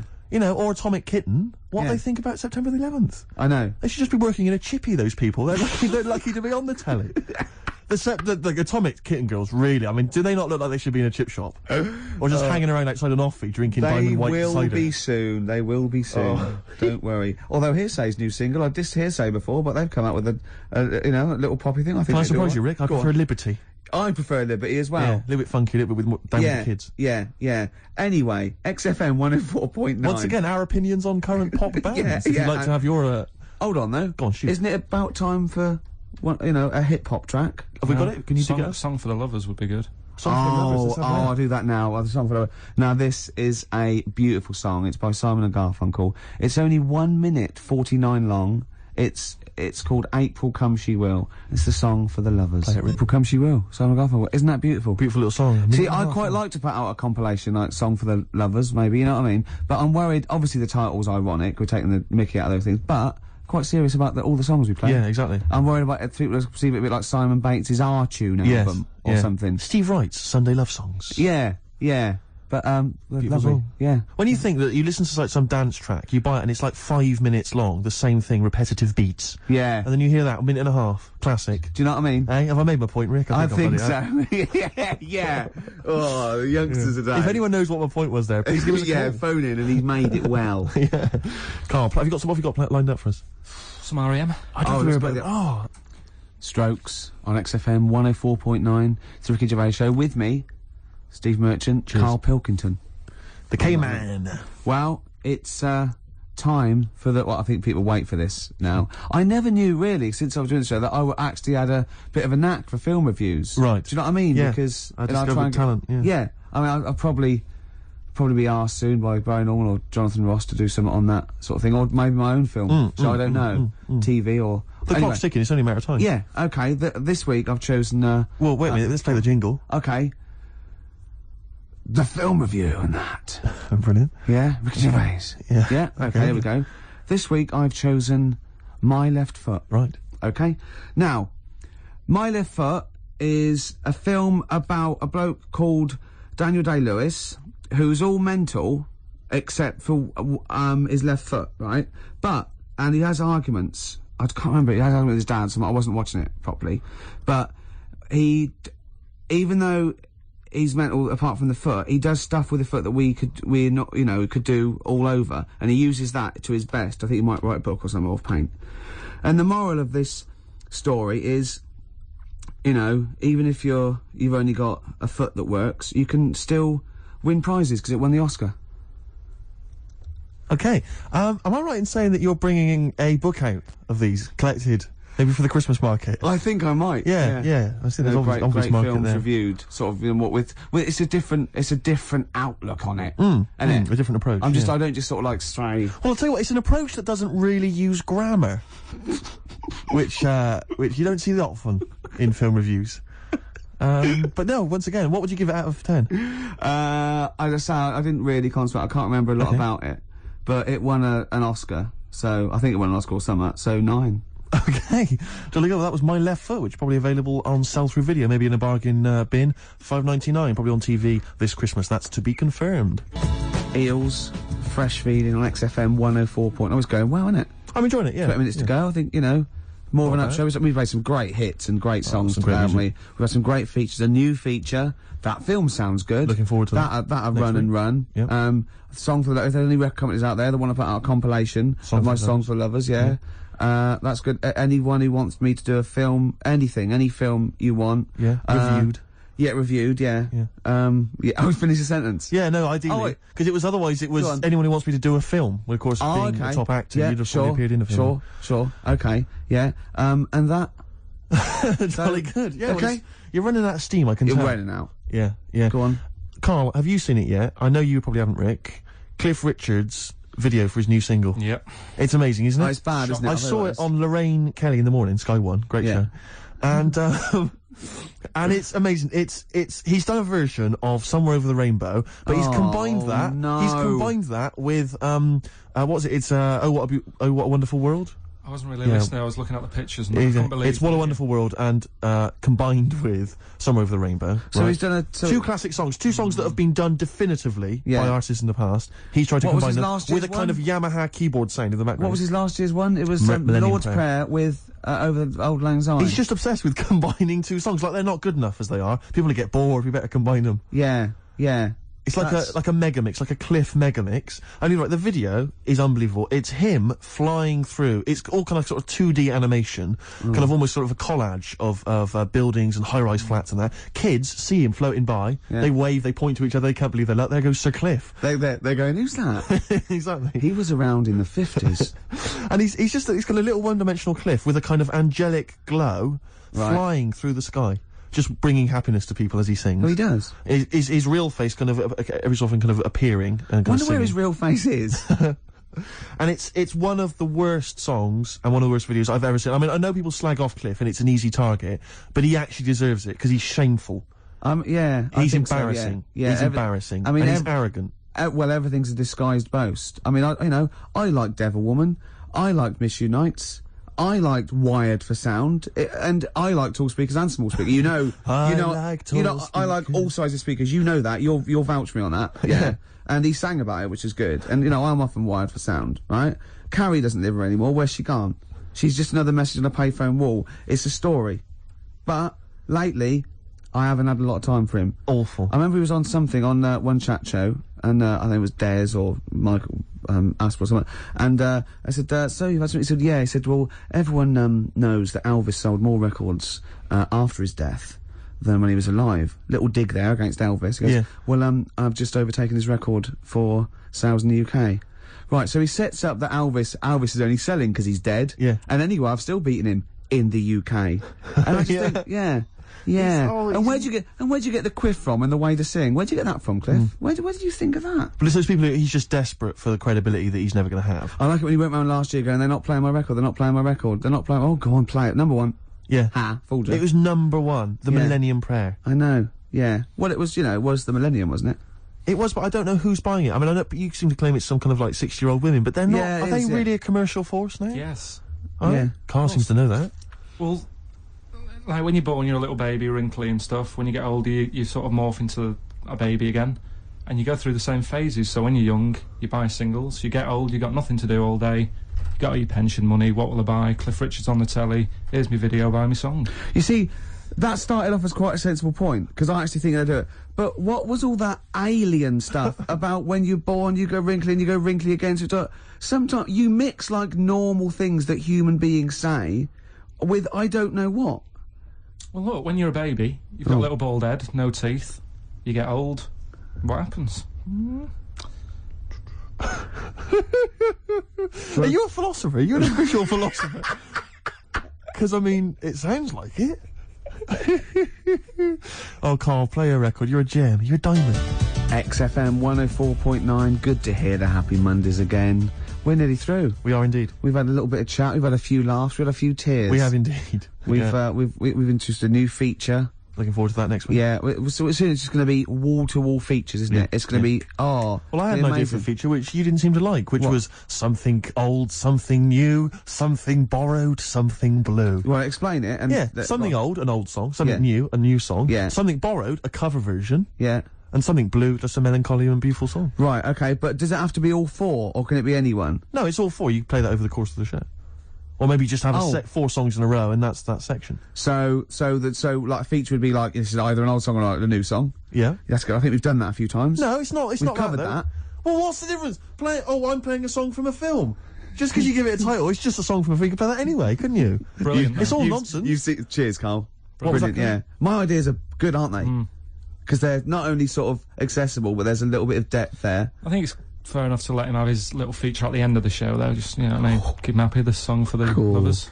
Excellent. Well, but that's not till after song 2 by Blur. I remember the days when Carl didn't even want to be on the air. I remember the days when he was told by the establishment that he wasn't allowed to talk on the air. And now it's like as far as he's concerned, he's a third member of the team. He's protected by me. Right? Yeah. Cheers. Cheers. Song 2 by Blur. We're running out of time. It's 5-2. Just got time for Steve's song for the ladies. Wedding present, Rick, from the album Saturnali, I think it's pronounced like that, and it's track 3, Dream World, a song Looking forward for to the it. ladies. Strokes last night on XFM 104.9. Ricky Gervais Show. With Steve Merchant. Definitely. Ahoy. And little Karl Pilkington. Little over there. KP, the K-Man. Steve, Yes. don't worry anymore.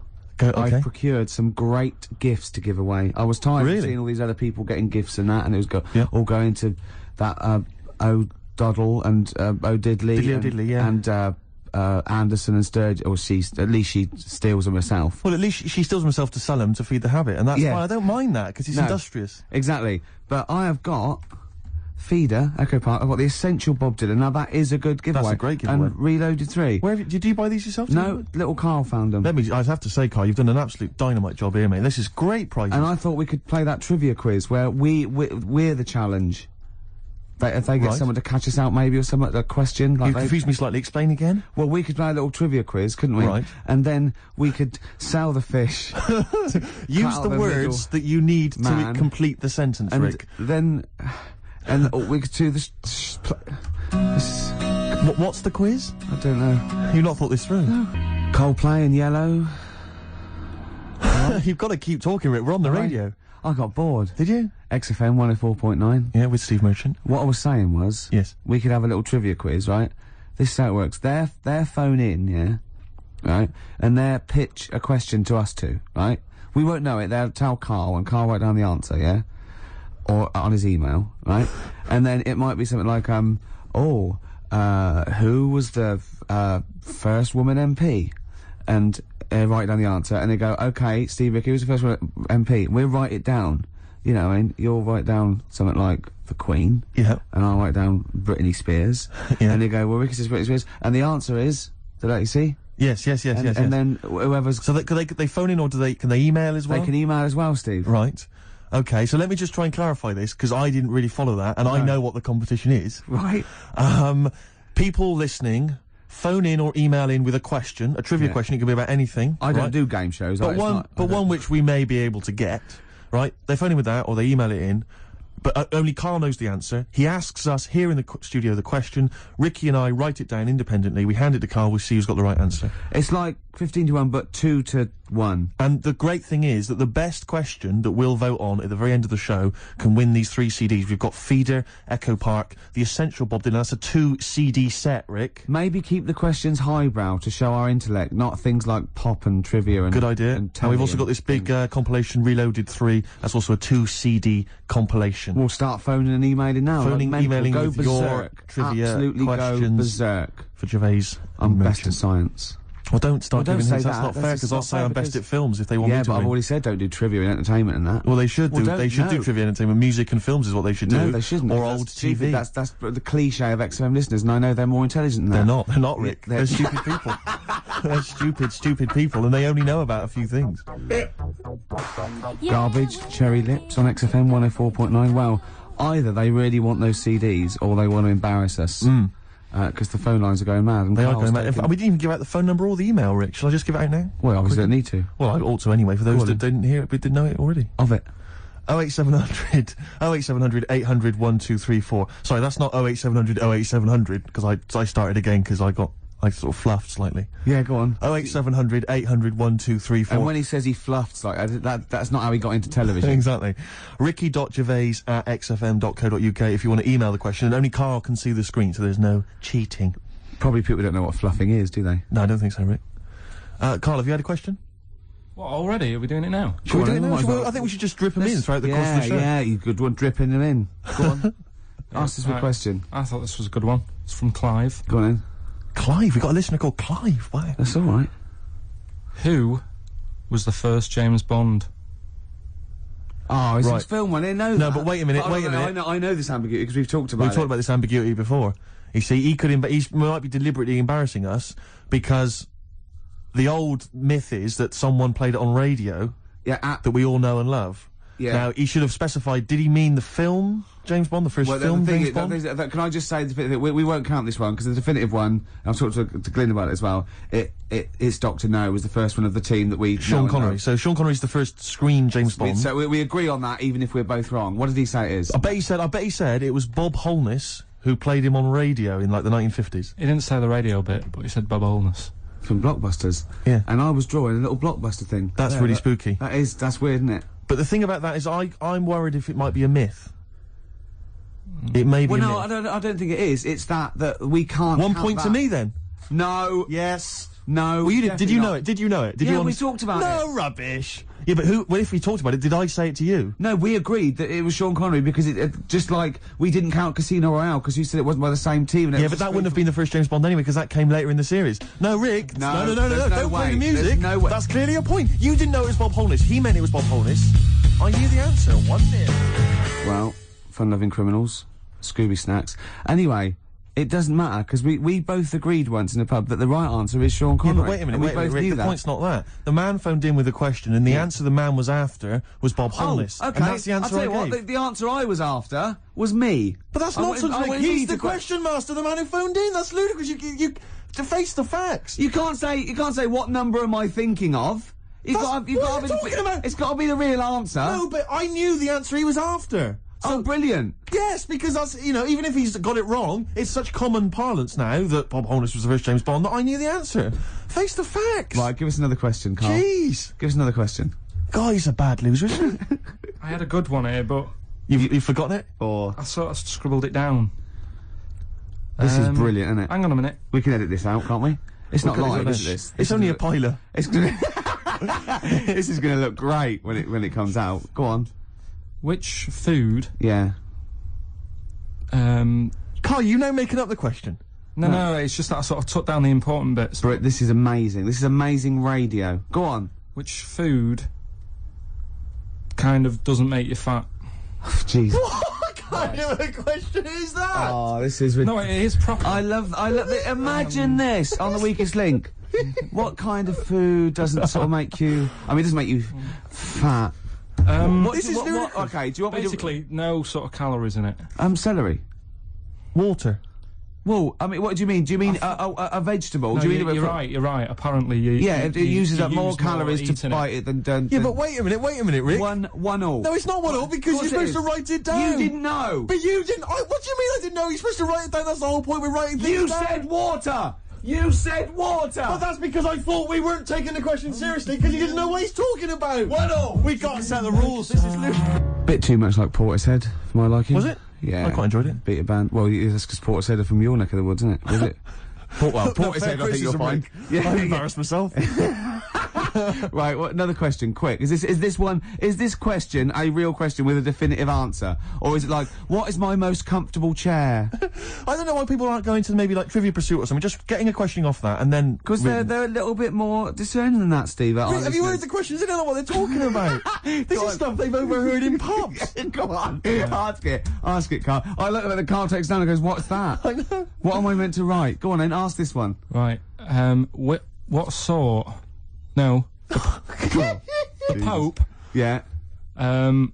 What semi... Sorry, Mrs. Robinson, we're going to have to let you go. Yeah. Go on. You are the weakest link, Carl. Goodbye. Yeah, go on. The Pope. Yeah, the Pope. Yeah, we've got the Pope. Yeah, that's not strictly a question. He wears a... he wears a Dustman's hat. He wears Gore Blimey trousers. Yeah. Does he live in a council flat? Yeah, he lives in a council flat. He wears a semi-precious stone. What's the stone? The Pope wears a semi-precious stone. What is the stone? You mean, what is it called? Yeah. What is it called? What, is it got like a kind of papal name? I think it's like, is it a 18-carat one? So we got to try and get the carrot yeah, of the Pope's big diamond. He calls it Dennis. He calls it Dennis the Stone. Do they want the type of gem it is, like, or is diamond, there some kind of jade, papal name ruby, for it? Or do they want it like the Rosetta Stone, or I don't know. I can't actually play a record. Play 2 records. Let's stop. Where's your head at? Basement Jacks. Right. Okay. Let's get this. Have we knocked this on the head? Then it's not happening. Oh, here he is. Look. Here he is. Come in. How have you... Oh, I don't believe that. Oh, that's pathetic. I do not believe that. That's absolutely pathetic. Now, they won't believe this, will they? No. Right, if I say that Jonathan Ross just got his massive member out, and he is a big lad, come and sit down. I've got your tickets, Mr. Gervais. Thank you. What's going on here, then? I mean, why are you dropping off tickets? Well, because, you know, in the spirit of the Comedy Awards, we like to have the rising young stars of the British Comedy Awards. That's right, and that's me. Well, we couldn't find any this year, so we've asked Ricky whether he would sit in the rising young star seat, and I wanted to deliver the tickets personally, so there's no excuses if he doesn't turn up later. Yeah. I always suspected that you were sort of pretty well endowed. Yeah. And now we've seen. You know, it's on webcam. That was just one of my cocks. That's the one you're wearing today. Don't say that. No, we were in This is meant to be the happening young station. What's going on? No, you can't say stuff like that. You can't. Just careful what you say. Look after Julian Clary. 10 years in the wilderness, and he comes back in the personalised. 10 years in the That can happen wilderness. to you. That's Jesus you're thinking of, isn't it? Just because you're on everything at the moment. I walked in here, and I came in here, and I thought, this is the young happening place, and what do I see in here? 3 old men sitting What in are you talking about? I'm only 28, 27. You all look, you're wrecked. You all look wrecked. You're Well, that's because we're always partying. I was looking for some youngsters. Where's the youngsters? I wanted to see some tight leather pants. I wanted to see some foxy chicks hanging on you every word. What is it? It's a bunch of old blokes and a bloke up there washing up in a sink. But look at him. He even dresses for radio. Look This at is him. ludicrous. It's amazing. Looks like you're I love the fact you were on the phone to Gervais last night, weren't you? Asking his advice. Yeah. On clothes. Look at him. He's going for the man down the DSS. I like that look. That's a nice look. Have you got a single pair of trousers that aren't elasticated at the waist? They're maternity jeans, aren't they? They've got a whole panel that pushes The forward. thing is, what I do at the end of the week, I can pop these in a pan and I can make a nice soup with all the food that's encrusted in As them. his years as a homeless come to the fore there. Look at you, one step away from Lawrence Llewellyn Bowen. I'd like to be that bit closer. But why are you dropping off tickets? Are you a little bit... Because I thought you were married and stuff. Why do you suddenly got this obsession with Gervais? Because I'm a bit rough, ain't I? yeah, it's like when you see Dale Winton out with those rough boys. I'd like to get one of my own. When a top celebrity in a lovely looking suit walks down the corridor with his penis out. Yes. Yeah. I know that I'm still an attractive You know man. you've arrived. I was inaugurated the same way. For me, it was Des O'Connor. It's like it's the passing on of the baton, if I may use that euphemism. and you've been battened. But it's fantastic. Well, It is a pleasure. I don't think I'm complacent just because I'm mixed with you. I still wake up and think, I don't believe it. I'm mates with Jono. Can I just point out one thing? I was listening to the show last week, and I heard you, as always, revealing a little too much about yourself, if you don't mind me saying so. Yeah. Steve tried. Not as much as you. No, but that was just for the benefit of the room. Yeah. And talking about when you used to occasionally urinate in the sink. Yeah. When you were around my house last time, and I came in the kitchen, and you looked a bit shifty. No, please reassure me. It was more ownership. I was like, I went to my territory, and then other people that come in, that go, has Gervais been round here? It's like just marking my territory. Because my coffee the next morning had a hazelnut tang to it that I don't remember putting in. Can I just say something? Because I mean, I used to, you know, mention to you, Gervais, when we first started getting involved in the business. Yeah. I used to say, if there was one celebrity I'd like to be friends with, it's Jonathan Ross. Yeah. Lo and behold, Ricky's befriended Jonathan Ross. I'm nowhere to be seen. But Not Ricky invited told me- round. Ricky told me that I could be his friend, providing I never extended the arm of friendship Right. to you. Yeah, if you ever... I thought as much. He tries to keep everyone else down he works with, from the office, all the other shows. He tries to keep them down. He I said, didn't even want you I'm to number come in. one. I wanted to meet you on the steps. Yeah. I didn't even want to tell him you were around. But you called. He went, who's that? And he saw your name come up and he went, well, can I meet him? Well, you're coming tonight, though, aren't you? This isn't Radio 2, by the way. These links are way too long. This is snappy radio. We have to play out... Yeah. You might The be kids have lost lost, interest. But the kids want to hear Coldplay, Catatonia, You know what I like? Faithless. How about some more of that instantly forgettable hip-hop you play each week? One of those obscure hip-hop hooey. That's the worst feature on British radio. You should be ashamed of yourself. Wait a minute, I agreed to a quiz on Radio 2. Having a laugh. The hip-hop's had its day. You should be that one. Put it away. Put it away. I'm Carl. Carl, how you doing? I'm alright. Got a question for you. Quiet man. Got a question. Yeah. The Pope. Yeah. What semi-precious stone does the Pope wear? It's easy. Go on. Topaz. Is that the right answer? I don't know, I might have wrote it down. I'm really sorry, Jonathan. It's not what he publicly admits to, but I have to know because I was hanging out with him at the Groucho one night, and he was saying, "Oh, look at this, look at this, look at that topaz. Go and buy that. Look at that. Vatican City. Look at that. We can make a nice ring out of that." He said. Didn't go anywhere, but thanks for asking.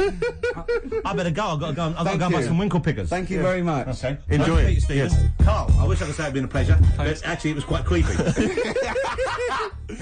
you later. Question, please. You too. Beautiful day. Yep. Now, I was just saying that's probably one of my singles of the year, but was it this year or the year before? Oh, crumbs, I don't know. It was, I think, was it 2000, the album? It was the first one off the album. Maybe that could be a question. No, we need the answer, don't Well, we? we don't know the answer. No, it's good. Can I just ask, Jonathan Ross just came in there to drop off some tickets for the Comedy Award show that he's hosting later this evening. Yeah. Interesting, of course, a man who's 40 and still thinks it's funny to get his penis out. It is, I love that, because it's like, when's that novelty going to wear off? 74, 75, when it's just too horrible to show in public, I imagine. But so he dropped off some tickets for you. Yeah. Was asking you fashion advice last night. Yeah. He came after a 3-hour radio show he's just done on Radio 2. Good show, by the way, worth tuning in to. He came straight around here, dropped some tickets off for you. He's now got to go and rehearse that show. A lovely man. I was out with you last night. Yeah. Went into this pub, like, kind of, that we've been to a few times before. Went in there, and this guy came in and said, "Your usual table, Ricky?" Your usual table. Can I just ask you 2 questions, Godfather? One is, have we won a prize tonight on I the National don't Comedy know. Awards? We genuinely And 2, don't know. Can you have someone iced for me? It's ludicrous. What have you suddenly got over all these people that they're doing all this way? When have you suddenly become the daddy? Well, I came from nowhere, and you know, I've got Polaroids of the head of all the stations. Yeah, exactly. Because what I'm worried about is that, like, when we're wrapped up in our winter coats, you're walking on there in your little sort of, you know, little black overcoat, and I must look like your hood. Do you know what I mean? Like your goon that walks with you. Twice as tall. Very much like Edward G. Robinson. Exactly. Yeah. You are with the pug face, obviously. Yeah. Well, don't go on about it. Sorry, that was a bit hard.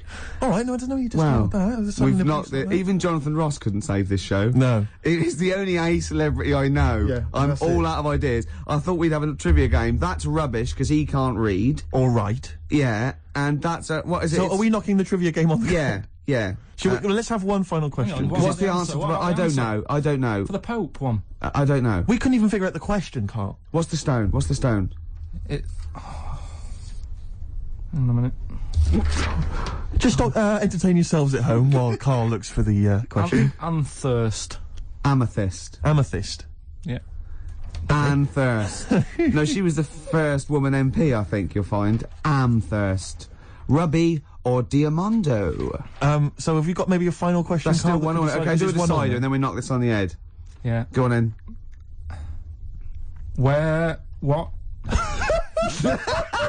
Who? Have you not been practicing in all these? We've had ads, we've had music. Oh, where? What? Rick, I don't think we should call ITV later with this. Maybe he was talking about Jonathan's inquiry about sartorial elegance tonight. Where what? Yeah. Maybe he's just like summed up that conversation in What's just the most expensive pub in London? Ricky won't know because he never pays. Hang on, wait a minute. What does that mean? What does that mean? You want me to buy? I'll buy the pub. How much is that? It's £1 million, sir. If you go in, according to the Time Out Guide 2001, if you went in there and bought a big round, it's a day pub. It's an expensive pub. Imagine this on Millionaire. Imagine that question on Mastermind. It's all too vague. I know your specialised subject, how much things are in that, and whether they make you fat when you eat them. Then it's in London. Is this like some guy went in the pub last night and thought, this is a bit pricey? This is the most expensive pub I've ever been in. I'm going to expose them on Ricky and Steve's show. But does it mean, like, maybe is it a pub or a club, maybe, where you've got to be a member? No, it's a pub. I'll narrow it down. It's in Covent Garden. Punch and Judy. That's it. Has he got it right? Yeah. Well, I have to hand it to you. Well done. Yeah.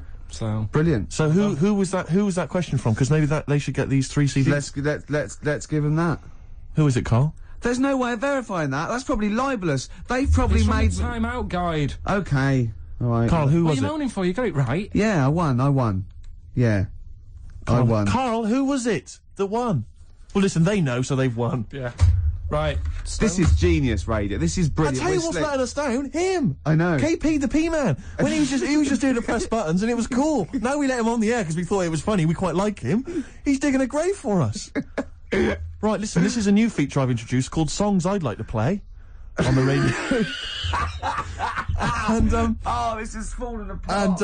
And a friend of mine sent me a little CD of little treats and stuff. One of them is this track. It's called Monkey Man. It's from the Rolling Stones. Rolling Stones and a track called Monkey Man. That's from a double CD, not available in the shops. My friend Dave G made a compilation for me, burned it onto CD using modern technology. That's one of the tracks on there. What's his name? Dave Greenwood, obviously breaking several copyright laws there. I would not encourage anyone to make copies of anything for anyone. It's breaking the law. His name again, if the police are listening? Dave Greenwood lives in Nottingham. I can give details. How dare he do that for you? It sickens me, Rick. He's making you receive leave, you know... Stolen goods, and there's various artists on there who've barely got a penny, who are losing money hand over fist. The Rolling Stones, for instance. Yeah, the and Doors. XFM have done that as well, played it off, you know, and that's terrible, and now we've implicated those as well. XFM are culpable, so is Dave G. Thankfully not us, Rick. No. We're just middlemen caught up in it.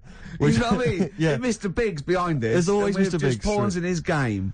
Aren't And, so that's, I'll be playing another track from that later on. I've got a lovely couple of little tracks on my hip-hop selection. Looking forward to it. Is Incidentally, can I just ask, Rick, did you get a little gift here from XFM? I did. I got a lovely little voucher here. It was very nice. Yeah, very thoughtful. I've also got one. How much is yours for? £25. To spend at John Lewis or Waitrose. A little kind of gift voucher there. I think I'll do Waitrose, because food, you can get a good lot of food for 25 quid. Absolutely right. You can't get a lot of, like, haberdashery for 25 quid. So I'll be going with the food option. The thing about the gift voucher, a lot of people will I'm sure receiving these over the Christmas period.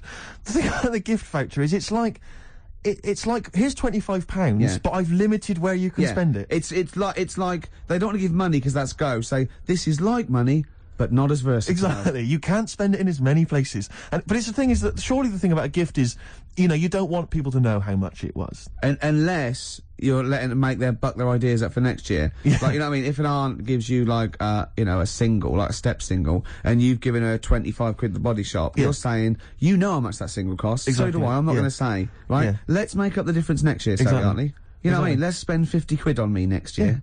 Yeah. Do you know how much he got? How much did you get? Did you get a gift voucher as well? Yeah, but I work here all week. Right. How much do you get? 150. 150 quid? Yeah. What, in gift vouchers? Yeah. To spend at the same places? Mm. I'd have to say, though, I mean, it's not a very inventive gift, is it? It's Whoever came up with it, though. it's a lovely thought. It's wonderful to have £25 that I can only spend in 2 places I never go in. But, no, I'm not looking at gift horse in the mouth. I'm not looking a gift horse in the mouth. It is a treat. He spoke to Jonathan Ross like he was a normal person. From someone whose dad buys him a spade for Christmas, I thought you'd be grateful. My only thought is that John Lewis and Waitrose, I mean, it's not very rock and roll, it's not very XFM, is it? No, I mean, a tattoo parlour, maybe, you know, in a bike shop. A piercing, I might get my face pierced, just a big bolt through my head. But I mean, aren't they a little bit like The Man? Aren't they a little bit mainstream? Yeah. Hey? What would Billy say about this? Oh, play a record, and don't make it a square record. Something on an indie label or something. Oh, something that hasn't been even recorded. Yeah, that can't even become available ever. Yeah, I don't know what instruments they're playing. Oh, not the guitar. Sum 41. In Too Deep. All right, Steve? Mm-hmm. It's been a long time. Eh? Isn't it? What has? Like, that seemed a long time, that music we've Yes, played. no, you're absolutely right. Yeah. It's annoying, actually, that Karl never went to the email, because the questions have been sent in there. Good questions, and they've all been sort of neatly spat out with the correct answer. For instance, I might have asked you this if I was the quizmaster, Rick. How many noses do slugs have? Oh, I think it's 4. 4. It is 4? Yeah. Point to you there. Let me just see if I can find another one. Who, according to the current issue of Viz, is a cycloptic pop temptress? Oh, don't know. Is it a pun on her having one eye and sounding like... Cycloptic is the clue. There's only one pop temptress. Oh, it's, Gabrielle. Of course. Yeah. 2 points. Mine are better, he didn't get them. These are rubbish. Have you ever watched a quiz show? Because I can understand the question. They're rubbish, I suppose, aren't they? That gives me a chance to know what the answer is required. Go on. Let me see if I can find another one for you. No, you're never gonna get that one. That's too hard. Oh no, that just teases you more, isn't it? What's the name of? No, that's boring. That one. Sorry, it's beginning to fall apart again now. Here we are. What's the proper name for Big Ben? Is it St. Stephen's Tower? You know, it absolutely is. That's 3 out of 3. That's fantastic. Yeah, because the bell, named after something like Benjamin so-and-so who works in it, it's St. Stephen's Tower, and that's the big bell. It's actually, in a weird way, I didn't know any of those, so it's actually quite good that we did kind of balls it up with Karl, because otherwise there'd have been egg on my face. Yeah, but I still won, I just won less. Oh, did you? Yeah, you did win. Yeah. I've already forgotten, I already wiped that out of my memory. Yeah, but, hey, Steve, it's not me that's the real winner. It's Neil. Who asked that question about pubs? And he's got those 3 CDs. Just tell him what they are again. Just Feeder, Echo Park, a compilation called Reloaded 3. Lots of great stuff on there, and the Essential Bob Dylan 2 CD. Have you called him and told him? No, not yet. This is such a shambles, isn't it? Because what if he goes out or something? Actually, if he's listening, can he give us a call? That is so lazy. Can't we call him like Tarrant would? I would have had his number. You've not got his number? I forgot. Oh, this is unbelievable. I said get the numbers, Karl. I wanted to go for the Pope one. Karl, do you actually work here in the week? Or like, did you just, you know, like in a film when they knock someone on the head, put on the spacesuit and go to the moon? Is it like Secret of My Success with Michael J. Fox? You actually work in the post room, but Saturdays there's no one around that recognises you. So you pretend that you're a producer? Yeah. Because you don't seem to know any of the rules. Because I reckon that name's made up. When did I say a producer? When did I say I was? Karl Pilkington is a name that you'd come up with on the spot. No, he doesn't work. No, he's not a producer. He says he works in sound. He works That's what in he sound. says. Yeah. Well, I'll tell you what. Work with this. This is my song for the lovers. It's a beautiful track. I've played it before. I'll play it again. It's one of my favourite tracks of all time. It's Bob Dylan. If You See Her, Say Hello. Here's a little bit of trivia for her. This is the last song I ever played on the old XFM before they came in and said, "Okay, you can go now." That's incredible. Isn't it? Bringing tears to my eyes. Lovely. Best songs there. Absolutely. Bob Dylan, If You See Her, Say Hello. She might be in Tangiers. I mean, he's having a go. If you're going to go to Tangiers on the off chance to try and find her, I wouldn't bother. Yeah. You know. But I mean, you know, he's certainly if you're going to be there, then he's have a look for desperate. her. He's desperate. He's going, well, she might be in Tangiers. Have you checked upstairs? She's definitely not upstairs. Just have a look. Well, anyway, that was Song for the Lovers. But because I'm so excited about having such great prizes to give away for the first time, some albums that Karl found, we've got the lucky winner on the line. Hi, Neil, are you there? Yeah, I'm here, Ricky. Hi, you're a winner with XFM. Fantastic. Yeah. Do you like Feeder? They're a good group, aren't they? Feeder, well, yeah, the kids seem to like them. They do. The kids like them, and then Bob Dylan. He's a great, lovely bloke with a guitar, isn't he? You're working hard, aren't you? I'm fed up with this, mate. Really, honestly, I just don't know what else to do. I come in every week. I try and do. Yeah. You have to write a new series of The Office. That's what you have to do. I'm trying, but I've got voiceover work now, so there's more money in that. You're everywhere. Yeah. Woolies adverts. Yeah. Ooh, sorry, I shouldn't mention that shit on the radio. No, it's all right. So, Neil, Steve Merchant here. Will you be looking forward to receiving these albums? You've got Feeder, Echo Park, Bob Dylan album, the best of, and a compilation. You looking forward to them? Oh, absolutely. You know, I mean, it's going to really lift my Christmas. I'm not going to get to go home this year, so that's going to make up for it, I'm sure. Neil, what of those three? Which one will you be putting on first? I think Feeder, Echo Park, because the kids seem to like it. Okay. Excellent. Thanks very much, What will you be doing for the rest of the weekend? Are you going to be chilling out? I'm chilling, man. I'm freezing. I'm playing golf right now. It's That's madness. It's very cold out here. What's your handicap? What's my handicap? My short game's terrible, but... Right, yeah. You're going to be watching the National Comedy Awards this evening. I hear that The Office is nominated. Ah, you guys are the shoe-in. Sorry? You're a shoe-in. It's yours. Thank you. I don't know what a shoe-in is, but I'd like to go to one. I think it means, like, foot in the door. Lovely. Yeah, not foot in the door. It's like, it's yours. Your name's already on it. Oh, really? Wow. I would think so, yeah. Well, why would Ross stop around? I don't think he makes the decisions. Neil, thanks very much for calling. Those prizes are going to be winging their way to you. We're just like real DJs, aren't we, Neil? Just say we're just like real DJs, and we'll leave you alone. You guys are just like real DJs. Enjoy your game. Cheers, bye. Step on my old size 9 Stereophonics. Absolutely. Well, talking to Neil, it all brought it home. You know, maybe I should give it a little bit back. Yeah, you've had a good year. I'm hanging out with Jonathan Ross. Exactly. I'm doing ads, right? But I care. I'm still in touch. You know what I mean? I'm still down with it, right? Yeah. And, you know, it's coming up to the time of year where we should, you know, care about people less fortunate than stuff. And what I've done, I've recorded a Christmas single. That's beautiful. And all proceeds are going, you know, to, you know, little sick people and that. And are there going to be any proceeds? There's going to be not a sausage. Right. So I'm safe. But I'll tell you this, I was thinking actually, I was listening this morning, and you go in, doing some Christmas shopping, you go in the shops, and there's always, you know, Walking in a Winter Wonderland, and all those songs. You know, no one writes those sort of things anymore. No. Well, you're wrong, Steve. Really? Listen to this. What's it called? Don't Cry, It's Christmas. Let's hear it. Do you know, as far as I'm concerned, it's already become a standard. One of the classics. Thanks. There's a star. Ash. Good. It's a great show so far, isn't it? Enjoying it, Rick, but I'll tell you this, what worries me is something we've not done, which is what we've not taken on board some stuff I've heard from the management. They've said they've enjoyed the kind of light-hearted flippery, you know, in the past on the show, and, you know, the likes of Jonathan Ross getting their knobs out. Yeah. But, they just feel that sometimes it's a little bit cheap.